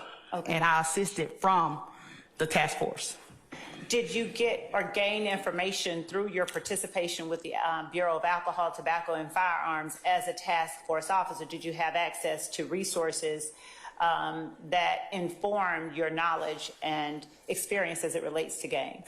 Yes. Once I was assigned, I actually went over there. I was volunteered to go over to ATF as well.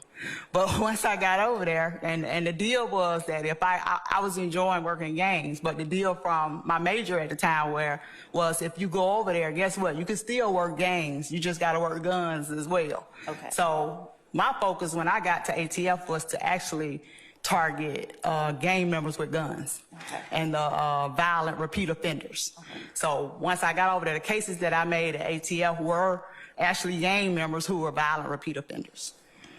Would you tell the court how many hours of gang training that you have received during the course of your time as a law enforcement officer? Over 100 hours. And are those listed on State's Exhibit 4B? Yes. All right. Would you give the court a sampling of the training that you have received that would not have been available to members of the general public? Like I said, the California gang investigation training that I have gone to. I've gone to training at GGIA, which is pretty much for just law enforcement or attorneys only, or the prosecution rather.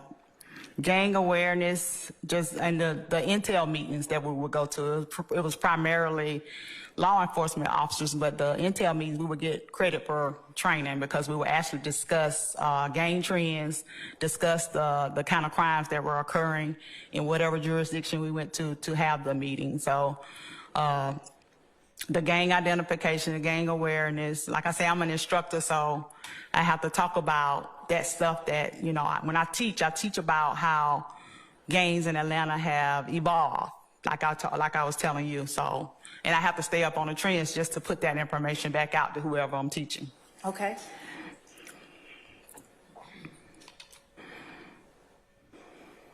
How would you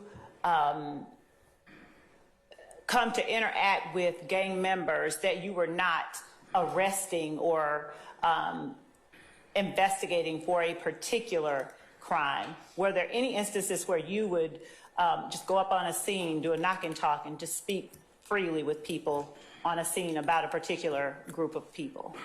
Yes, a lot of times we wasn't just, sitting in the office. We would get out and actually meet and greet, who we were, trying to identify maybe, or if we were trying to get information. I've done a lot of knock and talks or canvasses in the neighborhood. If it's something's going on in a particular neighborhood, we can walk around and talk to different, people in the neighborhood. And sometimes you'll run up on a gang member, you don't even know that that's the person that lived there, but, they don't have to be under arrest or under investigation just for me to talk to them, because, like you say, you get more with sugar than with vinegar. So you honey than vinegar. So you try to talk to people and be nice to people and treat people like treat people, and you'll get a lot of information just by being who you are, and and they call you auntie, and then you move on to the next. You mentioned Rock Crew. What is that? Based on Cleveland. When did you first have an awareness of Rock Crew? When I came to the gang unit in 2009. Okay. Now, were you investigating a particular case, or how did you come to learn about that group? I remember, it's been a long time, but I do remember smash and grabs being a thing back then, and but the Rock Crew, it's like each gang have their own little niche of what they do.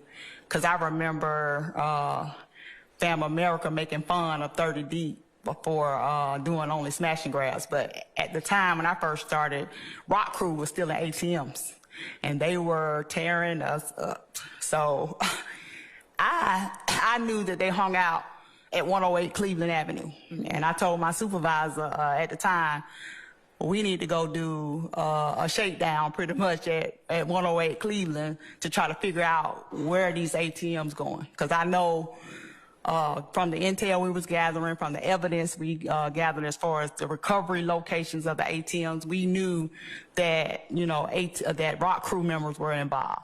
So one day we decided to go to 108 Cleveland because of me. And I told Sarge, let's go out there and tell them ain't nobody selling no...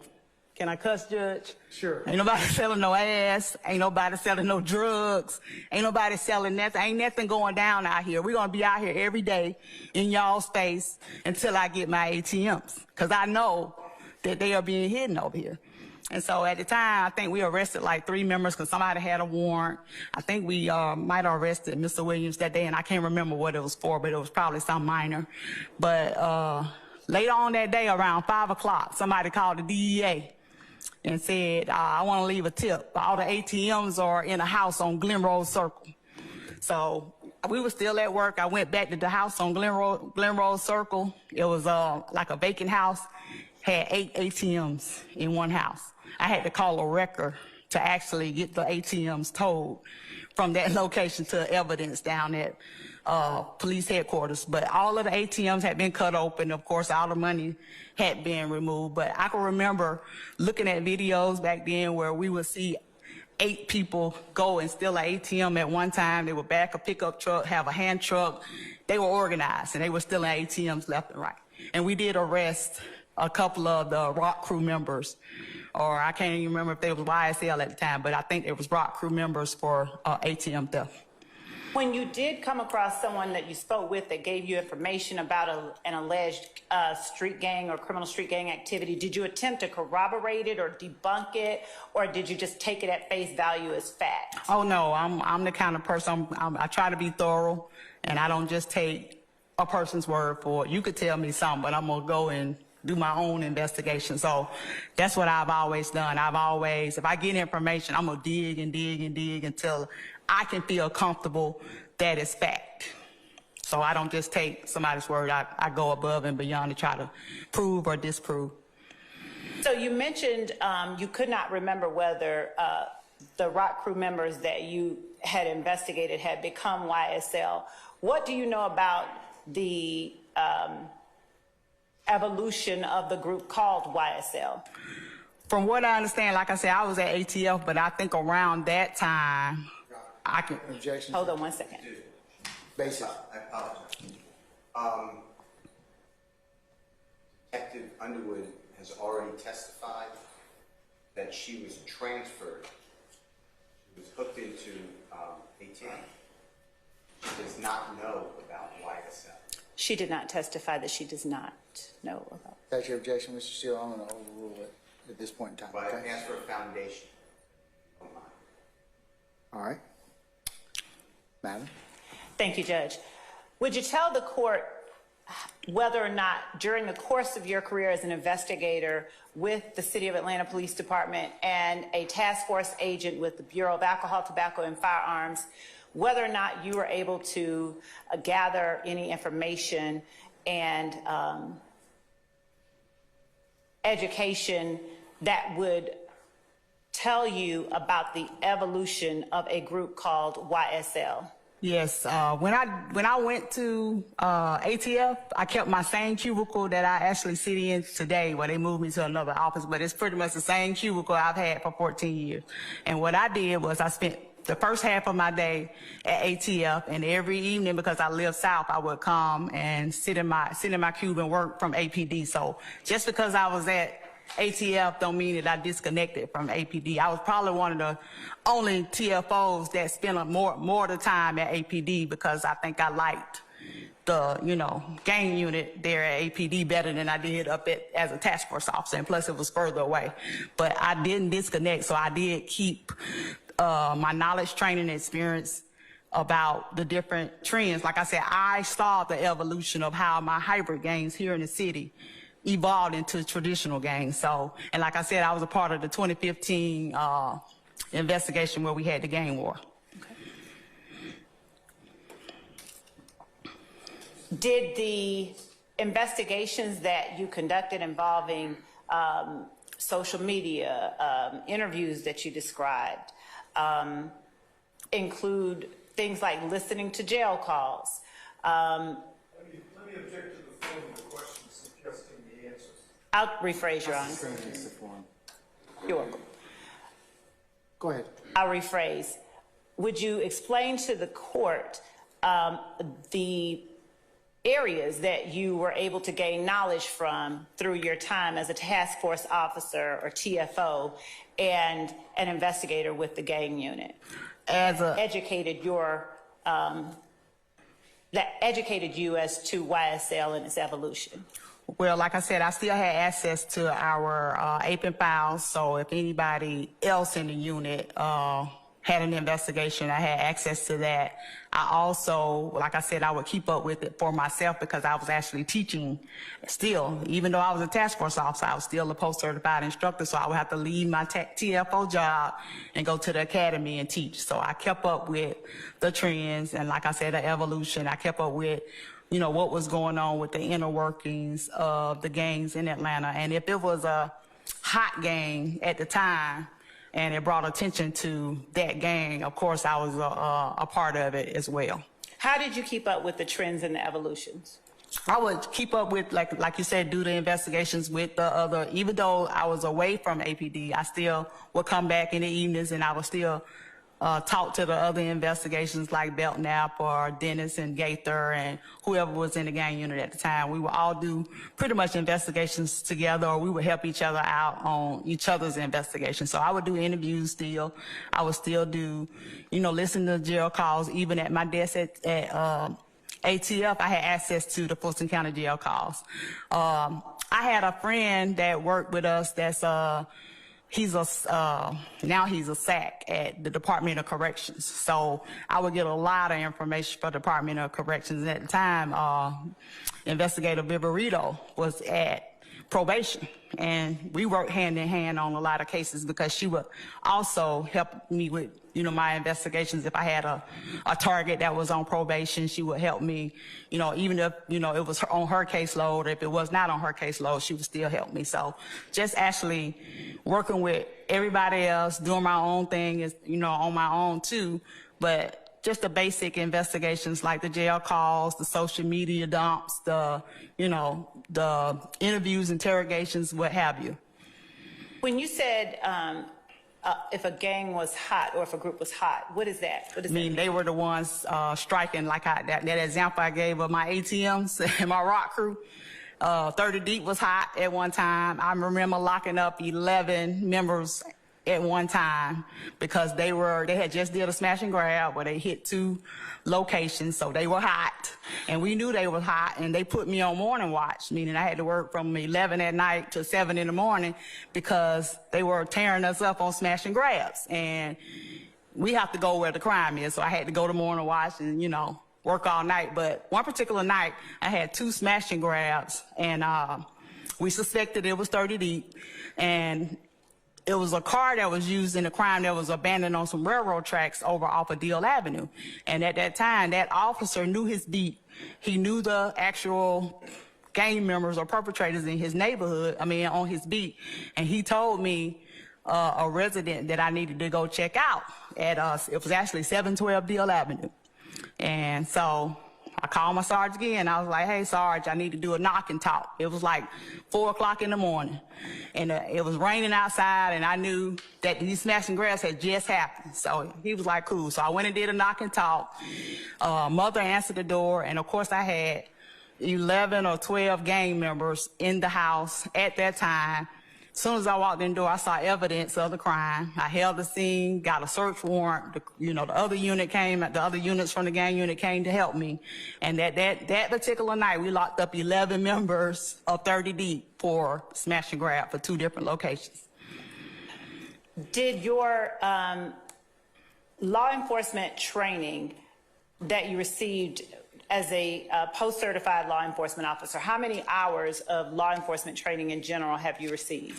Yeah, I think we've already got that. I'll move on. Thank you, Your Honor. Any objection? And where did you go to college? I actually started out at Georgia Military College. I got my associates there, and I actually finished up at Columbia Southern University for my bachelor's. In what area? In criminal justice. All right. Have you been involved in or testified as a part of any gang cases in Fulton County? Yes. What cases? I did the actual Jonathan Redden, aka G-Dog, murder case back in 2011. I think it was 2010. I did the... What gang was involved in that? I'm sorry. That was a 30 Deep trial for the Standard murder. It was a murder at a bar here in Atlanta that was really, really popular. I did a D'Amico Jones. He was a Goodfellas member. I did that trial. I did the D'Angelo Tucker, who was actually a sex money murder gang member that turned into a Goodfella member. And I did, the most recently was my Cordarius Dorsey sex money murder case. I did a case over at federal court when I was a task force officer for a Fam America case. I assisted in DeKalb County in magistrate court on a 30 Deep smash and grab because, gangs don't have jurisdictional lines like we do, and they actually hit a pawn shop down on Moreland Avenue, which happened to sit in DeKalb. And I knew all of the players who had done the smash and grab, so DeKalb asked me to assist, and I had to go to magistrate as the gang expert on that case. Have you been qualified as an expert in any court cases in the state of Georgia? Yes, in federal court in Fulton County and in DeKalb. Do you know how many times? At least 10, maybe 12. Okay. And based on the training, education, experience, and background that you have in criminal street gangs and criminal street gang activity, do you have an opinion about whether the group called YSL or Young Slime Life is a criminal street gang? Yes, YSL is a criminal street gang. Here, respond for our ruling.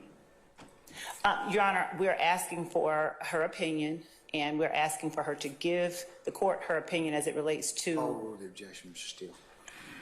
I'm sorry, could you repeat? Do you have an opinion as to whether or not the group called YSL or Young Slime Life is a criminal street gang? Yes, according to the Georgia statute 1615-3, the definition of criminal street gang, YSL does fit the definition of criminal street gang.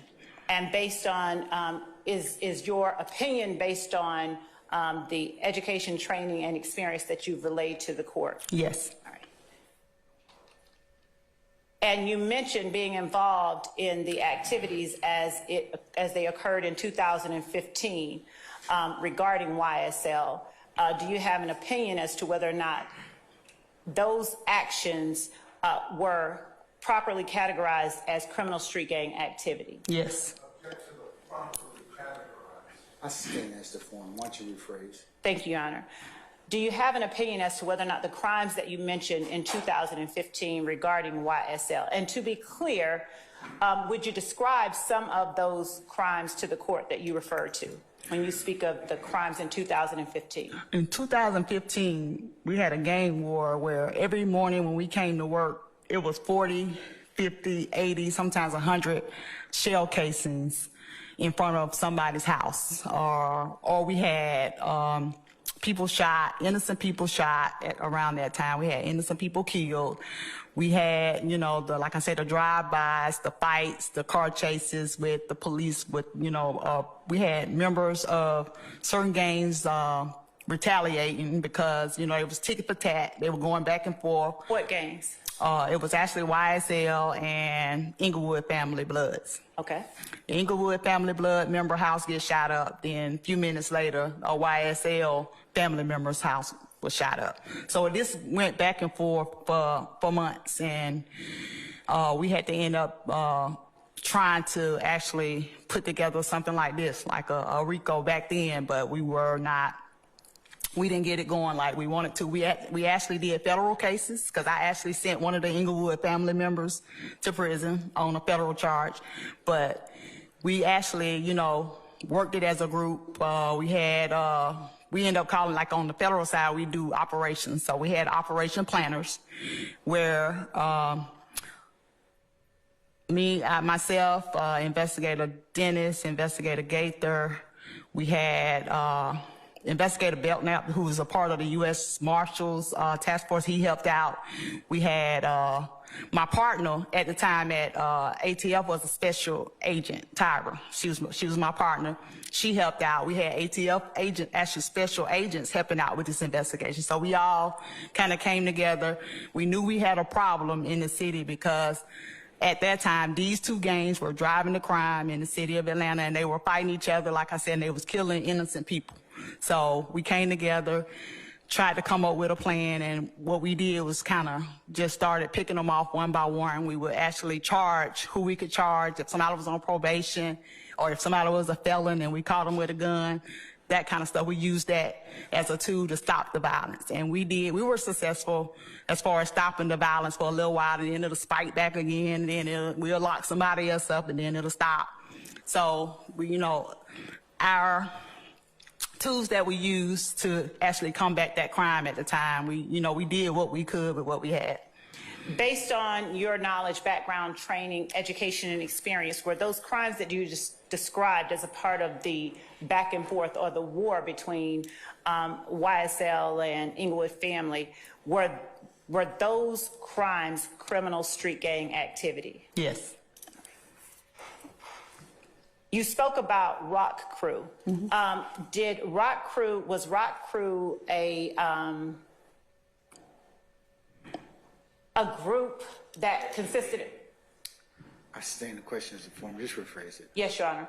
Based on your training, experience, education, and background, do you have an opinion as to whether or not Rock Crew, as you described it, was a criminal street gang? Yes. And in your opinion, was Rock Crew a criminal street gang? Yes. All right.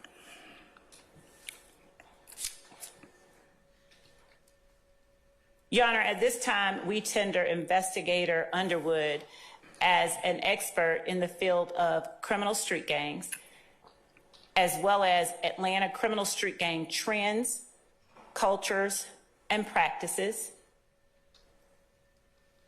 as well as YSL criminal street gang in particular, and Rock Crew, or Raised on Cleveland criminal street gang in particular.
All right, thank you, madam. Thank you, Judge. Okay, Cross. Mr. Steele?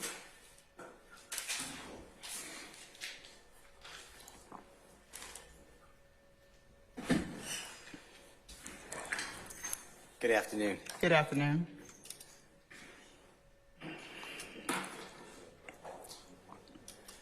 When you testified in the Famerica case that you talked about in federal court, were you qualified as an expert? Yes. Do you remember what year that was? It was before I left, so it might have been like around maybe 18, maybe 17, 18, something like that. Do you remember if you wrote a report in that case? I did not. It was actually to help out another special agent that was prosecuting a Fam America member. And it was a Fam America gang member that had, I think, gang paraphernalia or something like that. And they just wanted me to actually come to court to speak on that. And that, you know, just to testify about the gang itself and about the member actually being a member of that person being a member of that gang. Okay. Have you ever written a report in any of the times that you were qualified and testified as an expert in the case? If I wrote a report, it had to be that I was actually a part of the investigation. I might have wrote a report then, but I don't write reports just because I testify in a case. Yes, so my question was inarticulate, and you were right. I'm targeting a report of your background, of your premise, of how the foundation of your opinions, what your opinions are, that type of expert report. No, I've never written the report. I just get on the stand and actually testify to the actual gang or the individual. How do you become a member of the Georgia Gang Investigators Association? How did you become a member?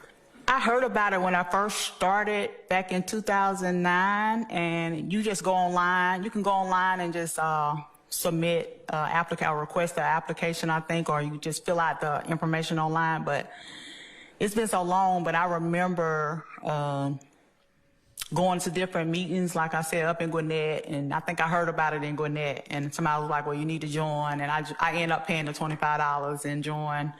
Because it's like $25 a year or something like that, and I joined. And I've been a member the whole time, kind of off and on, but I've never actually been to one of the conferences, but I have gone to their trainings. Okay. So could someone like me who's not law enforcement pay the $25 and become a member? I think it's just for prosecutors. If you're a prosecutor, you probably could, but just I think it's just law enforcement officers and prosecutors and maybe like investigators from the DA's office, and you know, it's just for law enforcement, I think. Okay. Now, Detective Underwood, you said earlier that it is not against the law to be in a gang or to be affiliated with a gang, something like that. Is that accurate? That's accurate. Okay. And that's why I think you said that when you were talking about the, I wrote down 12-year-old child with a gangster disciple. Yes, and he was 14. That kid was 14. The other one that I talked to about the mama and the daddy situation, he was 12. Okay. Okay.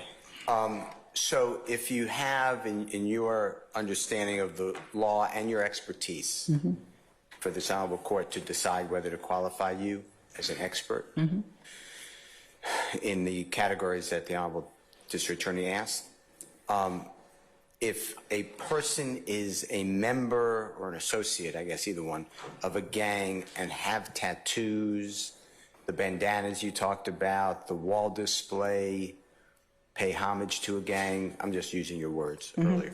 Okay. Is any of that illegal? No. So it becomes illegal when? Criminal gang activity, when that particular member commits the act of criminal gang activity. So the demarcation, to use that word, if that's a good word with you, is you become an associate of a gang or a member of a gang. You have, I'm walking around with the tattoo and the bandana and the wall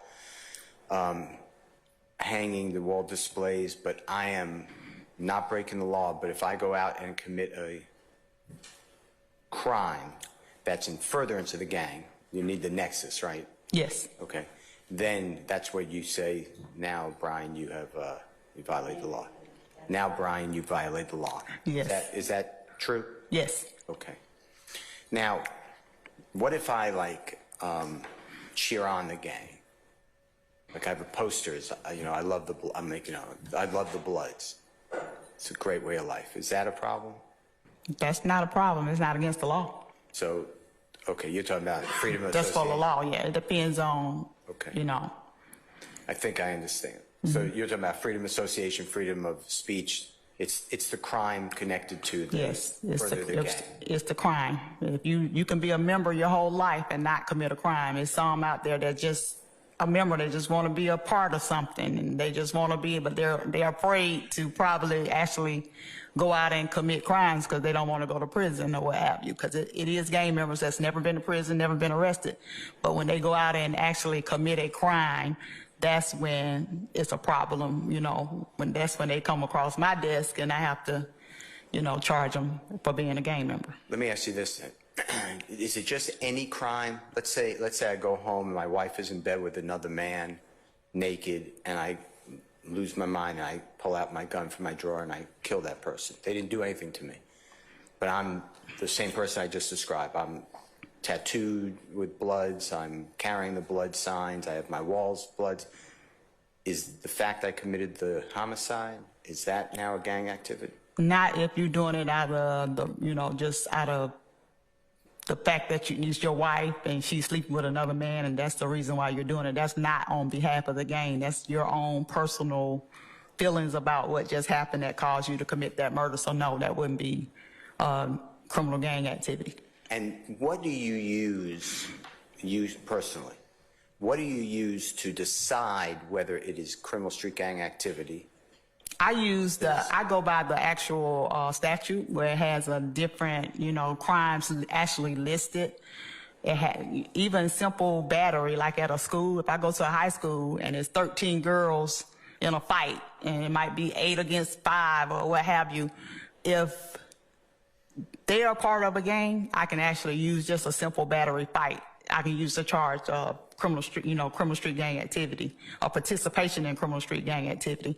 Most of the times, though, it's like the violent crimes, like the carjackings, the robberies, the smashing and grabs when they're driving vehicles through buildings, stealing blue jeans, the, just aggravated assault shootings like we had with the gang war when they were shooting up, each other's houses. That would be considered criminal gang activity. And it's like listed in our statute under 1615.3. I think that's under all the definitions, it kind of goes back to criminal gang activity and what that means. And then it goes back to the certain crimes that we should look at when we go to charge somebody. And I understand there's statutory specified crimes. Yes. But let's say I'm the same person. I'm wearing my tattoo of the Bloods and my colors and wall hangings, and I'm petitioning Bloods are the great way of life. I'm on social media. I love the Bloods. I'm doing hand signs, everything. And I'm selling oxycodone, illegally selling oxycodone. How do you decide whether I'm doing that to further the gang or if I'm doing that on my own personal crime, like the shooting of the person? Do you pay dues? I pay dues. You pay dues. We can articulate that you're actually selling drugs and you're actually paying dues back into that gang. So it's pretty much that money that you're making, you're putting it back into the gang. So you are furthering the gang with by the financial, your payments that you're putting in. So it's like you still like contributing to that gang, that money, that drug money. Understood. Okay. If you know, and I didn't hear you talk about this, so just say I don't know. And I heard it differently, so I want to talk to you about YSL. Does YSL have colors? And if yes, what are they?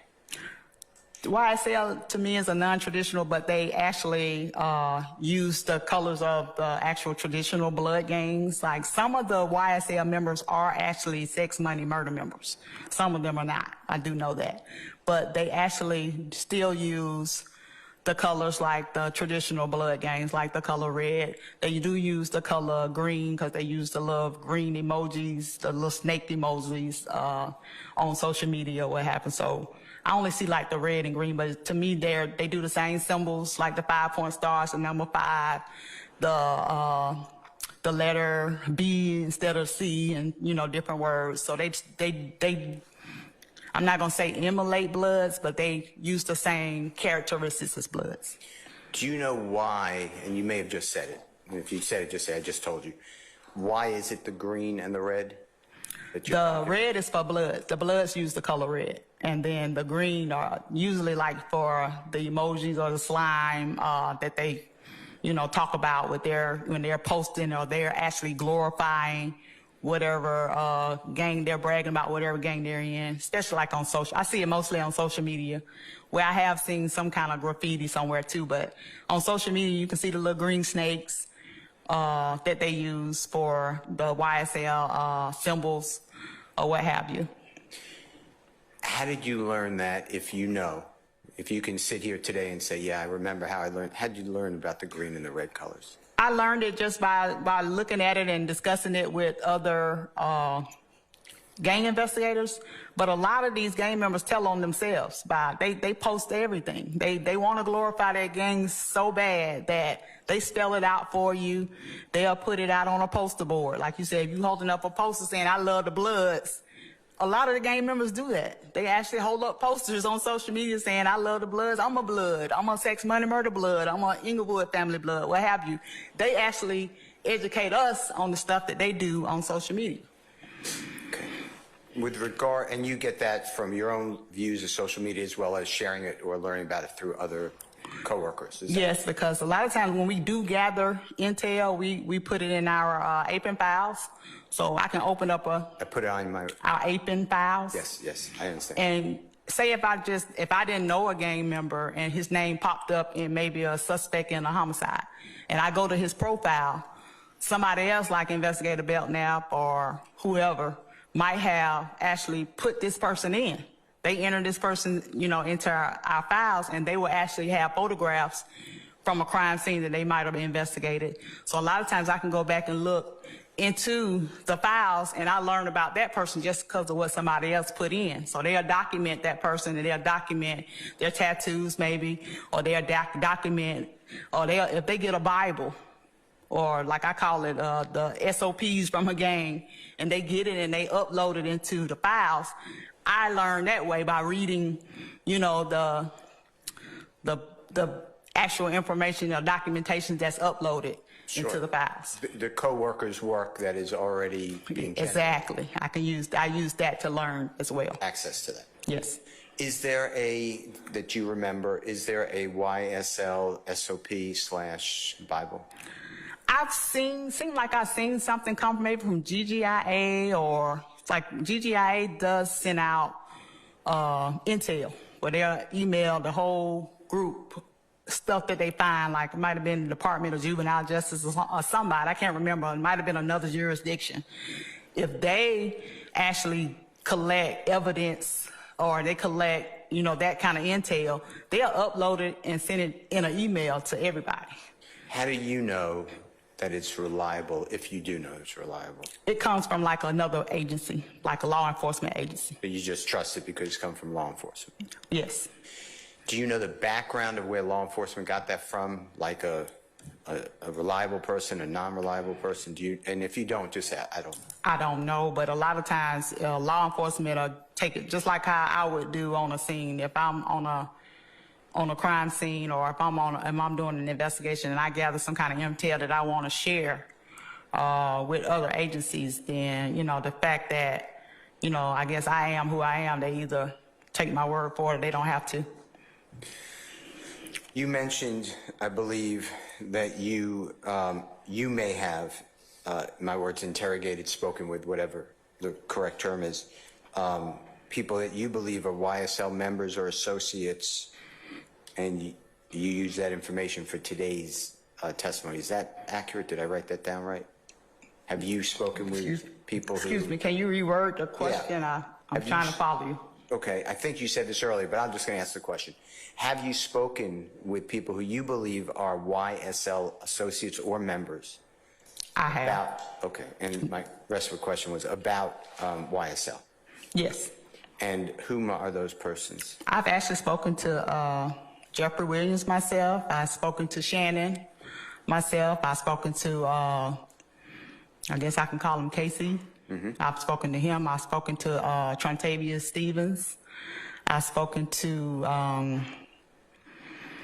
a lot of the names escape me, but Terry Rivers. I locked Terry Rivers up for ATM theft, so I never forget him. But different, over the years, it's been so many. And like I said, the fact that they evolved from Rock Crew to YSL, I did get, I have gotten to, speak to them. I think whenever we arrested Mr. Williams back in 2015, I went out to the mansion that day, and I wasn't, he was in custody, but we was just having casual conversation. It wasn't anything, derogatory or mean, or we was just we kind of got, how can I say this? We kind of got frowned upon from another jurisdiction because we were being nice to him. So, I've never had like a, bad relationship with him. If I saw, even when we went to 108 Cleveland, I got pissed off because another officer kind of chunked his phone away. I don't know if you remember that, but I got pissed off about that. So I've always liked to treat people like people. So, and the contact that I have had with him, because I remember him when he was a kid, like he was maybe been 16 or 17, he got shot down on Cleveland Avenue, and I was an investigator at the time. And I went to talk to him then. And a lot of times my interaction is not just, oh, you going to jail. My interaction can be, can you get out of this life? Can you do better? Can you stop doing this? Can you stop doing that? I be trying to be the mama and whooping them out of the gang, and some of them listen and some of them don't. When was the 108 Cleveland Avenue incident that you talked about? It had to be like around 11, maybe 2011, 2012. I would have to actually go look it up because it's not in front of me. But I do recall, like I said, the ATMs were like a thing in the city at the time. And I was serious about trying to find out where they were, and I did get them back that day. But I would actually have to research that and get back with you on the exact date because we did document that incident. Okay. Now, was I wrong when, and I may have misheard, I thought you said that you were understanding and investigating Raison Cleveland, Rock Crew, you said, but then you shifted your attention when about YSL. You were asked about how did it, I wrote down, listen, my notes may be wrong, but I wrote down not as familiar with YSL. Is that? No, that's not what I said. I said that I remember Rock Crew kind of evolving into YSL, but that was around the time that all of the, like I said, my hybrid gangs or my non-traditional gangs were being traditionalized, if I can use that word.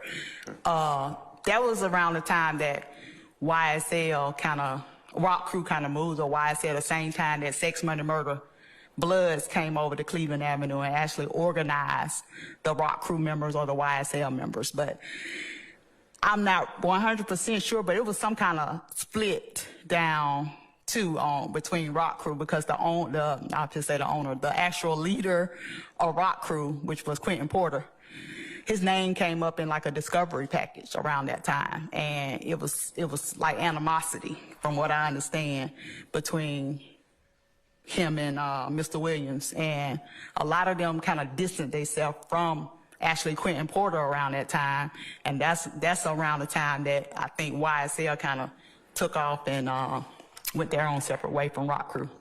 Do you remember what the disagreement was that you're talking about? Yes, I remember Quentin Porter, his name came up because it was a armed robbery on Cleveland Avenue at the barbershop where a famous basketball player was robbed by Rock Crew members. And from what I understand, maybe Quentin Porter might have cooperated, or he might have gave up some information, or it might have been another defendant that I had arrested on a separate case that had given information to Porter about where the jury was that was taken in the robbery from Crenton. Javaris Crenton is the guy I'm talking about. But after all of that was said and done, it's like it was a rift, because street code is your name better not come up in a discovery package. That's just street code. That's street knowledge. Everybody in the streets, they frown upon you cooperating with the police. They frown upon you cooperating in any kind of investigation. They can be shot, laying there dying, and they're not gonna snitch on who shot them because of street code. So I think they frowned upon Quentin Porter because of that case, because they felt like he sold him out or he gave him up or what have you. And that's the split from Rock Crew Yes. to YSL. Yes. Okay. I don't believe I have any other questions except I'd like to ask you, you didn't talk about, I don't believe you talked about expressions or common terms. So I'm going to just give you a couple terms. If you don't know what they are, don't feel comfortable, just say that. Okay. Slime, do you know what I'm talking about?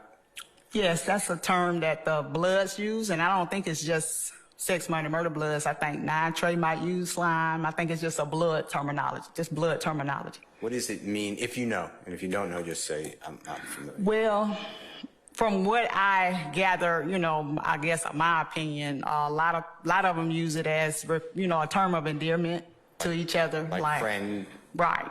Like, brother, what's up, sister. slime? How you doing, slime? Okay. How about a slat? Are you familiar with that? Yes. Slat is slime love all the time. It's kind of like black. The Bloods use black, blood love all the time. So the slime people or the slime gang people will say slat instead of black.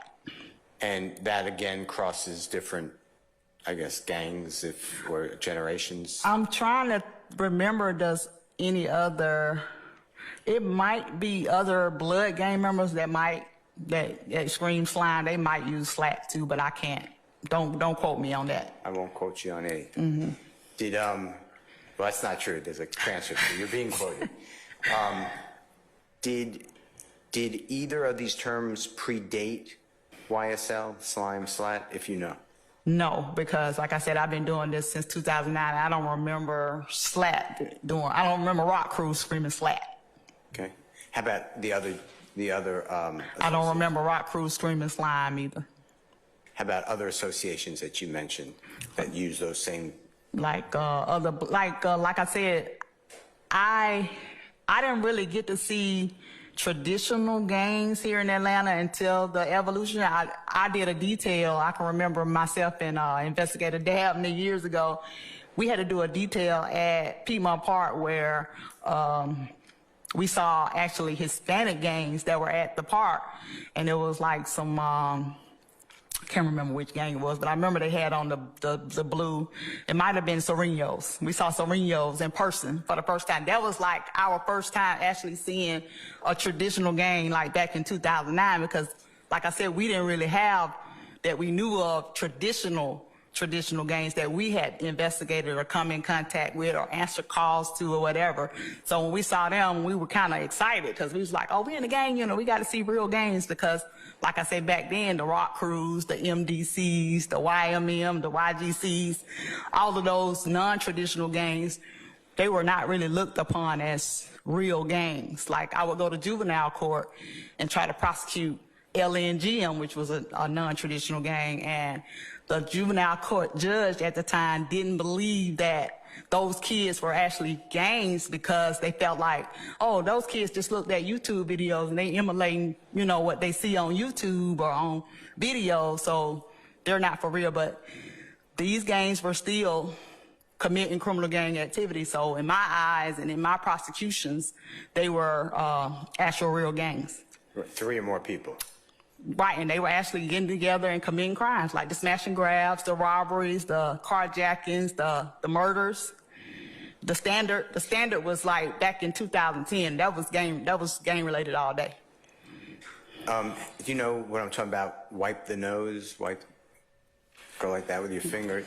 Slime. What does that mean? That's just I think what do you call it? I ain't gonna call it a moniker, but it's just like a movement that the gangs are a hand sign. You could call it a hand sign because they're using their hands that blood gangs do.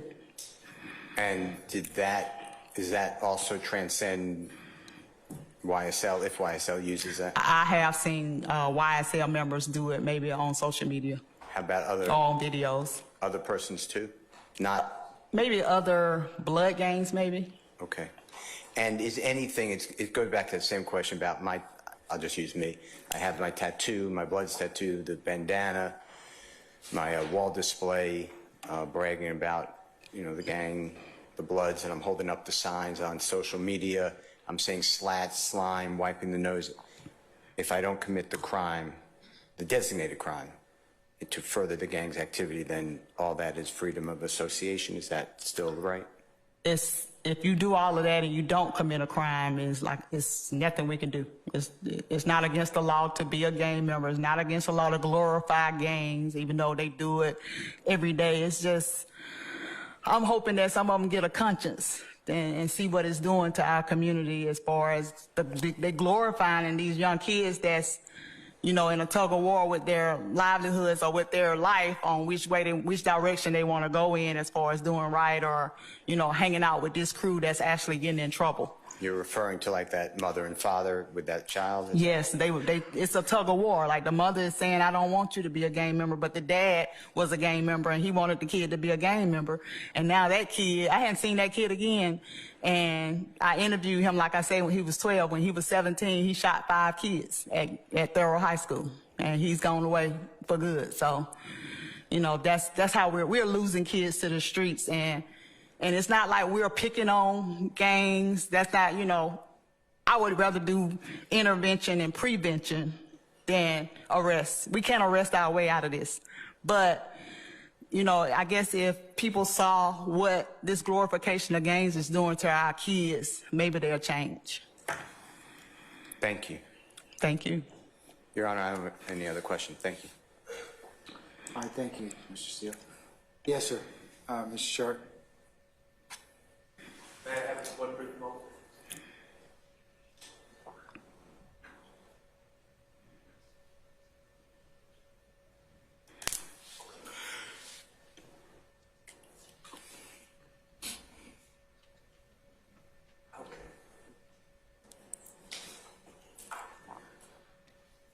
Investigator Underwood, how are you? How you doing? I'm great. My name is Max Shard. I represent Shannon Stillwell. Okay. Just a couple questions. First of all, you testified that you have spoken to my client before. Could you just tell me when that happened, to the best of your ability, and where? I think I've spoken to Shannon several times because of the smash and grabs. And I can't remember if he was at the house that night when I locked up 11 of his friends.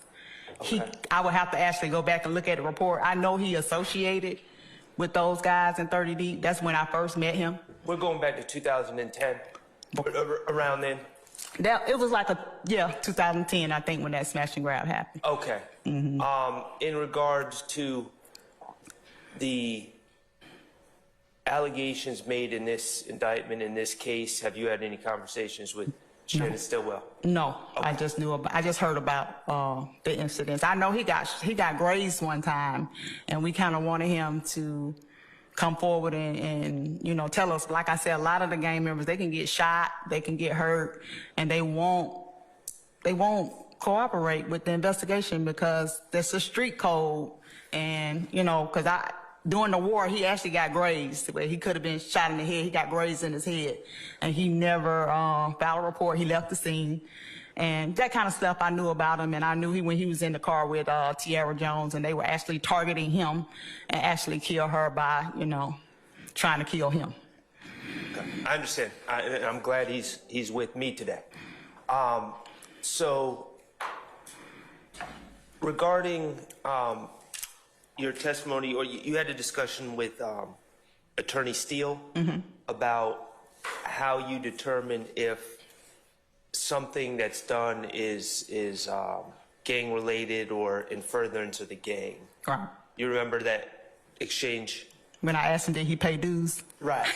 Okay, so I'm going to back up. My understanding, and I don't think you explicitly said it, but I believe it was implied, but I'm going to ask.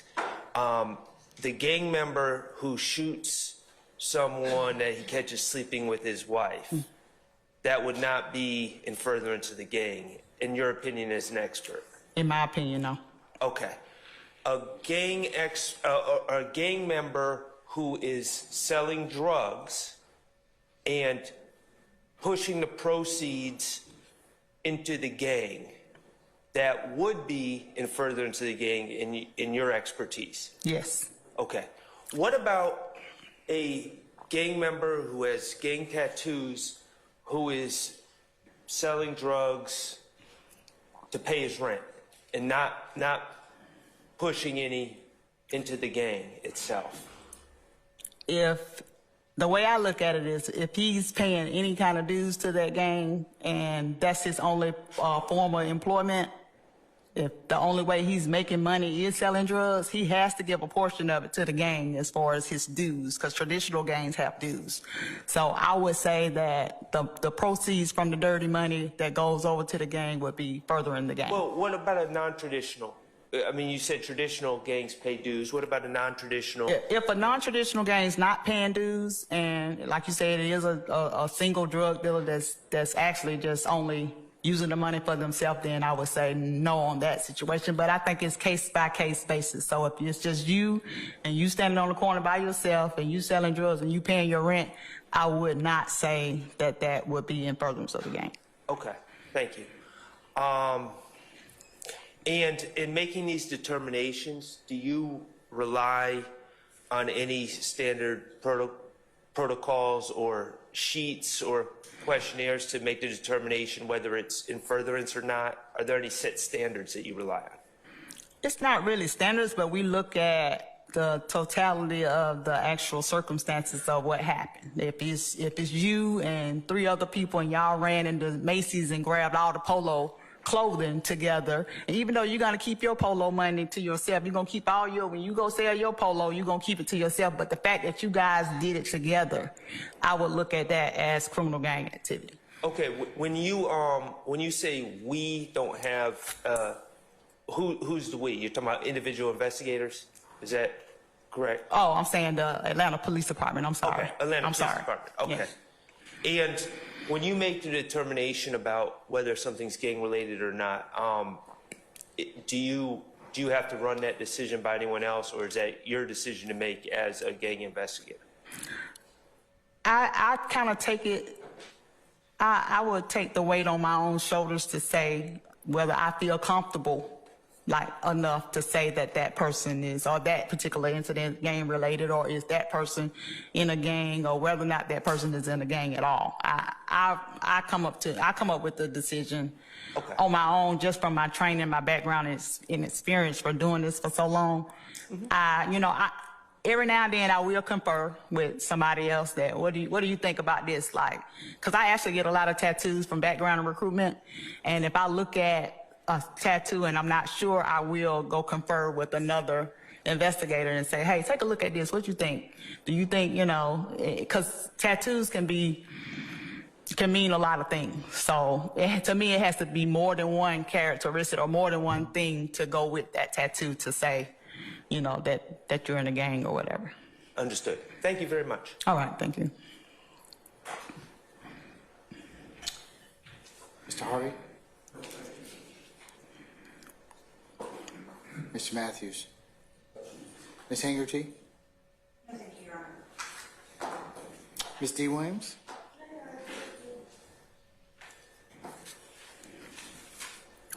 All right. Anybody else I forget? Okay. All right.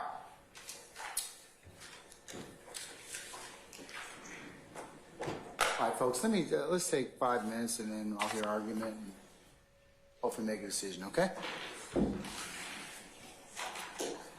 Your Honor, can the witness be at least temporarily excused? Oh, absolutely.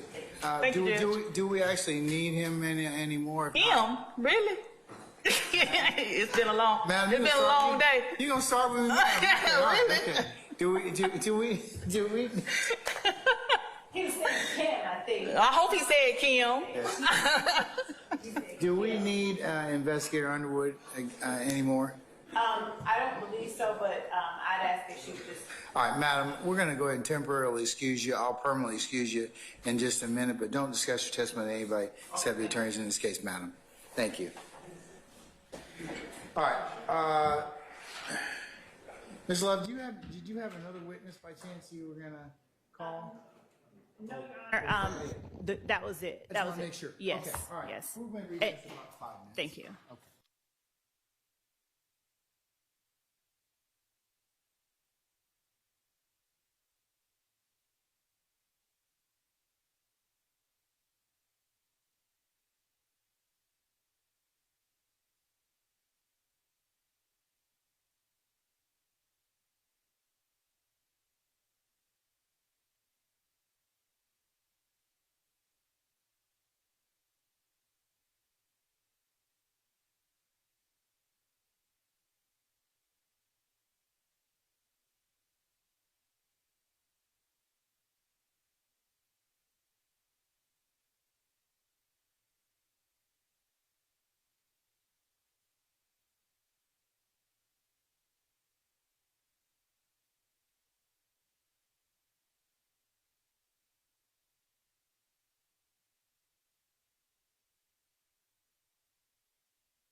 right, Deputy Aaron, do we have everybody with us, sir? Let's see, who's missing? If you're not here, raise your hand. Everybody's present, count. All right, if you ain't here, you ain't gonna be here. All right, okay. All right, I'll take argument at this point in time. Your Honor, the state will reserve with court. Okay, Mr. Steele?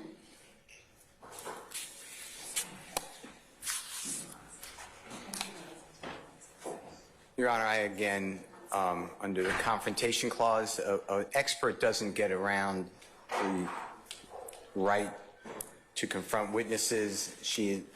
Investigator Underwood, or Detective Underwood, is stating that she interviewed people, arrestees, spoke with other law enforcement officers, went to meetings where it was in the effort to share prosecutorial information. So I believe that all comes under testimonial, and an expert can't get around the constitutional right to cross-examine. So that's one.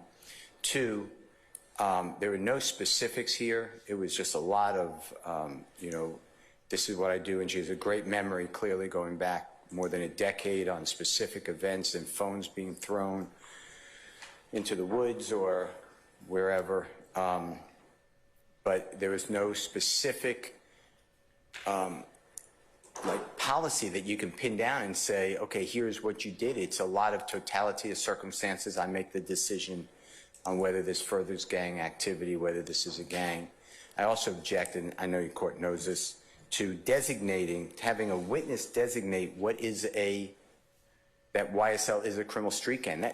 Jurors can figure that out. You give them the law at the appropriate time, and then you give the jurors all of the demarcations of signs, hand signs, colors, graffiti, tattoos, and the like, and words and the like. And then you leave it up to the jury to determine whether an element of the crime can be met by the prosecution beyond a reasonable doubt. In addition to that, Your Honor, we're going to get into now the fourth, and I know it's 5 coming, but the fourth same agency supposed expertise. And I just can't think that it's fair to Mr. Williams. You're saying cumulative, right? Yeah. It may, depending upon how the state divides that particular testimony up or presents it, and you may end up making that objection, maybe a proper objection, potentially later. Those are the issues, and then the other issues about a dual witness that I discussed with this honorable court previously, and the like. But I'm opposing it for those reasons, Your Honor. Yes, sir. Thank you, sir. All right, Mr. Sharp. Your Honor, just briefly, and I adopt everything that Attorney Steele said. And also, Your Honor, I would just like to stress, in the testimony, as I recall it, when asked with how is a determination made about whether a crime is gang-related or not, the witness testified, well, first, I interpret the statute. I go to the statute. And at some point, she's not a lawyer. None of these witnesses are being offered as experts in the law. And at some point, they're simply just interpreting a statute, which is really what the jurors, with your assistance as the judge who provides the jurors with the law, that's really what the jurors are supposed to be doing. And I don't think that they need the help from a non-lawyer on how to interpret a law. As Mr. Steele said, there's no methodology to any of this. It's just I interpret the statute and under the totality of the circumstances. And I'm just, maybe it's me, I'm just having a tough time understanding what all of these witnesses are providing of value to the jurors to get to the truth in this case at this point. So thank you, Your Honor. You're welcome, sir. Mr. Harvey? I have nothing to add.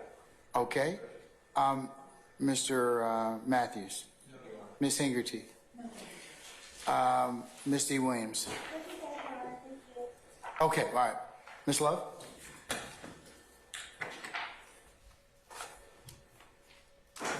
Thank you, Your Honor. My response regarding the confrontation clause is similar to that response that I gave with respect to Investigator Dennis. At no point is the state seeking to base Investigator Underwood's expertise on something that she got from the word of 1 or 2 or 3 or 10 people even. She testified that her opinions are informed by her experience as a gang investigator, her training that she has received as a gang investigator, her interactions with gang members, family members, witnesses, the general public, her time as a school safety officer, dealing with kids who tell her, you know, what groups that they are involved in when there is no threat that they are about to be arrested. She talks about how her efforts have been in the community to prevent children and adults from getting into that lifestyle that leads, you know, to nowhere. And it's just not an issue where anyone would ever be eliciting information based solely on the word she got from anybody in particular.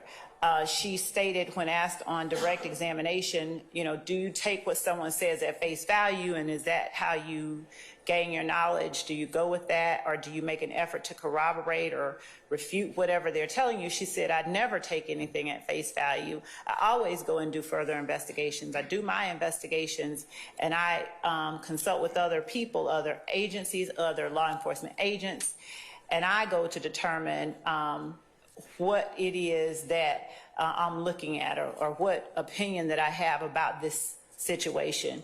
So we would ask that the court not preclude this investigator as qualifying as an expert witness on the basis of the confrontation clause. With respect to the dual witness role, we thoroughly understand and will thoroughly adhere to the requirements of the court in making certain that we are clear when a witness is being used for fact purposes and when they are offering expert testimony. This particular witness has a background different than the other people who have come up and been qualified as experts. Specifically, her historical background with respect to juveniles and the ways in which they are sort of led towards being involved with criminal street gangs. At no time will we attempt to elicit cumulative testimony from the witnesses, and if we do, we would ask and we would put forth that that is the proper time to object, and we will abide by whatever rulings that the court makes as it relates to specific testimony being cumulative. But we would ask that based on Investigator Underwood's qualifications, her training, her experience, and her background, that the court qualify her as a witness in criminal street gangs, Atlanta criminal street gang trends, cultures, practices, the YSL criminal street gang, and the Rock Crew criminal street gang. All right. Can I see the exhibit, Christina? Or Investigator Dennis? Oh, I'm not. Underwood. I'm Underwood. I apologize. 4A and 4B. 4 and 4B.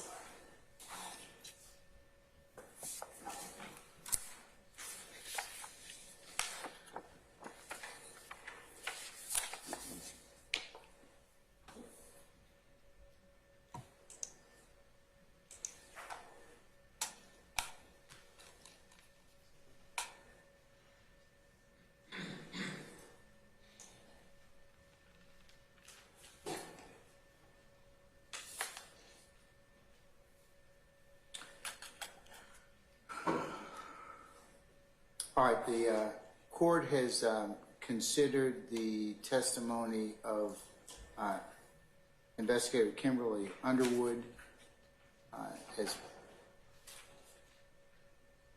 offered as an expert pursuant to OCGA 24-7-702 in the above mentioned case. Court has held a hearing pursuant to 24-7-702 to consider her testimony as a proffered gang expert, similar to Detectives Belknap as well as Detectives Dennis. The state has asked the court to consider that Investigator Underwood be qualified as an expert in the field of criminal street gangs, as well as Atlanta criminal street gangs, trends, cultures, and practices, as well as YSL street gangs in particular, and the Rock Crew raised in Cleveland criminal street gang.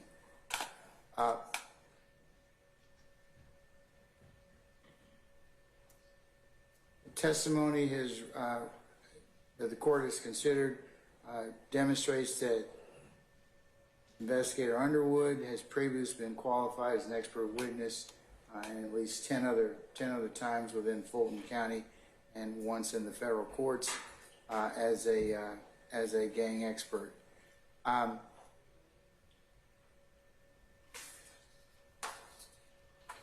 I have heard the evidence, the testimony, and argument from all parties, and I find that the evidence that she would speak of is admissible pursuant to OCGA 24-7-702B.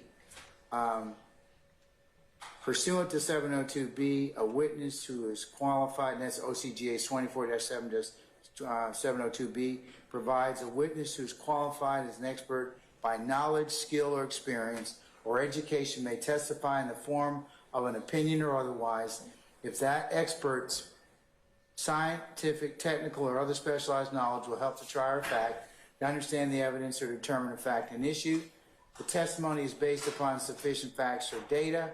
The testimony is a product of reliable principles and or methods, and the experts reliably apply the principles and methods to the facts of the case.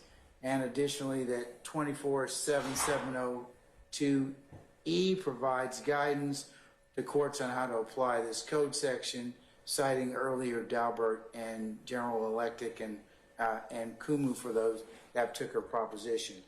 The 11th Circuit in Frazier, which has been cited earlier today, states that the witness is qualified as an expert, may testify in a form of opinion, as in 24-7-702, if the testimony is based on sufficient facts or data, the testimony is a product of reliable principles and methods, and the witness has applied the principles and methods reliably to the facts of the case, and that's Frazier at 1259.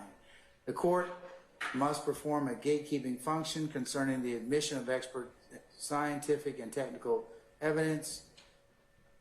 To determine whether expert testimony is admissible, this court must consider three factors.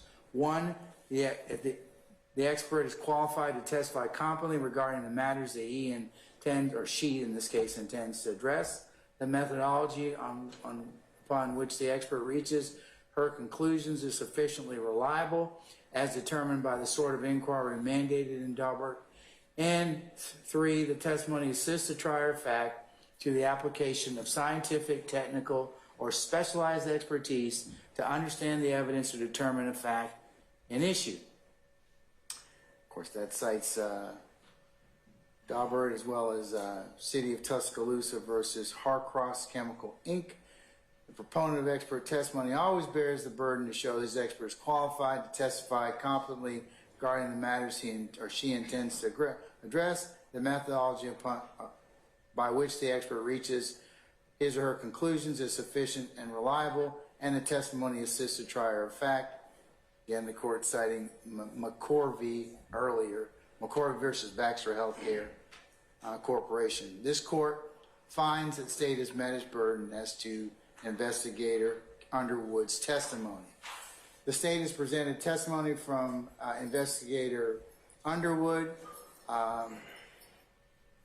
in a hearing today and has entered her CV into evidence as States 4 and States 4 Bravo. This testimony and Detective Underwood's CV shows her extensive experience in gang investigations. Investigator Underwood testified today that she has an Associates of Science in Criminal Justice from Georgia Military College, which she obtained in May of 2000. She also has obtained the Georgia Peace Officer Instructor Certification in May of 2011. She has a Bachelor of Science in Criminal Justice from Columbia Southern University in January 2023. She has over 2,000 hours of law enforcement training and over 100 hours of specific gang training. Her CV lists her law enforcement experience, the notable cases that she has participated in, that she testified to in open court, the awards that she has merited over the course of her career, her community outreach and teaching of gang awareness, and her community and professional affiliations. In particular, the court also has taken notice of States 4 Bravo, which is a transcript of her officer certification, instructor certifications, employment history, training history, which in reverse chronicle order goes from September of 23 all the way back to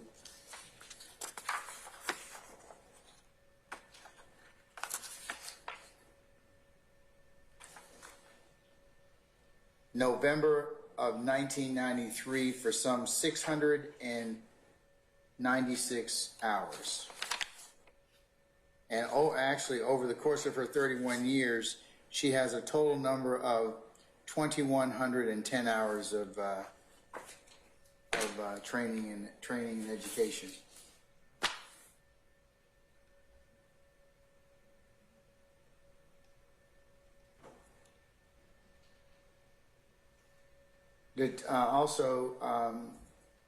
Investigator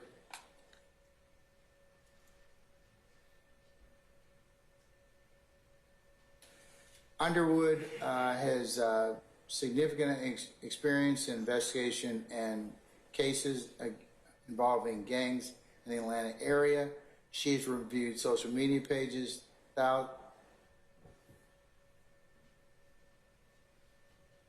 worked on operation planners when she was assigned to the federal task force.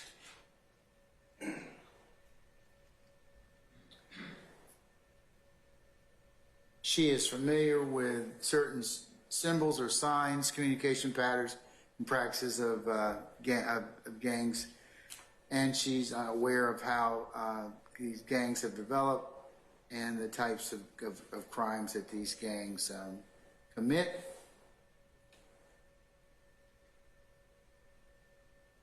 And she's also testified to the content of the trainings, most of the trainings that she's attended and has participated, and explained how those courses have assisted her in learning about gang investigations and gang members, to include her interviews with other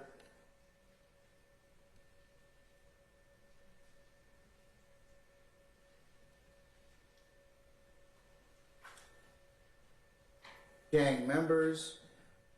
She's interviewed others in regards to the cultures and practices of YSL and how they have transitioned from or been related to the origins of the rock crew. She is familiar, she testified in 2015 about the war between YSL and YFN, among others. And for the above described testimony that the court has just chronicled for purpose of the record, this court finds that her testimony meets the requirements of Daubert and 24-7-702. And as the court mentioned, that her investigator Underwood's testimony has been accepted in numerous federal courts, including the 11th Circuit, under Augustine, Wilson, Ledbetter, Hankey, Locascio, Archuleta, Smith, and Camacho. And I've cited those for purpose of record earlier.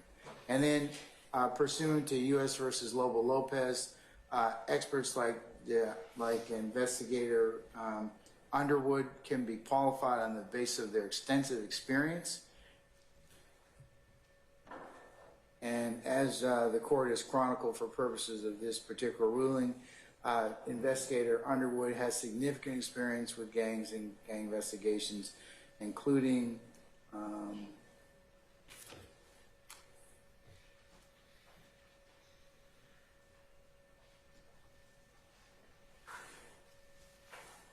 YSL and the Rock Crew.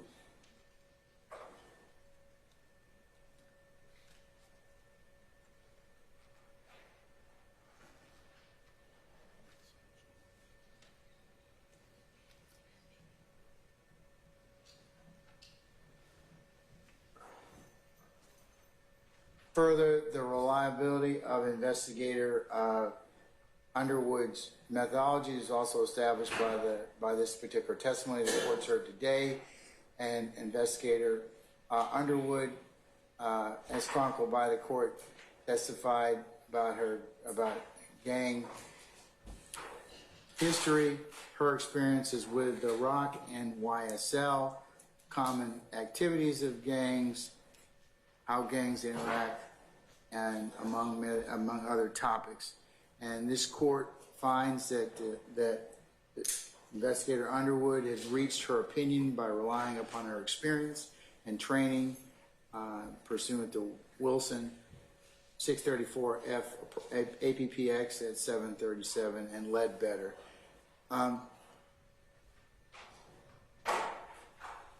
And further, Investigator Underwood's years of experience applying the methodology that she spoke of or testified to sufficiently supports the reliability of her application to the facts of this case.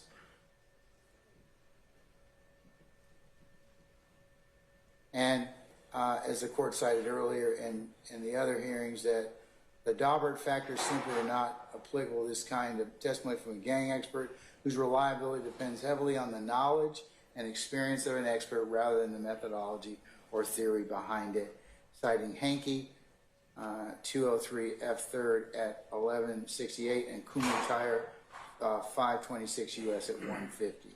The court also finds that Investigator Underwood's testimony will assist the jury pursuant to Wilson and Lobo Lopez, and that her testimony may, given the foundation, be particularly helpful in understanding the internal structure, rules, terminology, and methods of the gang, and her testimony will explain communications between gang members, associates, social media evidence that the state may plan to present in this case.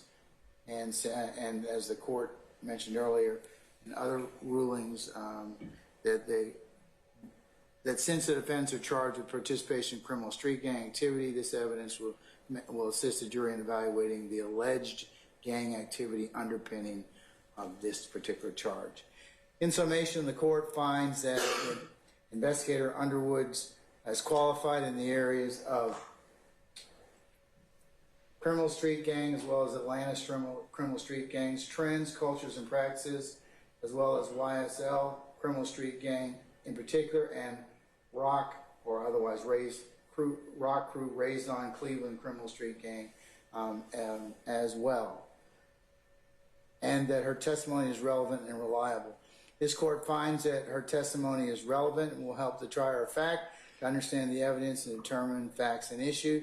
This court finds that her testimony is based on sufficient facts and data, specifically Investigator Underwood's years of training and experience as an investigator in this area, including her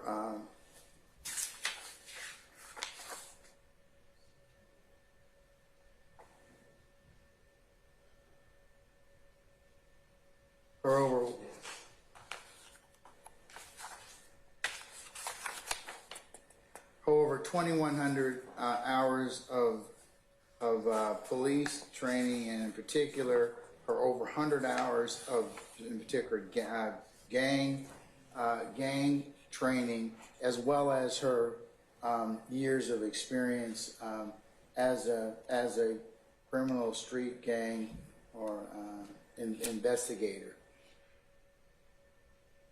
Court finds that investigator Underwood's testimony is a product of reliable facts and methods, particularly her experience in individual cases and ability to identify and describe gang membership communication indicators. And this court finds that the investigator Underwood has reliably applied the methods and applied principles and methods to the facts of this case.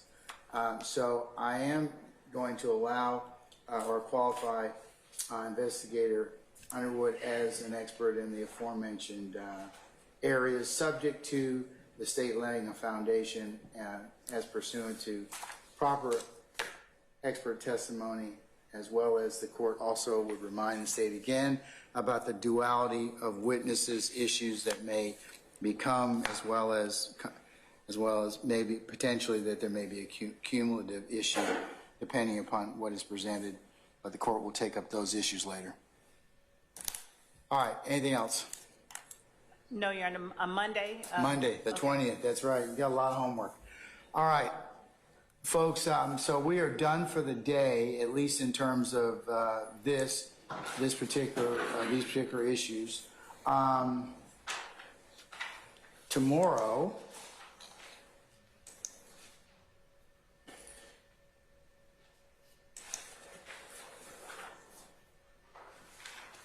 we'll start off at 1000 hours with the motion on the constitutionality of the gun statute and our show cause for juror 144.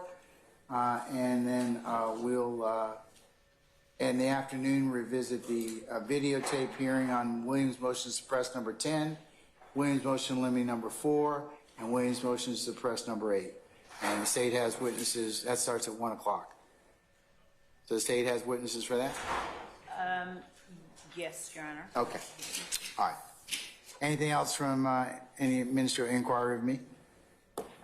I have, just real fast, Your Honor. If I may, I don't know if it's administrative, though. I sat for the first time in the juror seats during one of the breaks. I don't know if this honorable court has done that or you had one of your co-workers from your chambers have done it, but in the very back left, and then the seat in front of it, and then the back, one seat over from the left, my left, that juror could not see anyone except who's sitting here today would be Mr. Kendrick and the prosecution table. And I believe that the law is that... Mr. Steele, let me handle that when we get to that. Here's why. I'll take a look at, and we may be able to raise the jurors from people who are taller to smaller, and I can resolve that particular issue at that point in time. Okay. Okay? But yeah, I'm just... But let me deal with that once we seat our jurors and we have an opportunity to kind of look at their vantage points. Okay. So what I'm voicing, though, is depending upon where a person sits as an accused, they have the right to see the jury, to see all the proceedings. Is how the court writes we've talked about that before. So I'll make sure that you all are arrayed so you can see it, and I'll have Captain Kendall make sure as much as we are able to do so for us to, so you have good line of sight at that point in time, okay? Thank you. All right. Okay, so we'll be in recess until tomorrow, folks, 1000. We'll see you then, okay?